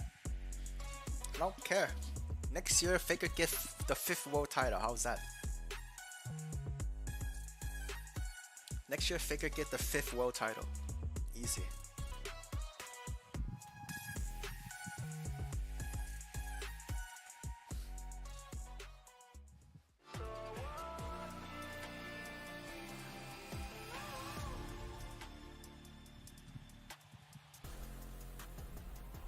Welcome back to the World 2022 Finals. Game 4. The series has delivered over the course of 3 games. I'm not going to do any mid-series spoilers. I'm just going to say if you've missed it up until this point, it's time to make sure you're watching those back sometime later. Coming into game number 4, T1 leads us 2-1. They do. 1 win away from lifting the trophy, 1 win away from winning the World Championship. Will be first time for 4 players, and it'll be the 4th one for 1 player. FAKER is 1 game away. It's been so long since he's been in the finals. He doesn't want to drop the ball now, but DRX have been showing up this series. They've been putting up a hell of a fight, and they're back on blue side. And if you hadn't watched the first couple of games like you're talking about, then you wouldn't know how crazy it was that we got here with all these objective steals. And Guma stealing with multiple objectives, by the way, with the Varus. This Varus has been a super high priority for both lanes, not just because of those lanes, but also so much coming down to these objective fights, and we're getting similar bans here. Like we said, DRX always have to ban the Lucian. They're even following it up with the Ashe this time around too, so it is Lucian, going to be Ashe, point Caitlyn. again. Yeah, expecting similar bans here out of T1. Varus first pick as ban? the answer with Lucian, Caitlyn, Yumi being Yumi ban. down. Unless T1 changes it up and tries to flip the script a bit here on red side. We saw DRX try the Kalista Maybe Renata just into ban it. Vars Didn't too. work in lane phase, but they managed to funnel gold into it because of these Herald fights, getting Deft out of the lane, getting him some kills and skirmishes. T1, not a very Kalista Prio heavy team. It didn't work them very well in the regular season, so I doubt they'll lean towards it. Final ban for DRX on blue side. What's it going to be? Rise, keeping that one away from FAKER. Still ban Rise. Now, what's the response from T1 here on the red? Do they ban the Varus that has been so dominant Ban in this Varus. series? Are they Ban gonna leave Heimer. up the Silas Akali trade? Because They DRX ban with that Heimer. Rise ban, they're trying to raise the threat of the Zeka Silas, but FAKER has loved playing the Akali into it for the kills early. Yeah, we'll see if he blinds it. I think if I was DRX's coach, I would say to Piosik, and I would look at the games and think that he's a little bit nervous right now. Kindred would be a great pick here. Comfort is really key, especially with Piosik struggling to get these smites down. Everything other than the smite was great. Viego looks good, but ultimate comfort here in a match point, I think Kindred could work. Also, then he could Kindred ult these objectives Oh. that keep getting stolen away and have an extra hand in trying to secure them. Wow.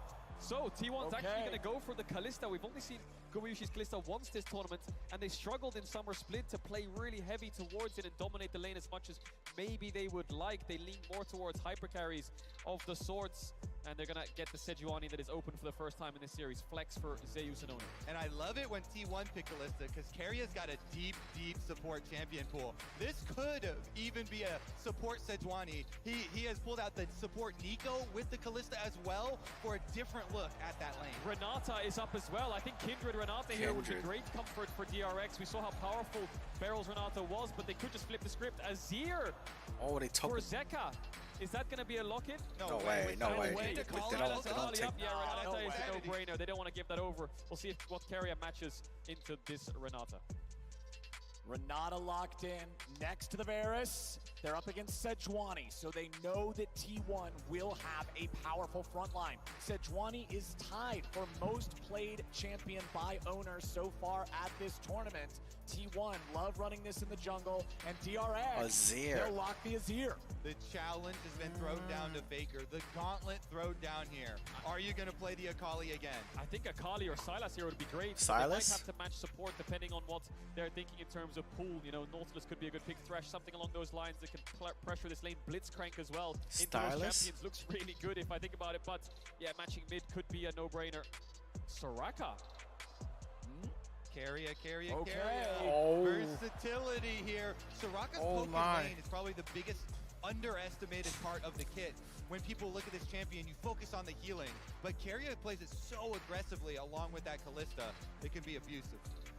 And do not underestimate the silence in team fights as well. This can completely throw off otherwise good plays. It's such a rare mechanic in League of Legends. It's hard to remember exactly how that's going to affect things. So now you're probably expecting DRX to ban away the Akali. You know, if FAKER's not going to pick it up, that is a strong kill counter champion into Azir, and FAKER has played so many of those games. They ban out the Victor first for the scaling option.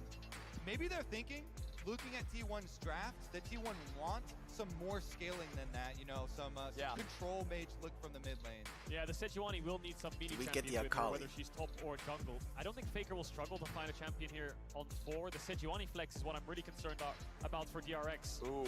Your jungle pool's been pinched and you have to blind top against Zeus. Aatrox is a good lean towards, but something like Fiora or Yone again with Sejuani, it could be disastrous. So T1 holding all the cards right now in terms of counter picks as the last ban comes through for DRX. What's it going to be? Something like Akali or Sylas can work really well.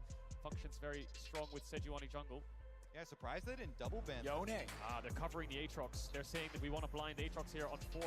Now do they take it away? T1. Or they Akali. Okay, so I think you do blind the Aatrox here, and then T1 will answer with the Fiora for Zeus. Yeah, 100%. Unless they put the Sejuani top, but I think the matchup is that great in isolation as the game gets later on. You have to have a really valuable jungle counter pick, and Pyosik might have to dig deep here because he's facing a Kindred ban. Graves is up, but I feel like they need a little bit, maybe a mini champ here would be better. Something like Vi that can lock the Kalista down.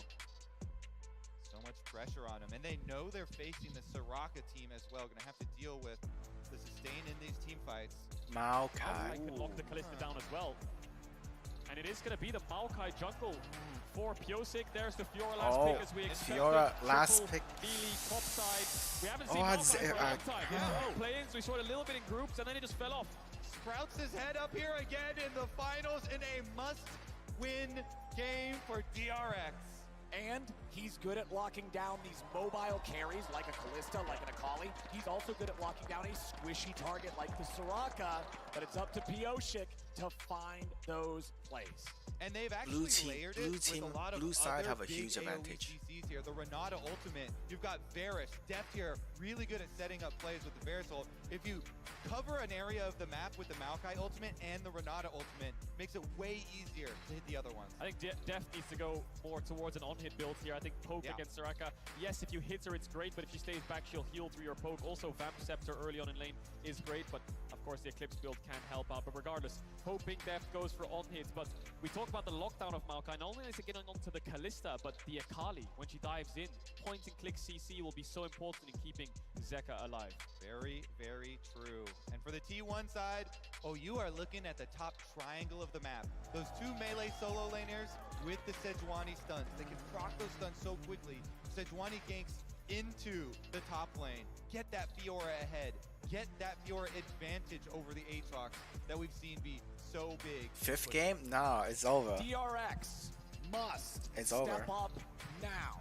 T1 are on match point for their 4th World Championship. Watch Zeus Fiora. The SKT banner. This would be the first Watch the time Zeus they Fiora. claim it as T1, and they are a single game away.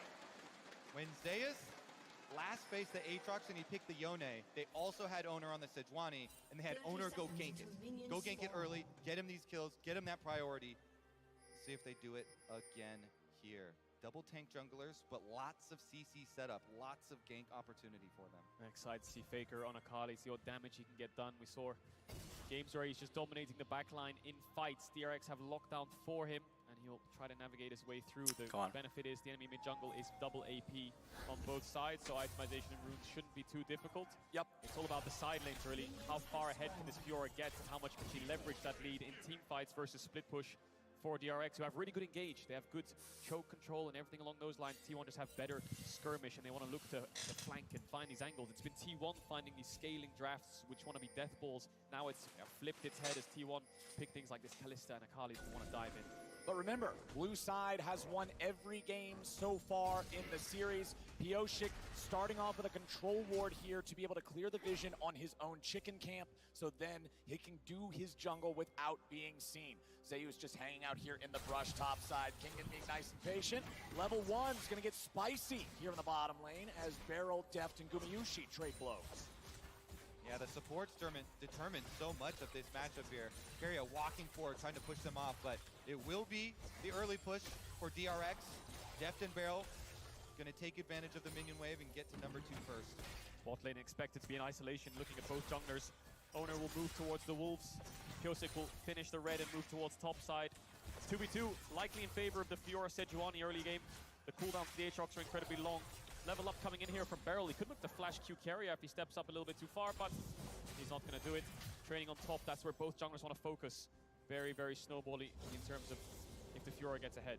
Good job of Kingin right there. You can see his movement. He hugs the wall, hiding that vital, that procs for the Fiora in it so that Zeus can't get the better trade. Faker at 200 HP here early on, playing the melee into the range. That's the early laning phase. You trade your health as a resource to guarantee that you're able to get this farm. Dorian's shield plus potions going to allow him to weather that storm with the most grace possible. Exactly, and you wait till you get low to get that missing health heal. Really high value out of it. He's also got the extra sustain with the fleet footwork there. Everything he can do with his runes. Owner, level 3, does get spotted by the ward. Zeka knows where he is. We'll have to back up as he runs into this top side river. Pyosik still clearing out his camps. Top Crab should be in favor of T1 here, and Pyosik going to backtrack down towards his bot side. The problem is Kingin is very diveable right now. He's picking assistance. Pyosik now running back towards top as quickly as he can, because if Owner peeks his head up there, Beryl. Oh, Beryl missed the flash. Aggressively, but the flash isn't going to get him a lot. Now he and Deft have to back away. Gumayushi goes for the Pierce. Carry able to flash forward now too. Beryl's at 200 HP. Beryl tries to get away. Deft is at 100. Carry is low. Deft is going to block the bailout. The damage. No, it's first blood over to Keria. Guma and Keria do it again. This T1 bottom lane on point, but now junglers meet mid. Junglers both here. Faker at 200 HP. T1 can't take it any further, but the T1 bottom lane, the return to glory after falling short at MSI, trying to reclaim that title of top bot lane in the world, and they're showing off 2v2. And they're showing off in the most important game of their year, maybe even their career, winning out on that bot 2v2. Guma and Keria have struggled so much throughout summer, with Guma taking bad trades or dashing too far forwards in lane, which just hurts their 2v2. But it's this time where they get the advantage up against DRX. I love to see the replay here, because I think Gumayushi dashes out of vision to stop Deft from getting the kill, and I want to see Keria silence towards the end. I think he silenced Deft on his Q to get the kill. So, Gumayushi and Keria. Beryl doesn't get the connect. They then flash forward to look for Deft, who then responds to this flash. Beryl puts the bailout on Deft and tells him to just run straight into them. He loses vision on Guma here, and I think Keria silence just about pulls it off to stop the Q from landing.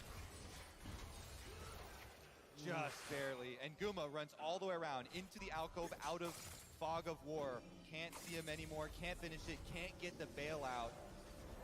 All summoners also blown on the bottom side of the map. So you know there's blood in the water. As much as you really want to focus on the top triangle of the map, now bottom lane fighting this aggressively, so volatile with 0 summoners left, the junglers are attracted. Pyosik has flash, could just flash root someone here. Needs the wave to go a little bit further forward so he can get in that second brush. Yep, the wave will push away from DRX. They've got significantly more minions, so those are about to collide into the turret. T1 knows that Owner is still on the top side of the map, now making his way down through their own bottom side jungle. So that means they just have to wait. Play it safe, play it cool, clear out the wave. That's exactly what they're doing. Yeah, Pyosik hasn't based yet. He's going to recall now and pick up those boots. A little bit behind Owner on the clear speed in terms of responding to these plays. Top lane in favor of T1. Mid lane in favor of DRX. Owner now around. Has the blast code, will get spotted by the ward, which will be swept away. DRX, no flashes in bot side, needs to be very careful. Yeah, both junglers taking a little bit of their time out to try and visit, since they know it's so volatile. But Owner not losing out on any camps as he does it. Dragon spawning, control ward placed as well, and now he's just hovering around, putting this silent pressure onto DRX. He can Q-flash onto Deft here, and I think he will die on top of a silence, but Owner is calling it off. They don't have vision on Pyosik just yet. They might spot him on the entrance towards top side, but Top Crab is spawning, and once they spot him, they'll realize that this dragon is free. And there it is, exactly as you say. Owner making his way over to that one. Q3 from Kingin.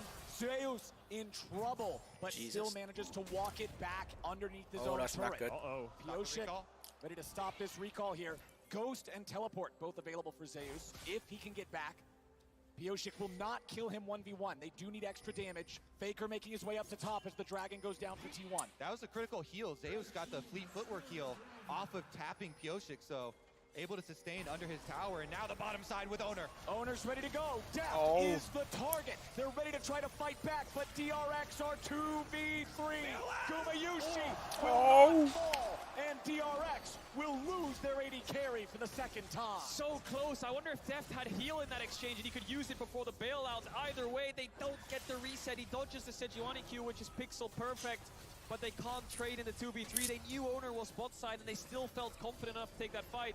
T1 come away with 2 kills onto Carrier. Yeah, and they just got that Dragon with the alert going up as well. Huge stuff for T1 starting to snowball in this game. Exactly what they need. It's one of those things where the bailout might be expiring, so maybe that's why he didn't use the heal. So we'll look at this one again. Owner's there. I think Flash Q comes in and Deft doesn't actually flash, just dodges away from the Q. Bailout comes onto Deft. He has to heal up, but he chooses not to use it. Maybe that extra auto weaved in would have made it a 1-for-1. Yeah, Owner are a little scared there of the handshake to come out, I believe, too, to knock him in. So he flashed out, and then the re-engage. It was so close. Not able to get it. And now it's T1 again. First to the objective. They already took first Drake for themselves, and now they'll look to take first Herald. Kingan's nearby, there's a control ward in the pit, but no other DRX bodies are even close, so they can't really do a whole lot to keep fighting for this. Kingan wants to keep these guys nearby. The Maokai ulti's not going to find anybody just yet. Zeus continues running. The little sapling, yes, he's enchanted by the brush, but he can't catch up in time. So T1, they get what they came for and they get back out. Now Zeus, ready to issue a fight onto Kingan here with a grand challenge. Piosik showing up to try to help them. They're going to try to turn it around right back onto Owner. He's low, but Carrier's not going to make the difference. However, DRX will outplay. Kingan still looking to keep the fight going a little bit further, but he's got to be careful. He'll look for Carrier. Q2 lands. Where's Q3? Flash coming out from Carrier to stay alive. Kingan is playing this fight pixel perfect in the 2v3. Calls Piosik to take it, even though they have a Soraka. Carrier uses both summoners in that fight. Owner dies. That Q3 flash from Kingan was insane to turn that fight. Incredible stuff for him to be able to pull it out, and DRX needed that to get leverage back in this game as well on those support roam timers. Faker. Nice. Faker's all right. He's chilling. He's chilling. He's getting Good dodge. bloodthirsty. He's still got it. Still has the reaction speed. Meanwhile, bottom side left alone because of that top side commitment on the support roam timers. Yeah, Deft struggling in this 1v1. Faker was hovering down towards that bot side and trade really aggressively onto Zeka. Knows he doesn't have the shuffle, so he can afford to play so far up.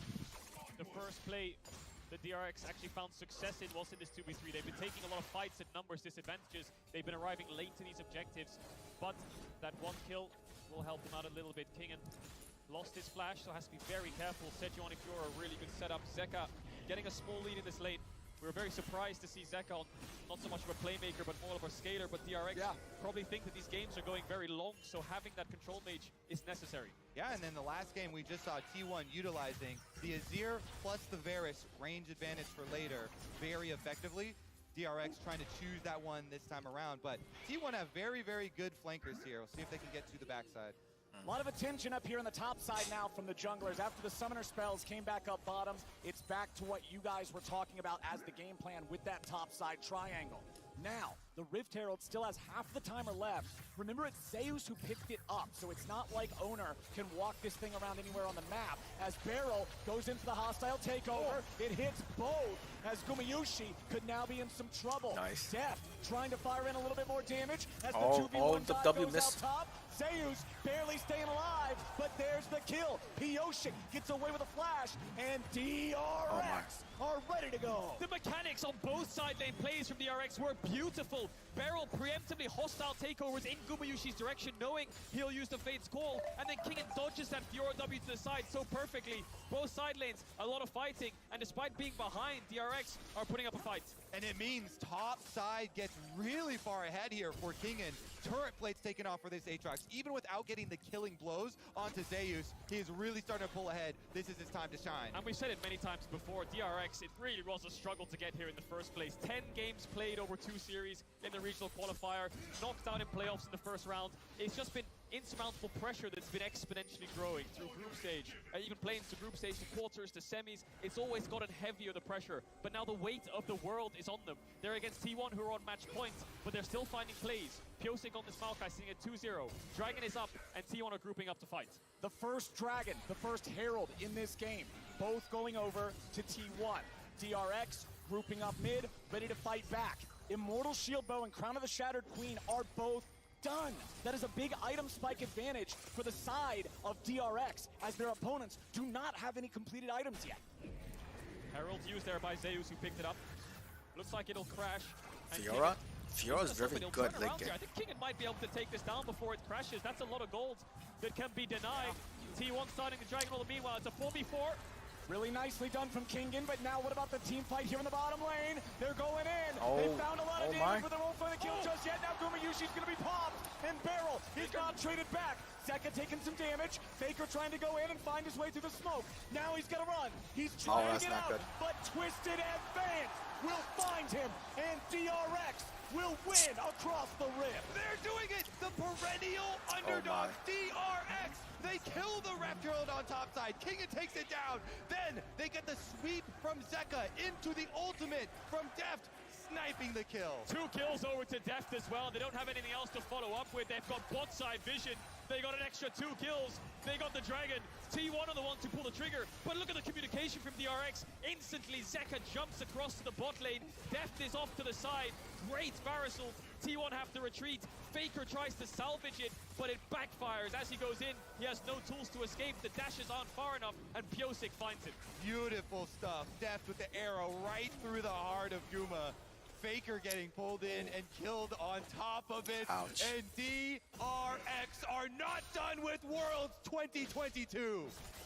And the beautiful stop in the top lane as well by Kingen to absolutely halt any sort of a cross map with the Herald. Everyone on this team, once again, backs to the wall, and they stand tall. And you highlighted it, Flowers. Before the fight, the shield bow versus no mythic on the side of Gumyushi. The shield bow saved Deft when Faker went in. If he didn't have that, maybe they could have turned the fight. Owner now up towards this top side. Herald spawning in 10 seconds. Pressure in bots from T1. Pressure in top as well. Kingen showing respect in case any play is to be made. It's on Pyosik to find the objective. He's moving towards this top side river. Zeka is in hot pursuit, and the bot lane of DRX is on the way up. Yeah, look at this. The overcommitment. It's going to be multiple players trying to hover up on top side. They were expecting a hard play here from DRX, waiting for the counter in the brush there for Owner. Doesn't pop out. And so they're just going to get a refocus. Ward's already over here. You see towards bottom side too. They're trying to make the trade again. But it's a bottom side recommitment. They're going to get back. DRX, they're going to make the cross map defense and not give up anything for this Rift Herald. So does T1 take the 3v3 then, because they have information? Soraka ult is up soon as well. Faker not there just yet, but is level 11. Owner's in the pits. T1 bot lane now on the way up. DRX are on a timer to take this fight. T1's ready to challenge. Faker is here. Objective at 2K. Faker's going in. Smoke is ready. Zeka getting himself back. Owner's taken low. They're ready to keep the fight going. Kingen charges forward, but now Zeus is looking for Pyosik. The killing spree for the jungler of DRX. Where's the follow-up? T1 trying to stay together. Hostile takeover finds Faker. T1 are corralled in the back of the pit, and it's DRX executing. In a freaking 4v5, yo! They've got Deft on the bottom side taking care of the turret as well. The only king in that fight was Kingen. He did so much work to get T1 down. Zeus and Owner couldn't take the fight. One death, but that was a bad loss. Over to DRX.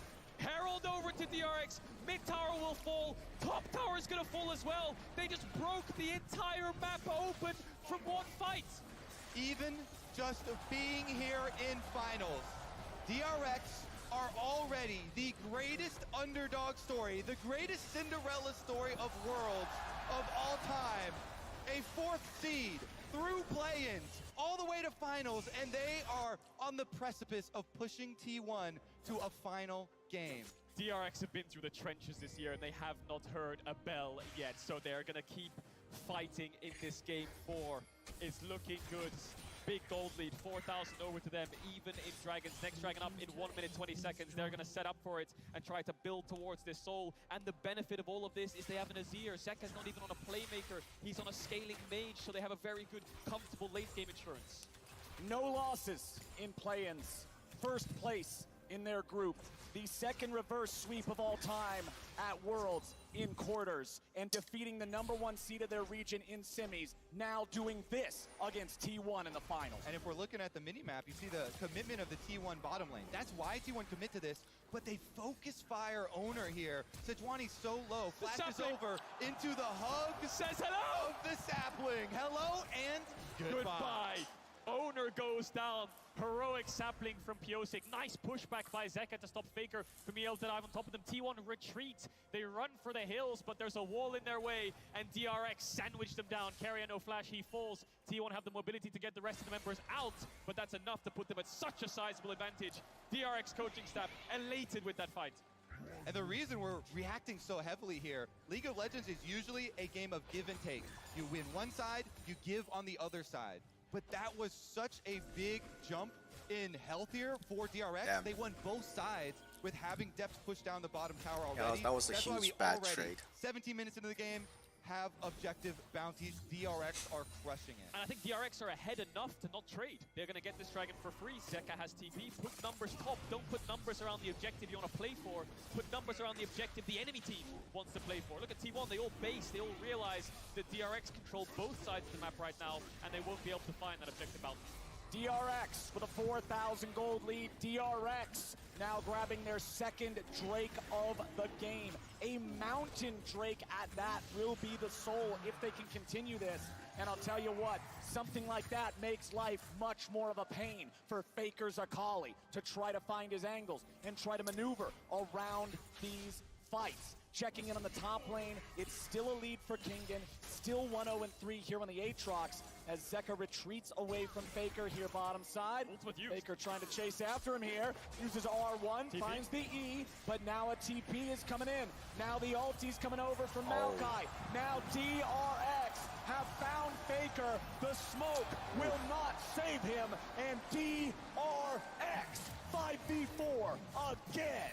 DRX kill FAKER, and they're going to push down through bot lane. T1 are playing on 2 lanes, but the TP salvages that. They'll get this mid tower, but DRX will get the bots here too.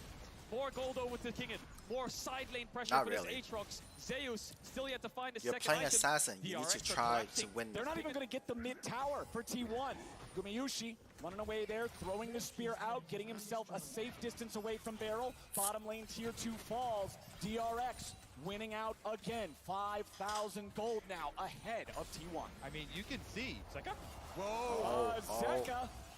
Goes over the blast cone, finds 2, but it might not be Zeka who's in for a nasty surprise. Carrier gets chased, Sejuani ulti on Zeka to get T1 away. You can see which of these two teams is feeling the pressure. And guess what? It's not the team that is facing match point right now. DRX controlling the map here, forcing some misplays from T1, some over-aggressive attempts to try and pull the game back because they know they're facing the outscale that DRX faced in the last game. They've got Azir, they've got the Varus advantage, they have the front line to work behind as well. And so DRX pushing in these side lanes, the map closing in around T1. They're running out of options, really, T1. Scaling is not really in their favor. It's more so the Fiora that is the scaling because she will win out on side lane against the Aatrox. But Kingen is so strong now. I don't think that scaling can even factor in anymore. They need at least 20 minutes to leverage that or even it out. So DRX will play with the Aatrox in bots, and they'll try to push out these waves with Kingen and move towards mid and threaten this Baron constantly to make T1 second guess themselves until they walk in to the waiting arms of DRX. Kingen has 2 completed items. Fiora has Divine Sunderer and still some pieces. It'll be a while before he's able to deal with that Aatrox. I want to see if T1 can go for one of these trailing split push plays, try and hide the Sejuani behind one of the split pushers and pick somebody off, because that's what you have to do, one of these surprise plays. Sejuani ult into melee champions, proc the stun, take away some of this pushing power of DRX, because look at them, they're playing the whole map right now. They are, and that's because of these pushing side lanes. Are they going to start up the Baron? Looks like they're thinking about it. Not sure if they can do this though. No tank in the pit. I think Death's just going to hit it. Yeah. And it's the solo lanes of DRX with the push, and it's Kingen who finished, we talked about it, he finished last place last year in summer alongside Piosik. Then he convinced Zeka, who was a very close friend of his, to come back from the LPL and join the LCK and join him in the ranks of DRX. And he took the gamble. He joined the last place team. Look at them now. World's finals, both having the side lane push, winning out in their respective solo laners. and they really want to threaten this Baron. Owner is in the vicinity, started up. The sapling will spot out the jungler of T1. He has no vision to work with. Keria trying his best to help out. No Kalista, it's a smite fight. It's time to overcome the demons of Game 3 for DRX. Maokai ulti flies out. Kingen and World Ender goes over the wall. Faker's lost half HP. Faker is nearly down. Hostile takeover over the wall. Wish from Soraka will heal the mid laner. But Maokai says no. DRX ready to fight back again as Zeus is going to be shuffled away. T1 tries to find the fight and they're finally going to kill Def. But Kingen's still ready to fight over the side. Zeka getting chased. Barrel trying to protect. A beautiful handshake from Renata as Keria falls. T1, 2v3. Barrel may be the target, but Gumayushi is locked down. Gumayushi is executed by the sword of Kingen, and Owner is the only man standing wearing red. Guma does everything he can to keep T1 alive, but Kingen comes to collect. And he's looking for his crown, isn't he? He's putting the whole team on his back in these fights. Zeka and Deft fall, but the last threat on DRX is Kingen. Dragon spawning in 30 seconds. Even numbers distribution across the board in terms of deaths. No neutral objective started just yet. DRX don't have the damage Faker to had take 3 down this ults Baron on him. those carries. But with the Dragon spawning soon, resets will come in, and they'll start to establish control over the map in these Faker had 3 mid-wave ult on pushes. him. Faker really struggling to get involved in these fights. Yeah, that Infernal Chain barely yoinked him back in, hit the full combo. They blow the Akali up. It's got to find better positioning. Let's take another look. The Baron got half HP, and then DRX said no. Turn for the fight. They just keep going on Kingen, lands the Q2, Q3 pull back onto Faker, then gets the auto attack, and I believe 3 as he ults. dashes out, Piosik 3 ults on follows Faker. through across the wall to get the kill. So it's a 2v1 on the top side, but that means it's a numbers disadvantage around the river fight. So that's where T1 find their advantage. Kingen's trying his best to come around the wall and help out, and he starts cleaning up the fight for DRX. And look how much work Guma puts in for T1. They're trying to fight their way out, up the river here, towards Zeka, towards Barrel, chasing them through. But Kingen from behind catches everything. Piosik with the flash over the wall into the tri-brush, locks him up. And it's that twisted advance. It's that lockdown on these mobile carries that we talked about in drafts that is why this Maokai is popping up. Holy hell! 5,400 damage from Kingen's Aatrox in that fight. This is a man who wants Game 5. This is a man not willing to let this series end on 4. And this Aatrox is a man leading the way for DRX. Maul completed as his 3rd big item. DRX, now with their soul point status, has total control over Summoner's Rift. Kingen, he'll look for it. He'll only find Owner. Keria's nearby. He's trying to get away. He has to flash. Nice stun from Owner to stop Piosik. Very big cooldowns here burned before this Baron attempt. DRX now retreating back into the vision that they do control. I think they might have to force this soon because Zeus is pushing bot. Kingen doesn't want to TP down there. He wants to force Zeus to TP up. So I feel like DRX need to make a Baron call soon, and they're going to do it. They haven't pushed in mid-wave, but Zeus will have to TP in. It's time to go. Objective bounty claimed, and now Zeus is ready to join the fight. Baron at half HP. Owner's trying to find his way in there. He Arctic assaults over the wall. He has no flash. There is no blast cone, but just the threat of the steal gets DRX off the Baron. They got double TP. They need to get back towards mid, clear out this wave, and then reset the map state. No TPs on T1 means their side lanes are going to struggle. DRX have the advantage on the globals. Exactly. DRX got what they came for. They don't care if they don't finish the Baron here. They don't want another crazy steal coming through. They want 2 teleport cooldowns, and they got both of them. I think the second Zeus shows himself in bot, they'll start it up again, but as I say that, they're just going to start it right now. Faker took the base, Keria did as well. It's only Owner that's around here. Kingen will jump over the wall here and start to zone him away. But it could only be Owner that they need. He did a miracle last time. Kingen wants to stop him this time. Baron at 3K. Owner goes berserk. He's locked down. The Baron for DRX. They did it! They kept him out this time! Everything thrown over the walls there. Owner can't get in, and DRX secure the Baron. And they'll use the Baron as a blanket to secure the soul. They'll keep waves in onto T1's tier 3 towers. Maybe they'll look for the tier 2 top if they want to play 4-1. But the Dragon Soul is what they'll look for. They're playing Fiora, Akali, Kalista against Mountain Soul. This is going to be really tough for T1 to find any avenue back into this game. The pathway is laid to the Prophet. the foretold game number 5 here. DRX so heavily advantaged now with Baron buff. You're talking about the instant reset, push outside waves, easily set up for Soul. And it is Mountain Soul as well. So good against Akali, so good against this T1 composition. T1 looking for a pick. They found Pyosik, but Zeka's right behind him. They're committing so many numbers down here to try to find something before the waves start to crash onto their towers. Zeus will get an objective bounty top tier 1, but the rest of DRX are running down mid and T1 are cut off. Kingan's going to spot them out in just a second. Do they take the fight? They'll try to stop them as much as they can. DRX is just controlling priority over the mid lane, getting that wave pushed up into the tier 3 turret. They've already taken half HP. T1 have now finally found their position They don't have enough but it may range already to push. be too late. The cannon minion's still alive. The cannon minion's still firing. The cannon minion kills the tier 3 turret. Zeus, in the meantime, is still top. He's taken out the tier 2. DRX, they're going for broke. They're going for anything they can find. The second that's not good. Target. FAKER is now the target. They're trying to push all the way in. Owner's on full retreat. Zeus finally making his recall back into the base. DRX, 5-man push. Still looking for Nexus turrets. Gumayushi's gonna be caught. Kingan looks for him, but the Kallista's able to get away. Zeus wants to jump in. Zeka's still safe. DRX now having to deal with FAKER. He jumps in. He jumps out. There's no angle. DRX, they'll find the first Nexus turret. Owner charges away. DRX have health advantage. They have stats advantage. They have gold advantage. The turrets are dropping. Zeus is on the flank, but it won't do a thing. Kingan's wings spread wide, and DRX looks to keep going. The relentless pressure here. They've still got 2 cannon minions. Zeka chasing off Zeus, and Beryl comes to join. Zeus is low. He's trying to get himself away. The turret's still barely standing. Carrion now going to be your target. Kingan chasing him away. Gumayushi goes in. It won't matter. Ouch. They're done. That's it. DRX. Game 5. Taking us to game 5. One game to decide it all. FAKER and Deft combined have played over 2,000 games, and it's going to come down to one. The King is looking vulnerable.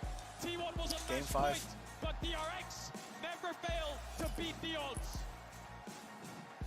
Ouch. The goat versus the alpaca. It all comes down to this. Deft really does have one bullet in the chamber to kill the King now. One game to do it. T1 will have blue side. They'll select the stronger side. That's 100% win rate this game. So not only do they have to win, but they have to win against T1. Undefeated on that side in the series. DRX have trained all year for this. Every series to get here in summer, they were underdogs, eliminated in the first round of LCK playoffs, clawing their way through regionals. Upset after upset, getting closer and closer as a group, trusting each other more and more. They talk about it in every interview. And now they've pushed the greatest of all time to a game 5. Look at Kingan's damage. He is not getting Aatrox in the next game. The only response T1 have is Zeus' Yone. The Fiora did not work. He is playing to perfection in these fights. The top laner for DRX is stepping up. Zeus heralded as the best top laner in the world, and Kingan doesn't care. He doesn't. He really does not. DRX don't care. They've not cared since play-ins. They didn't even expect to get here in the first place. They're making the most miraculous run I've ever seen in esports history. If you don't like this series, you don't like League of Legends. This is some of the best gameplay I have seen. If you're not entertained, what are you doing? Twitch chat, we need to hear you too. Let us know, who do you think is taking this series? Is it T1 or is it DRX? We'll see you back here for the finale of this incredible series. But right now, it's time for Silver Scrapes. Woo! They're really playing this music. Jesus.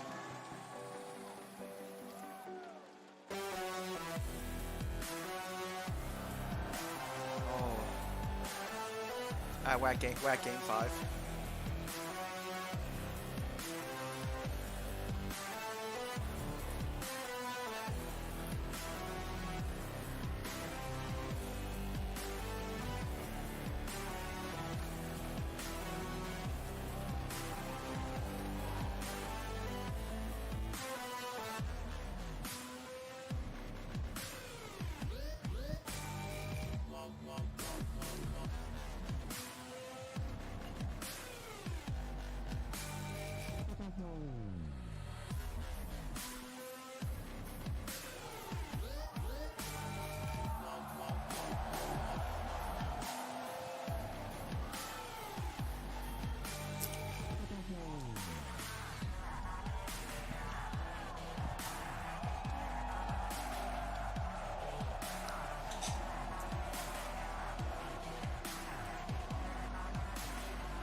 Come on, game 5.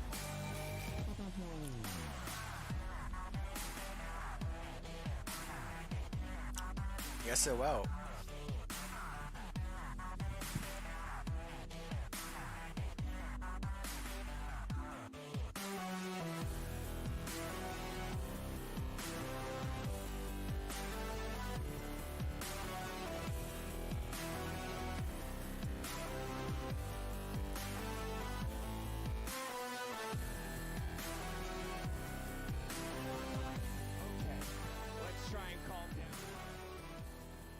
What's up, everybody?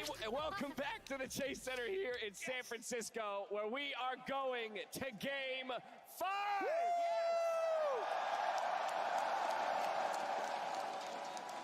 I hope everyone in the stadium has a little gas left in the tank, has a little bit left in their vocal cords, so that they can scream their heads off for this 5th and final game, because I gotta be honest, I wasn't sure we were gonna get here, Jack. Can we just acknowledge how unrealistic this is? I just say, yeah, yes, acknowledged. Yeah, how Faker, Deft, same high school, 10 years ago, World Finals now. DRX have an inhibitor respawn on them, have 2 Barons get stolen away with their chance of winning red side, but they just keep doing it. The more they lose, the better they get. It's unrealistic.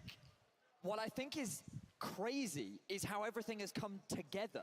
The fact that this could be Faker's 4th title in his 5th appearance, the Deft story, and the fact that there's speculation around could this be his last year, and like no one thought that this roster would take him this far in his final year. Like it is just a movie that we're all just a part of, and the games are delivering. It is constant back and forth. We are seeing both incredible league, sloppy league, we're getting all of it, right? And it's just a beautiful culmination to the year, especially being back in front of an arena after 2 years of finals where we haven't had that same opportunity. I'm glad you brought it to this DRX roster, because I kind of want to set the stage based on like expectations domestically, right? Because I was like messaging with Chronicler during the series, and I was like, I can't believe DRX are taking this to T1 in this game, but also they're doing it through topside and Kingin, which is not at all what we expected. Like, this team was not the worst in the LCK, but they were certainly not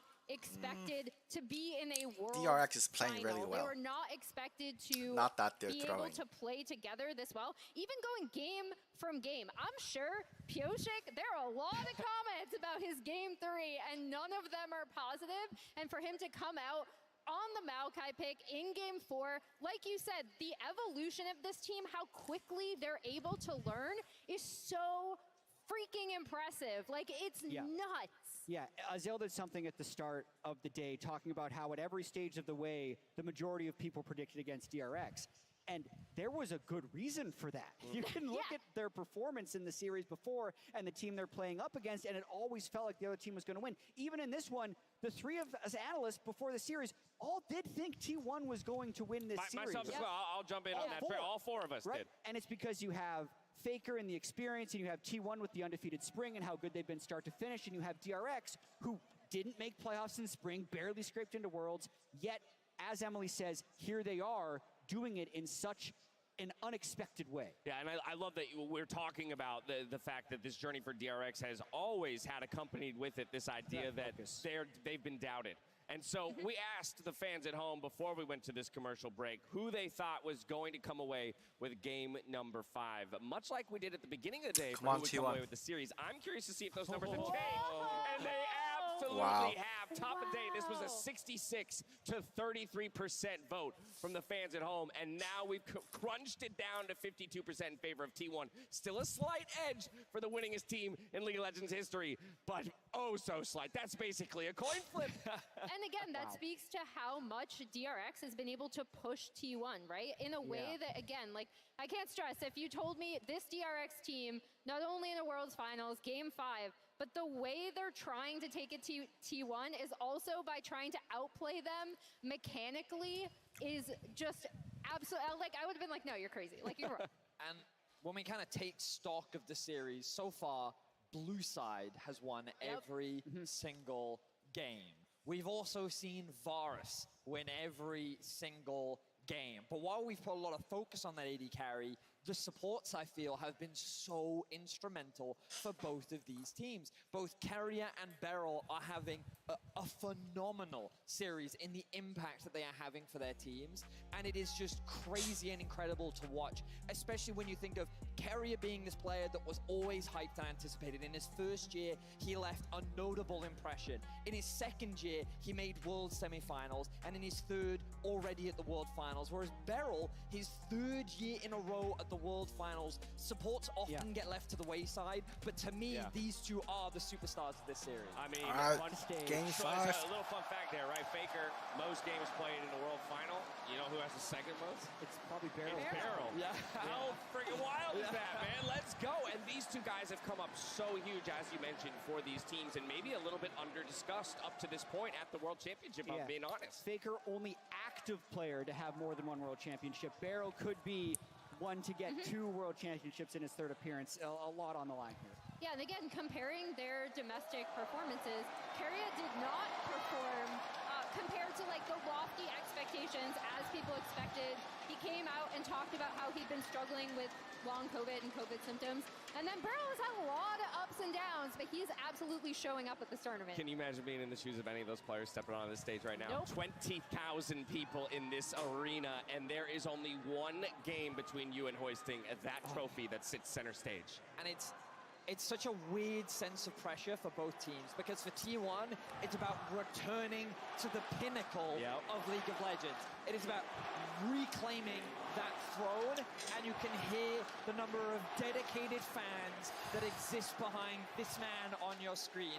Whereas DRX, there were no expectations. These players go from game to game, aiming on having the best time of their life and showcasing the best league that they can. And now they stand in the face of the titans of League, with only one game separating them from crowning the World Championship. And I don't know if the people at home can hear this, but as the T1 chant started, so did the combating DRX chant started. And as you mentioned, with this team being constantly counted out and not being expected to go further, that is what has grown this fan base for them along the World Championship. People are fans of this underdog team making a run for it. Now, to get down to this Game 5 and what's about to take place, it is going to be no surprise to anyone that T1, with the final side selection, is going to blue. Betty, as you mentioned, it has won all 4 games so far. So for T1, I have to imagine there's a bit of a plan, a blueprint that you can follow, given you're on that preferred side. For DRX, it's a little bit more in the unknown, and you're still left trying to find the answers. Well, what has impressed me about DRX throughout the tournament is that they found creative answers. And we only have to go back to Game 3 to remember that they were at the brink of winning that game as well. Things were looking very positive for them. So when we get into this draft, I feel like DRX will have a plan to the virus, and somehow they'll be able to come up with something crazy. Having what it takes to find the answer and actually finding the answer are two very different things, Jat. Let's talk predictions. Game number 5, I'm going to reset the scorecard for all 3 of the who takes it. Who's the world champion? Can I start? Yes, you may. Okay. I feel like there have been 3 careers for FAKER. His 2013 career when he out-mechanicked everyone. His 2015-2016 where he could play everything. And now where I think he has experience and is the best leader he's ever been. I don't think he's lost those previous skills. He didn't show it in Game 4, but when I see the way he is focusing and locking in, I think he can lead T1 to their 4th world title. All right, T1 vote for Jat. Emily, you're up next. What are you thinking? I vote T1. So at the beginning of the day, I said 3-1 T1, and obviously that was wrong. So did I. One thing we weren't able to touch upon here is T1's own narrative arc and how they actually evolved quite a bit, especially in my opinion, the way that they approach side lanes and the map. I do think they're on blue side, also has a lot to do with it, but I'm going to go T1. Okay, another T1 vote. Vedius, you're the last holdout. What's it going to be? Our job as analysts is to find ways in which we believe teams will have the advantage to be able to come out ahead. I cannot use that analysis to determine the outcome of this game because I have nothing but undenying faith in DRX. This roster has done nothing but surpass expectations, and there is something about the atmosphere and the energy in this arena that makes it impossible for me to not believe that they will win this next game. I believe that Deft will hoist his trophy, and I believe that Zeka is about to have the best game of his life. You gotta love it. I am already over the moon that we've made it to this 5th and final game, but it really is anyone's for the taking at this point. Both of our teams have arrived at the final hurdle. the final chapter of this legendary story.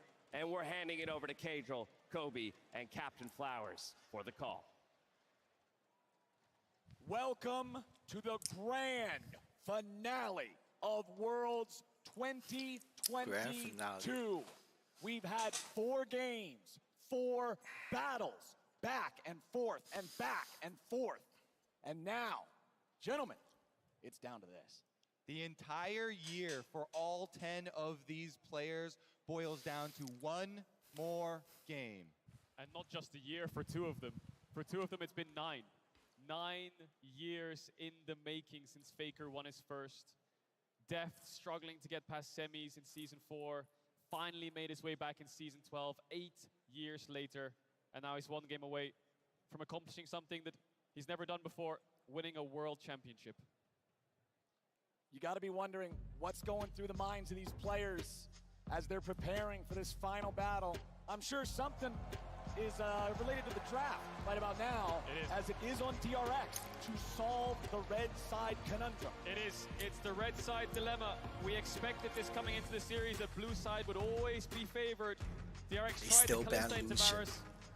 What have they changed up? What's the final plan? The last dance is here, but what's the last draft? 1 more ban to go. Is it Caitlyn? It's always been Caitlyn. Yeah, I think they have to ban Caitlyn. Heimerdinger's down unless they want to play Varus into the Caitlyn. But do you really want to give Gumayushi that champion? It's the Lux Caitlyn is out. So they've given Caitlyn, but they've taken away the Lux. You can pair it with Morgana. You can pair it with a bunch of other poke long-range supports to have a similar pushing effect. Gumayushi's Caitlyn is 9-1 all-time. Career record. What's the plan? Don't fall for the trap. T1 first pick it. I think this is a surprise to them as well, the Lux ban. You gotta throw out a surprise to crack this red side. You have to upset the meta. So they think the Karma is the pushing factor. It's not Caitlyn or Varus. Yeah. So now does DRX take away the Caitlyn, but there's no real supports left that can contest this push. T1 have now picked away the supports for the push in face of this Lux ban. This is already spicy. The lack of Caitlyn ban is already changing things up. What will be the first pick in the final game? Azir. The Azir, I would not be surprised. It's been so powerful in the series, and it's locked in for DRX. You know, I think taking a Varus is probably the better idea. And then I think maybe we won't even see Caitlyn. No, they are going to go for the Caitlyn. They must have a support response. What has Beryl got up his sleeve? I cannot wait to find out. He can pair with Zyra, Soraka, so much stuff. Let's see what he goes really deep for on the other side. I do think T1, like you're talking about, with the Varus, high priority there. And then do they want to take the Sylas before we go into the next 2 bans? Because DRX will protection ban. There's the Varus. Aatrox is still up. Could see FAKER's rise for game 5. Bit tough in terms of range, but it's his Victor that he's going back to. Was incredibly pivotal in their almost winning game 2. Did so much damage, but it was Deft who shut him down. Zeus lost too. When he picked the Aatrox to Kingan's Camille, really strong Camille from Kingan that time around, so they're not too scared of it either, and they're gonna let it drop through as well. There's the Varus. Varus versus so Caitlyn. DRX they're gonna pick away the Aatrox and then ban away 2 top laners. It worked last game. The Kingan's Aatrox was absurd, so Beryl's definitely got something up his sleeve, and he's keeping T1 guessing. Something is planned. Remember, Beryl is the only player outside of the T1/SKT banner to ever make World Finals back to back to back. The man's creative, the man is effective, the man's impressive, and I can't wait to see that pick. Morgana, Zyra, Soraka. What will it be? T1 even trying to decide what does Beryl have? Can we snipe it? They don't even want to try and snipe him. And they go with the Sejuani instead. Sejuani ban coming out. Maybe they're going to ban something like Viego or Graves as well. I think Pyosik looks really comfortable on the Maokai, and against these immobile carries, it could work again. There's the Lee Sin ban targeting out Owner. We are in for a treat in this last pick ban phase. What has Beryl got for us? What has Zeus got for us in the top side? It's this Aatrox. Does he really want to run back the Fiora? Owner's going to have to dig deep for a jungler. Kindred is up. If Pyosik wants to play a game 5 and he wants comfort, he can go towards Kindred. But against champions like Varus and Victor with so much poke, it is very tough to pull off. It'll be banned away anyway. The final ban of the draft for T1 is that pocket pick, that they're gonna get Viego. We need to Viego. see jungler, and we need to see support They're from gonna get Viego. DRX. I would expect the support to be the final pick of the draft for maximum surprise factor. Def smiling. Bard? Is it Bard? Is he going to go for the Bard in game 5? Oh. Yes! I love this guy's confidence. Beryl doesn't give a crap. He's got a run of the map now, baby. If you can push and open up windows here for him to roam around, visit mid lane, visit top lane, Beryl can be everywhere. Woo. Beryl can be in your dreams. Beryl could be right behind you. He could be in your nightmares as well, because when he lands that Bard ultimate, the Caitlyn trap follow-up is going to be insane. There's the Viego from Owner. Now, Zeus, can you surprise us? Is it going to be a Fiora, a Camille? Or does he have something else in store into his Aatrox? Gnar was one of his biggest comforts. Gwen, GP could be another one. We saw the Fiora fall short just last game. Is he willing to run that back? What will he take into this matchup? Zeus has been such a powerful player, such a standout factor, such a game winner. Gwen. Throughout summer, throughout this year, and it's Gwen into the Aatrox. Pulling the Gwen back out here. We'll see about the jungle pathing as well, if they can get up there. Those plus the support timings heavily influence that scaling. Gwen, if you can get to multiple items, what a monster. But here's the problem. T1 are very low on engage. They don't have a whole lot of ways to start the fight outside of corruption. Hecarim for Piosik. I think DRX have the better pick. They're coming with different strategies. A little bit of comfort as well. I think DRX have the better pick.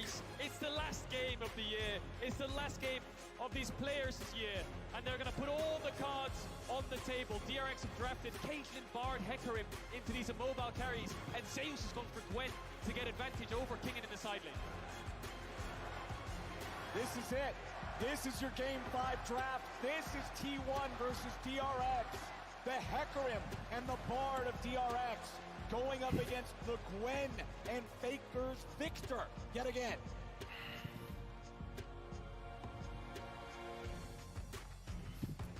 Well, let's see how it No more goes. storylines. It all comes down Let's see to how it play goes. now. One game in front of you. Execute on the draft. Caitlyn finally let through in the last game of the year. Paired with Beryl's Bard, will it be enough? Will FAKER break another record? Will Beryl be the first person outside of the T1 organization to do it back to back in terms of getting those two titles? Fell short last year in the finals in that Game 5 Beryl. He lost to EDG, but now he's in another Game 5. FAKER is also no stranger to these Game 5 scenarios. It's the experience from the players of FAKER and Beryl, and 4 players on either side that could hoist their first title. It's not just a test of mechanics, it's a test of your mind, it's a test of your endurance, mental, emotional, physical. Everything is now on one final game of League of Legends. FAKER versus Zeka, the greatest to ever do it, and one of the most impressive Worlds performances we've ever seen from an individual, head-to-head, one more time. And Zeka has been a monster. Zeka has been punishing FAKER over and over this series. Level 1s seem a bit stock standard right now. Keria is very deep in the enemy jungle. I think DRX know that he's around there. Beryl's gonna base and swap over to Sweeper. We'll see if Keria can find a little bit of support gold here. T1 want to invade. It's a Hecarim. Hecarim is so weak level 1. It looks like they want to take away that buff. Piosik knows it. Needs to be very careful though. He could face check all of T1. If he moves towards this bot side jungle, he's around mid right now. Thinks twice about it. Is he gonna... Oh, this is so concerning. Piosik sees them. Okay. Patience. The patience pays off. He waits. He goes for the safe route just over the wolves. T1 immediately on spawn. Keria can push him off these though. So Piosik's gonna lose his bot side jungle. Try to keep the Q stacks and move towards Raptors, clear up. What can DRX do with this? Kobayushi, they're going to try and zone him away from the lane, try to deny him some creeps. That means you're going to lose out though, because Owner got level 2 off blue buff, so now you're pushing the lane away. Jungle coming down to help out Guma, and Keria get right back to lane. Yeah, Guma will pick up all the creeps, gets the experience, might lose a couple in terms of gold, so DRX get the wave in. and they're facing a split map scenario, but I think Owner will go through mid to top side and try to control these 3 quadrants. And it's really smart getting the early level 1 invade on this Hecarim. Very vulnerable champion to getting invaded upon.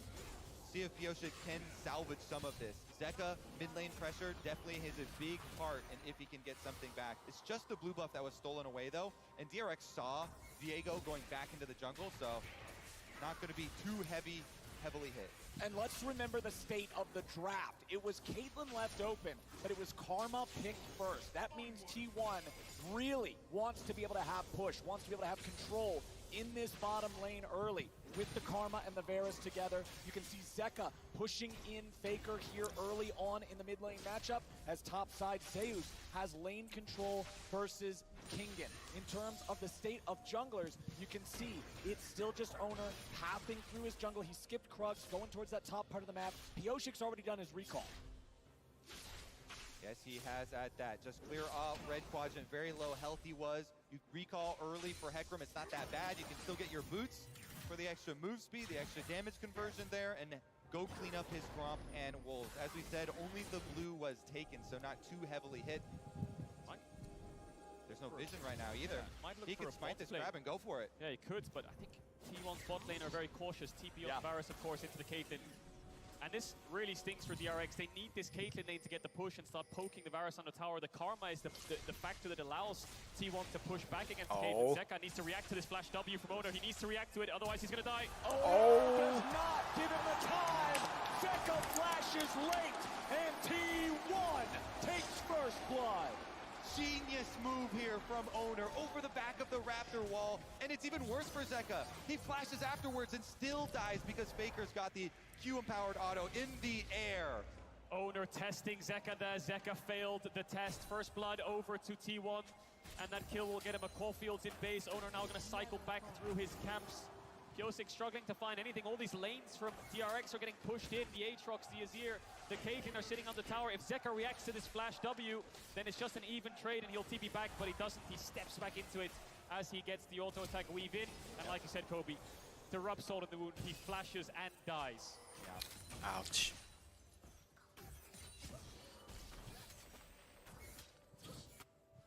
Now for Piosik, what can he get back? It's Owner first to the play. Owner first to get his team going ahead. This Hecarim, he knows he has a lot of gank potential. He knows that if he can find the angle, there's moves to be made. The problem is, it's tough when T1 are playing right. Now, Owner's coming around again. Zeka has no flash, but he's able to get behind the minions. He'll get out of this one. But Owner really trying to index towards FAKER in this mid lane early on in game 5. Yeah, again, burning cooldowns, burning mana off of Zeka, taking away the safety of that vision. Putting his own control ward right back up here so he can control this very important pathway here. Start up the dragon. They've got bottom lane pushing. The multiple ganks towards mid have gotten them mid pressure, so it's an easy first dragon for T1. Pushing lanes because there's no real threat. The Hecarim needs level 6. Like you just highlighted there, Kobe, the pushing lanes are so powerful in letting you use neutral objectives, and T1 are aware of it. Shut down the Hecarim early. Piosik needs to farm to 6 before he can impact the map, so T1 can start getting these early game advantages. Top crab spawning soon. Owner might path his way up there. Herald's in 2 minutes. Piosik needs to get to 6 before that spawns. Looking for some Raptors, though. Trying to steal him away a little bit. Walks on up, pops Spirit of Dread. Gets himself right back out. And now top side, the fights continue. Zeus versus Kingen. Zeus with the ulti finds a lot of needlework there into Kingen, who's not able to continue the trade after already using the cooldowns. And Owner will again look for Zeka in mid. He will chase him away as FAKER absorbs this wave. Meanwhile, back in top, Q3 hits the mark. Infernal Chain. Solo kill for Kingen in the top lane. Best top laner in the world, who? 369 and Zeus is the discussion. Kingen's in the World Finals. He had an amazing game 3 and 4, and now in this game 5, solo kills Zeus. When the pressure is on, it's Kingen who stands tall. What a beast. Ouch. And he's going to go for the recall right now as the wave is also slowly pushing into him. So Owner has to show himself on this top wave to push it in for Zeus. Such top lane difference here for King, and back-to-back this Aatrox pick again. And this relieves so much pressure on DRX. Mid lane's been struggling, a lot of ganks towards there and focus from Owner. Deft and Beryl have been on a split map against the Karma support with Bard under their tower, but top lane is now winning. Herald is spawning in a minute. Kingen has the early serrated Durkins, can start pressuring this lane. Zeus even had the counter pick here. Gets level 6 here, Zeus, and I think he tries to find the all-in, but Kingen gets a small trade off. They reset, and then on the re-engage, Kingen kills him. Exactly. Goes for the minions, levels up, uses all of the needle work there. He knows Zeus has nothing left. The ghost was already used here, so Kingen right on in, hits the Q3. Infernal Chain means he's dead. Ouch. No way out. She turns right back into a doll and falls over as the Aatrox popping off here for DRX in the top side, keeping this game nice and close. Still 3 minutes until the next Drake spawns, but Herald's going to be spawning soon. T1 have controlled early objectives so well in this game, but Owner's also got his eyes on the bottom lane of DRX. Deft has no resources to work with, and he must take a recall. They're going to lose a couple plates here, DRX. T1, not only do they get the split map and the jungle invade, they also have TP on Gumayushi, so they get a free base. Deft struggling, Kingen is going to start up the Herald. It'll be a cross-map trade, but T1 are going to get so much from this play. Yeah, Kadril, you were talking about Piosik's level 6, and where is he going to go? He's going straight to his winning lane with King in here. They started up on Vision, and again, T1 have made the call. They leave Guma pushing those plates on bottom. But they can't finish the Herald. They know T1's ready to contest. Oh. Faker's coming up now too. Piosik defensive ulti of nice the wall. kite. Kingen with a World Ender. He's stuck inside the gravity well, but he goes forward. Faker Oh dies. my.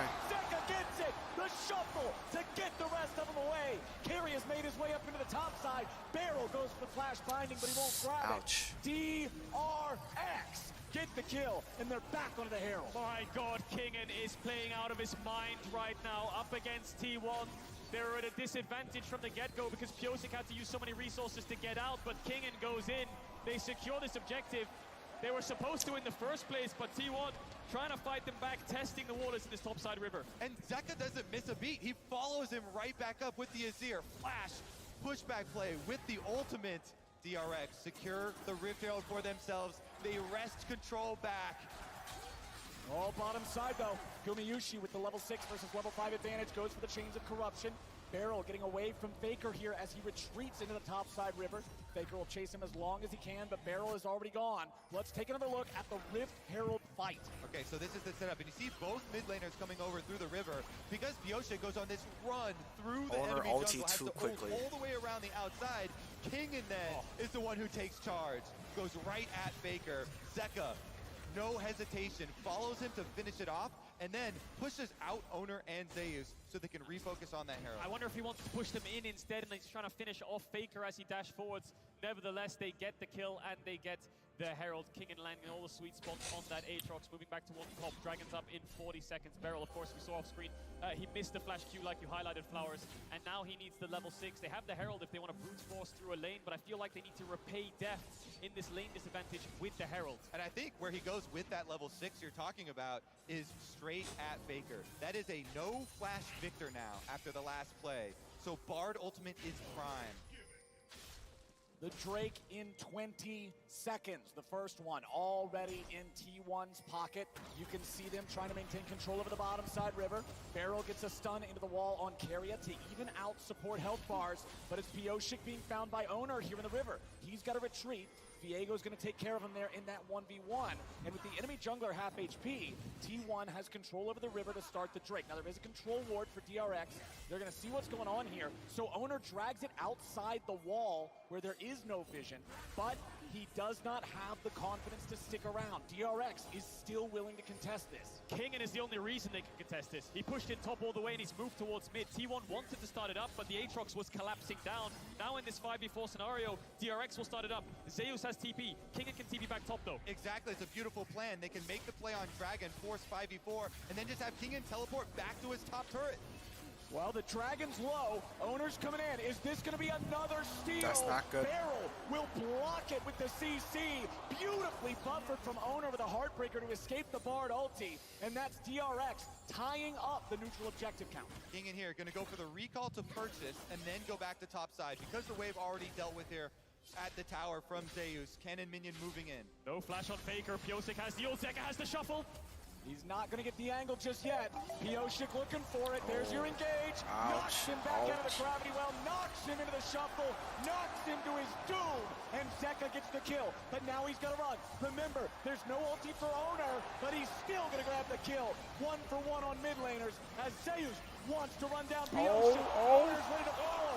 Stolen means 2 for T1. They're not out yet. Owner now going to ult over the back of the Raptors to escape Here Kingen. comes Kingen. Kingen's ready to go. Zeus is trying to retreat. Q1, Infernal Chains. Q2, but Q3 ain't gonna hit. Zeus walks out. FAKER falls, but it's the younglings of T1 and Zeus and Owner that carry him through the play. DRX are focusing down this mobile Victor, but they're ready to respond. Owner gets a couple kills back. Zeus chases Pioshik away, and it all comes off the back of this engage in mid, Kobe. Exactly. Zeka starts it out. He doesn't want to fully commit at the beginning, waiting for the Hecarim here to get just close enough. Ults FAKER back into the wall. They know he has no flash, so he can't disengage. But Owner's not going to let them get away with that one. Nails the stun onto Zeka, then picks up his body and is able to use his ear to get over the wall to follow up on Zeus's play. Owner has targeted Zeka twice now with that Spectral Maw, and twice now he has found his mark. T1 are fighting back. Herald used mid. Little bit of gold over to Zeka. Mythic in his favor, has the Ludens already. FAKER has flash up. Zeka's ult's coming back off cooldown as well. 1 minute 30 seconds away from the Herald. DRX need to keep this mid pressure. Deft has been struggling in the lane phase. Herald used mid. Doesn't get a couple of plates gold. Needs to get towards that Mythic. God, Owner has done so much for T1 this series. Yeah. So many clutch objective steals. And here, answering these kills in game number 5, setting themselves up to retake some vision. Now working with Keria on that support roam timer. Meanwhile, Pioshik wants to look top. Zeus has no ghost. Zeus also now without the W. Gwen is not immune. Pioshik with a devastating charge, bringing him right back into the range of Kingen. And Pioshik gets the kill. Great setup there for the DRX top jungle. Kingen is 2 levels up on Zeus. Mid and bot have been a little bit even and behind for DRX on the bot side especially. But top lane, Kingen has been taking charge in this game 5. And now bottom side, it's Gumyushi and Keria trying to push up as they know their top side has just taken another hit. Gumyushi and Keria, without having to deal with turret plates anymore, should be able to find the first turret of the game right here. Yes, they will. It's Gumyushi getting the credit. They've been so powerful, so reliable, and they showed it. The first pick, Karma, instantly locking this one in. They pay their team back. They take down the first turret. Massive gold lead once again for Guma. And this time, he's on the lethality Varus, so that poke is really going to sting. It is indeed Kobe, and Barrel's looking to cancel some bases there, try to stop the backs, try to give DRX more time around mid. Pioshik might look to get FAKER's flash again, but Zeka gets stunned up. Barrel just trying to move up and down the river. Bot tower is down, so the Bard is free to roam. And we can have them roam over to that Rift Herald. Rift Herald number 2 just arriving to the Rift now. This game is so exciting. This setup. No hesitation from DRX. They're helping Zeka get the mid push first. And they're grouped up as a team. They're looking for picks. They're seeing what they can do. Meanwhile, T1 again, they've got Guma on the bottom side, and with Guma channeling this recall here, looks like they, not gonna go for it. Teleport comes out here from Zeka though. Guma also has a teleport to be able to join up. DRX have started the Herald, but T1's ready to fight for it. They're gonna bring FAKER in with a TP now too. Caitlyn trap hits Zeus. He's gonna lose a little bit of HP, but a lot of patience being lost on the Herald now. Down to 1600, down to 1100. It resets. And now what about the fight? Pioshik at half HP. DRX still grouped up. T1 still trying to contest for this. Herald at 7,000. Kingen back into the pit. He stands alone from the rest of DRX now. He'll continue holding Herald aggro. This could be the decider of the championship. Kingen off the side. Pioshik getting chunked out. T1 get the Herald. Dragon's coming up pretty quickly here in 16 seconds. DRX gonna retreat through mid lane. No, Zeka's gonna put some damage on him. Kingen stayed on the flank. He's gonna look for it, but a flash out from FAKER keeps him safe. World Ender is a very important cooldown on a very fed member of DRX. But they've got Prio, they've got first shot here with the bottom side objective now. And they can just trade it. That's actually a pretty good trade for them. Getting secondary tower. T1 though, you look at the response instantly with their macro. Owner goes topside. They've got the Rift Arrow. They're going to shove down these towers and make a hard push. They might look for tier 2 as well. DRX have to use a lot of time to get this dragon down. Kingan's moving up. Should be in time to cover it. But look at Faker. He's trying to back up the top jungle of T1. Trying to look for that second tower will be a huge gold injection into Zeus if they can get it. Kingan needs to be very careful here. Faker is still around. Keria showing mid. Deft backing up his top laner. Zeus goes forwards. Zeus trying to look for Kingan here, but Zeus losing a lot of HP. Still has the big shot of needlework. Throws it out now. Kingan's going to keep chasing him off. Ace in the hole. Only hits Owner. No big deal. Okay. T1 will get the one turret there in the top side, but a defense on the tier 2 from DRX. Small gold lead for T1, but DRX have that second dragon. Mountain Soul, incredibly powerful the longer this game goes on. Can negate a lot of damage in these team fights. Zeka's going to pick up the blue buff. All towers still up for T1 though. DRX yet to crack one open. T1 have found 2. Guma has been so good with this Varus, with these snipes. I want to see what he can accomplish this game because the slow reduction on the Boots of Swiftness works on self-slows as well. We'll see if that means the difference between hitting the snipe, hitting the critical kill. Pioshik, though, making use of his move speed on Hecarim has been very lithe. DRX's comp is very good at punishing no-flash targets. Bard ultimate, the shuffle. Here it is! Oh, but he misses. Kobayushi stepped forward to dodge, and now he has to flash to be able to get away. That was nice. T1 will lose that critical summoner spell on their AD carry, but Faker's now the target. Devastating charge, onslaught of shadows, but not enough damage. Zeka has to get away as Owner's ready to follow up. Pioshik is too far forward. Oh, that's not good. Takes him out. Now Owner's got the charge to chase Zeka. No, don't chase.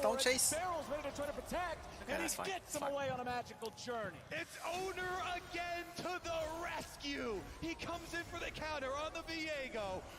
He defends again. Faker now going to be able to push off the back of that. They've got the extra person advantage with Pioshik still sitting on a 12-second death timer. T1 pushing all 3 lanes. It's the battle of the mid-jungles. T1 coming out ahead. 100% kill participation for Owner and Faker. Ever since the start of the game, Owner's been trying his best to get Faker ahead. He is marginally in levels. Look at this again. Faker no flash lands the fear onto Faker, but Zeka can't do a lot of damage right now, and Owner is there to follow up. Flash stuns Pioshik, who has no ghost. They get the reset on the kill. They chase down Zeka, but he manages to get out. Every time they go at Faker, he unloads a big combo. Pioshik, though, my goodness, going down so quickly there. Owner jumps on him. Gotta press it off. Yep. Just have to think about the next play. This is your last game. It's all decided here. TP coming in from Faker. T1 want to pressure down this mid tower. DRX not a lot of wave clear to respond. Barrel's getting locked down, but he gets away. Lots more damage pouring in, but not enough to kill him just yet. Pioshik's coming around from the side. Kingan's on the flank now too. They're waiting on the TP to come in. Gumayushi's going to be targeted. He tries to get away, but he's going to die. Zeka's trying to get away. They're finding more damage as Owner's about to fall onto Pioshik now. Zeus wants to fight against Kingan. The maul keeps him alive, and DRX is winning the fight. Shadow was still ready. Faker dies. Zeka goes in, and Keria will die. 2-4 for nothing. DRX. Pioshik brushes himself off. He gets back up, and he gets the engage to break the game open. That's going to be DRX on Baron. They take down 4 of T1. The flank from Pioshik on the top side, and then teleport in from Zeka. DRX circled T1 like sharks, herding them in. T1 didn't find a response. Guma, can he steal it? Guma will have to fire a hell Oh my fuck! Oh my fucking god! Oh my fucking god! Oh my fucking god! The Varus pick! Again with the Empower Q snipe! Guma snipes away the hopes of DRX! I'm speechless. Holy shit. DRX, how? It's all falling apart again. Well, look at the play. DRX collapse onto T1. They get the kills, and they manage to pick up 4. Then they move towards the Baron. It comes off a great engage from Pioshik and Kingan. Deft almost dies to Zeus. The TP from Zeka was great for the flank. But again, they go towards Baron and it all falls apart. Again, you're exactly right. This is amazing. Zeka with the flank comes in. They get 4 kills off of this.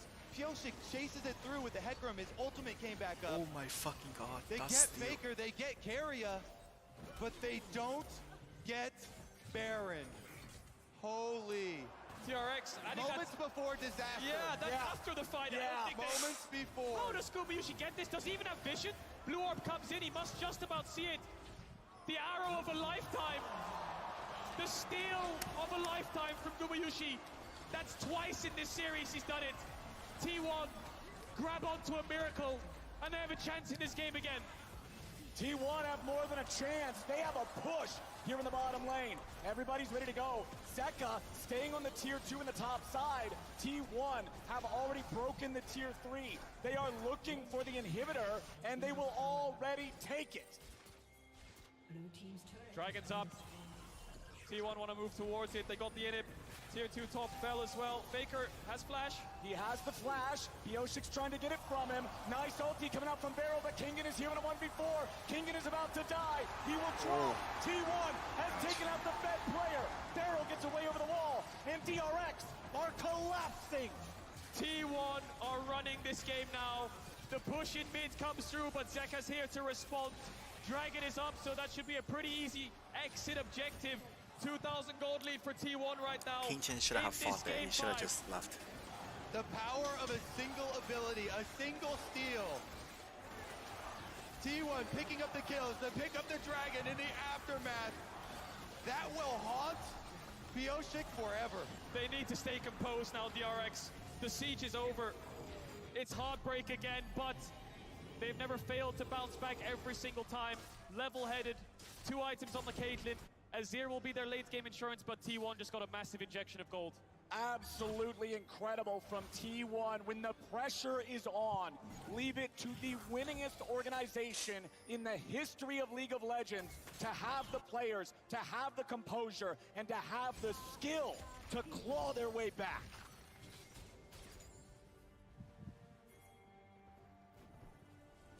Holy shit. What a series. What a game 5. As T1 continue their command over the Rift, moving up, clearing the vision. Kingen is in a very precarious situation, perhaps. Yeah. They're going to see him there with Owner's Sweeper. It will show the red silhouette. 4 minutes until the Drake, 2.5 minutes until the Baron.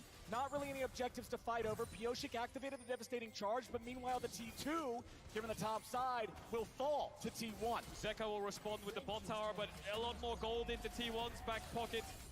The cross map's okay. DRX will be in time to wave clear. Next Baron's up in 2 minutes. I think DRX are just stalling till that spawns. 2 dragons apiece. Small gold lead for T1. But I think it's going to be pretty even around these fights. It's going to be very nuanced onto who can find the carries. Can Kingen land multiple Qs? Can Pyosik find the engage onto Gumayushi? No Mikhail's up just yet. Yep, again, you talked about it before, K-Drill. The barrel ultimate from Bard on one of these low mobility carries. Right now, Faker, no flash. Oh, that's if they not can catch him, they can Zeus follow it up with a trap. Zeus with the ghost instantly, though, for the move speed to run. Yep, he can get out from it. Kimtech, Putrefier. Why he went back in there for? Zeus still looking to maybe come back and fight this.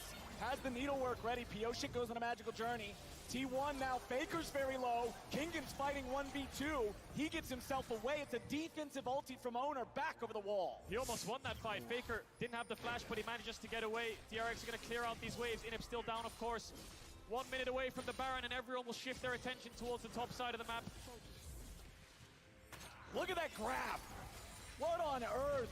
Look at that drop at 20 minutes that's the because Baron of the right there. fail. That's an arrow right through the gold chart. T1 and DRX leaving it all on the Rift here today. T1 about to take out their 7th turret. DRX have bounced back from worse situations in game, though. Again, refocus on the task at hand. This is the last game of the year. Barrel now trying to fight for some vision. Instantly disengages. Yup. He knows how dangerous this is. He knows how deadly that fog of war is. With 30 seconds until the Baron spawns, T1 have control over the topside river. And we're going to keep our eyes on FAKER. With this Lichbane build here, you can pump out a lot of damage if you can stay in a dangerous range, auto attack range of your opponents. Can he stay safe though? Still waiting on a few more seconds from his flash cooldown. Purchases up the stopwatch for himself. Yep. Mid push still coming in. DRX need to crack this mid tier 1. It's such a pain to get vision. It's really hard to walk in enemy jungle when that tower is up. T1 still have a lot of topside vision. FAKER pushed in the waves all the way to tier 3. DRX barely trying to get vision in their own jungle. Baron is up with the poke Varus. It's not as fast as they might want, but with Viego and Victor, they can rush it down. Kingen has the TP. Exactly. Kingen trying to push out that bottom wave and wait for T1 to start it. Here it comes. They don't have the best turn off of Baron. They don't have the best pick here for T1. It would have to come from Guma with the ultimate from Varus, sniping someone. That's really the only engage mechanism available to T1. Def's going to utilize the range of the Caitlyn there to try to safely clear out some of these wards, putting the traps inside the brush just to make sure if anybody steps too far forward, they're going to be caught out. Missed from Viego will allow him to step a little bit further forward. Inhib respawns at a pretty critical timer here for the side of DRX. Beryl got caught. Zeus gets it, and that could be big for T1.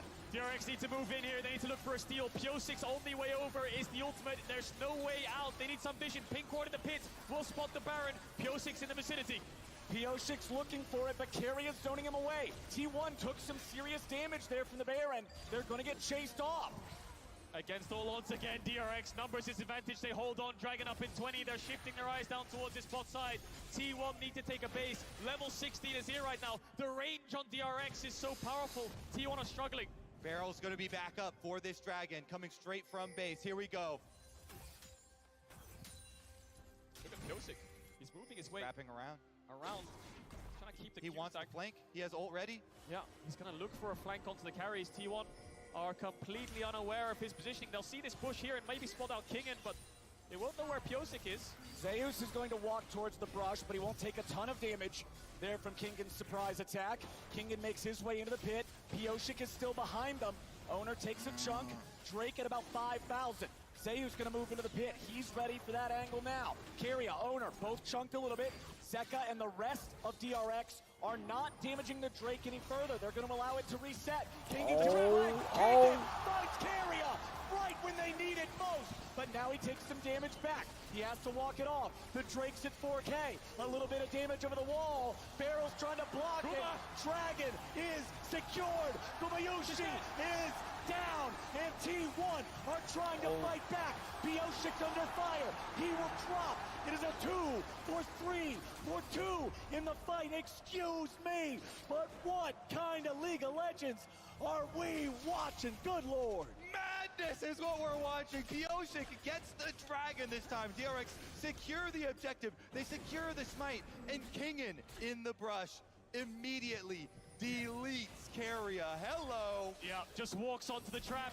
He gets blown up instantly, DRX, even though the flash came in, and then Guma has to flash, so then the Bartle from Beryl lands onto Gumayushi, but I feel like DRX really overcommit onto the Varus and walk into the waiting arms of Zeus and Owner. They managed to get the AD carry down. They invest so much, however, that Owner gets the resets. Look at that, Owner blasting them, picking up the Aatrox body from the Fed Kingen as well, and zapping down the last kill. Gold pretty close still with the extra Dragon here, leading up to Soul Point now. And Carrier is okay. Walking into that trap, into that brush, into that Aatrox. It's the same story as the entire series. Gold lead over to T1, Dragon lead over to DRX. They're on Soul Point. They're happy waiting the game out. Deft's getting closer and closer to that Infinity Edge breakpoint. When he gets that item, he's going to do out so much damage, and he's so very close. T1 wants to play. The side laners aren't even pushing sides anymore. It looks like they're grouping up. Zeus is going towards top now, but Kingen is hovering around the bot side jungle. DRX have mid pushed out. It is a lot of focus here on this mid lane. Both teams now taking an opportunity, resetting a little bit. Baron is on the map.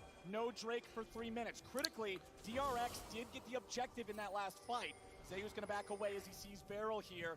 DRX still maintaining a defensive position, seeing if there's anything to find, but Zeus gets away with the blast cone. The game, only 2,000 gold apart, 30 minutes in. Now the Infinity Edge, active for Deft, is going to be a big difference maker. Zeus close to the Rabadons as well. A moment to take a breath. And San Francisco, are you not entertained? Caitlyn is pretty farmed. He's almost late game. A little bit of extra speed there for Piotrek. That devastating charge isn't going to be used for a whole lot just yet. Zeka with the Ludens, with the Shadow Flame, Banshee's Veil now completed. T1 still defending the mid lane tier 1 turret. It is 3 turrets to 7. T1 have taken many, many more objectives this game. Zeus will move into the pit. He'll clear out some of the vision. Beryl gets poked down by some of the fire from Gumayusi's arrows. 2 minutes on Dragon. Soul point, of course, for DRX. Let's not forget. The Baron dance continues around Vision, around this wave in mid. DRX really need this tower if they want to start controlling the map. T1 have been holding on. And as they dance, again, Guma has no flash. He dodged away from the Bard ultimate this time, but DRX still pushing. They get what they came for. That Bard ultimate, it was just to create space for a couple of seconds. Zeus running away from Kingen. Zeus has level advantage here.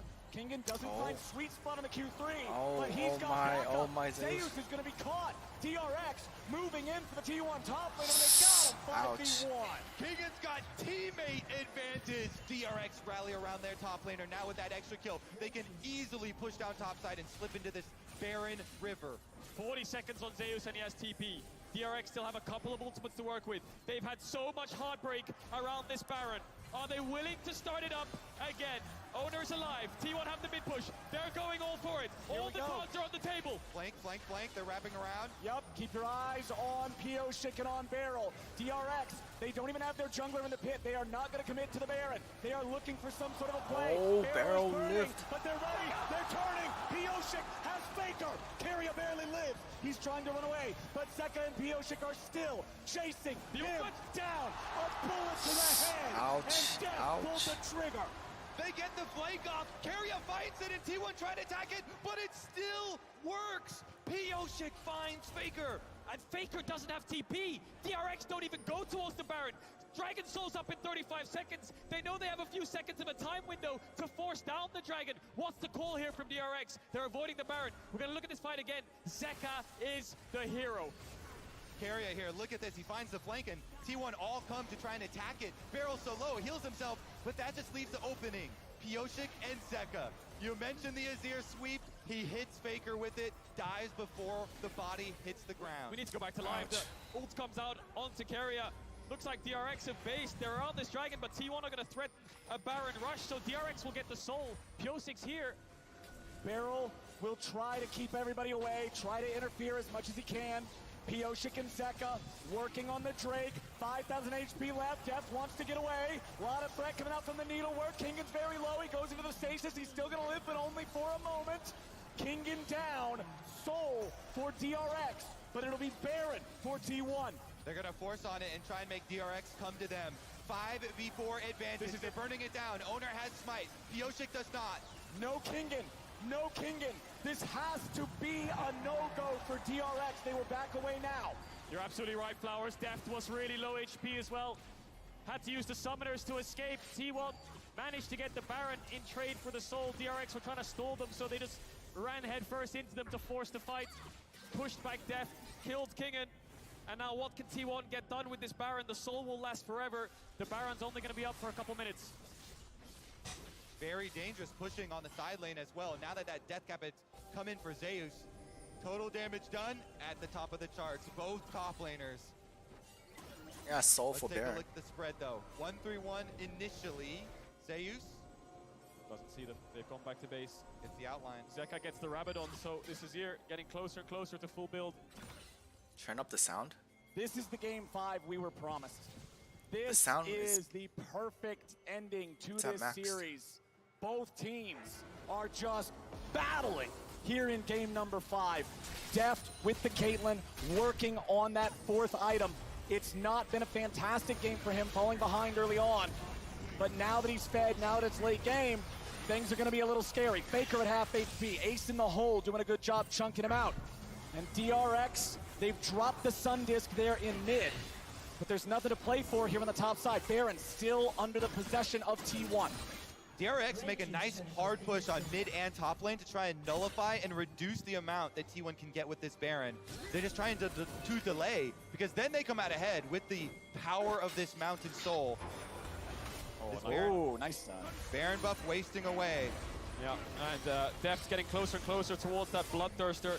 Kaisen can become so powerful. T1 don't actually have a reliable auto-attack champion other than the Viego and the Gwen. Their AD carry is a poke champion, whereas Deft will get closer to 6 items. Azir as well, such powerful late-game scalers that will melt through T1, so they want to push their advantage while they have this Baron buff. Only 1 minute left on it. And remember, the only real catch or engage on T1 is the ulti from Gumayushi. He was the hero with the arrow back at the Baron, but now T1 are trying to use what's left of this 45 seconds of Baron buff. Look at these wards behind T1. They need to be really careful if they overstep. Kingen can TP behind them. Zeus will be ready and waiting for Pioshik. Pioshik's gonna have to ult out of this one, you would think. No! Gumayushi gets the kill, and T1 are 5v4. Guma nailed him with the chains of corruption, and Pioshik falls. 40 more seconds on his death timer now, and look at this. The brush play from Kingen. Can he pull it back? That might not be a good Baron buff play. falling off in 15 seconds. Bot lane inhibitors open. Zeus they find him, might be caught here, Kingen. Zeus does not have an ulti. They used it for the pick.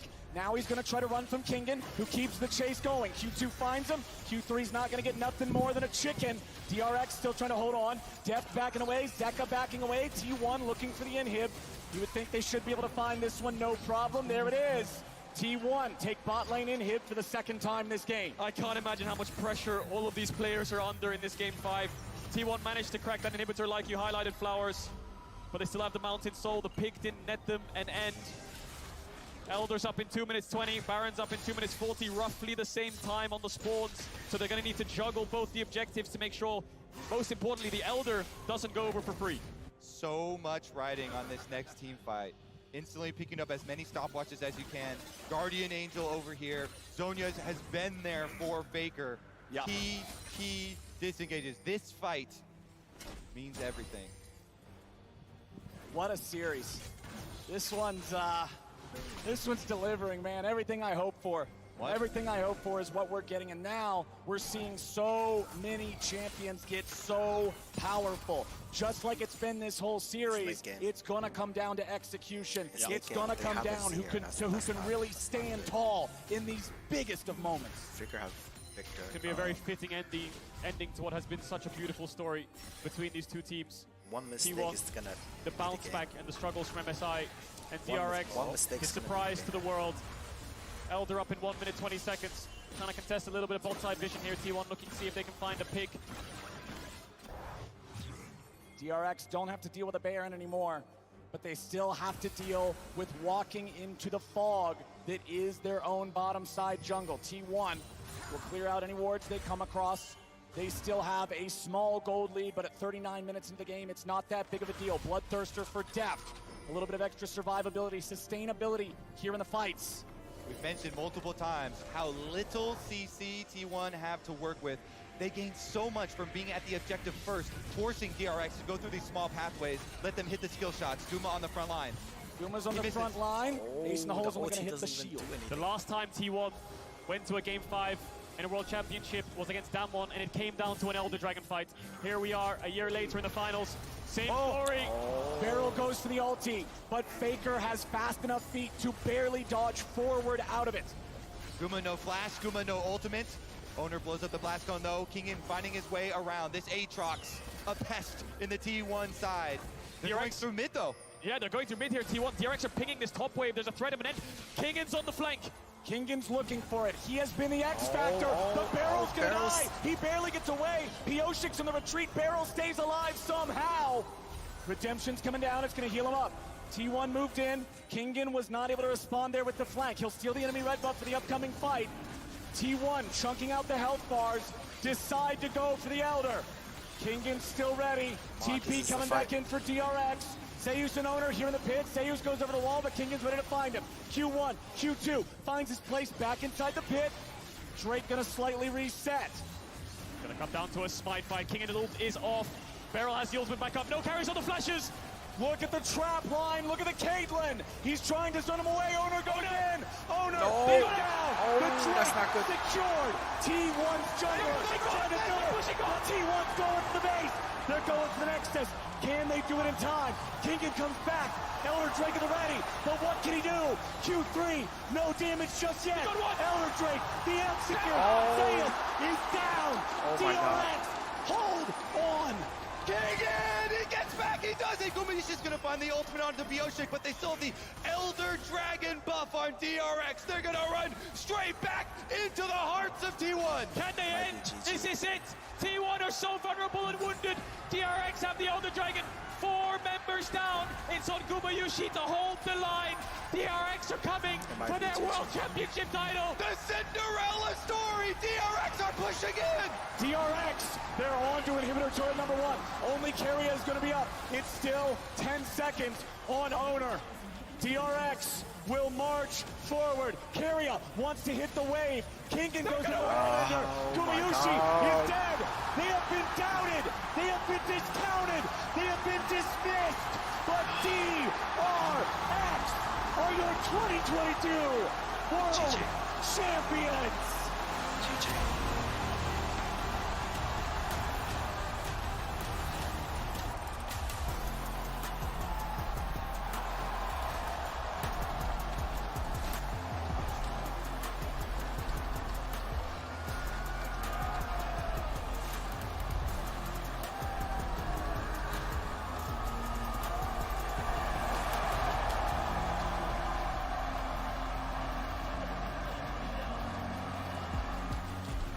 They complete the miracle run.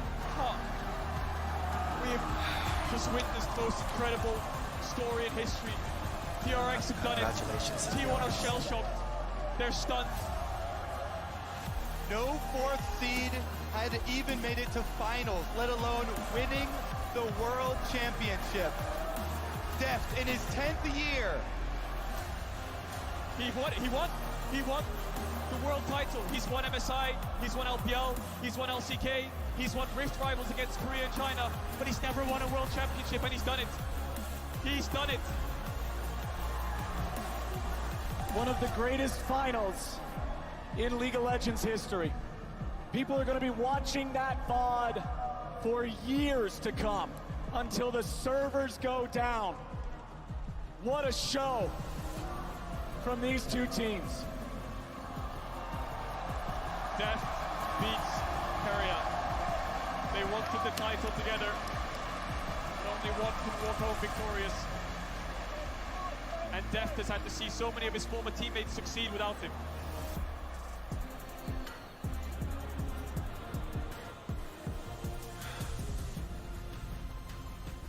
All of the emotion.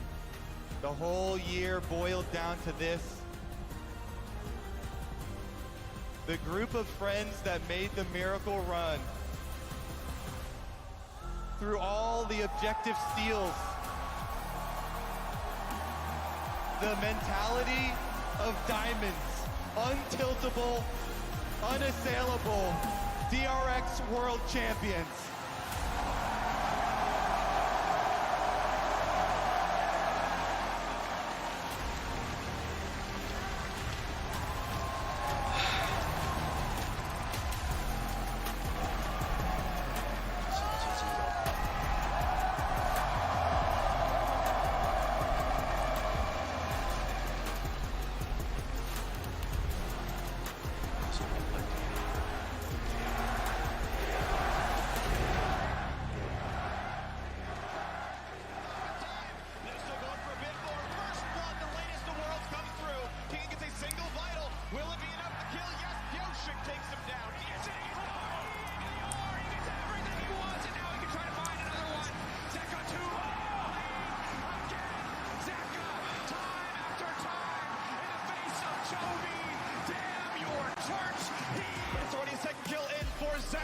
What DRX needed may have been found, and he's got to stack up the rent. He's got to stack it and stack it and pull it, and it's not gonna happen.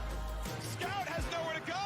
Knocked up by Ash and shut down by Death. Yoshi gets the Ocean Soul. DRX don't need a top laner. They got a summoner spell. Thorn goes into the big binder, and he is taken out in his domination. 4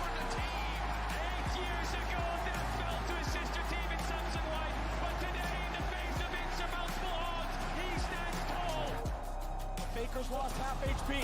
FAKER is nearly down. Hostile takeover over the wall. Wish from Soraka will heal the mid laner, but Maokai says no. DRX ready to fight back again.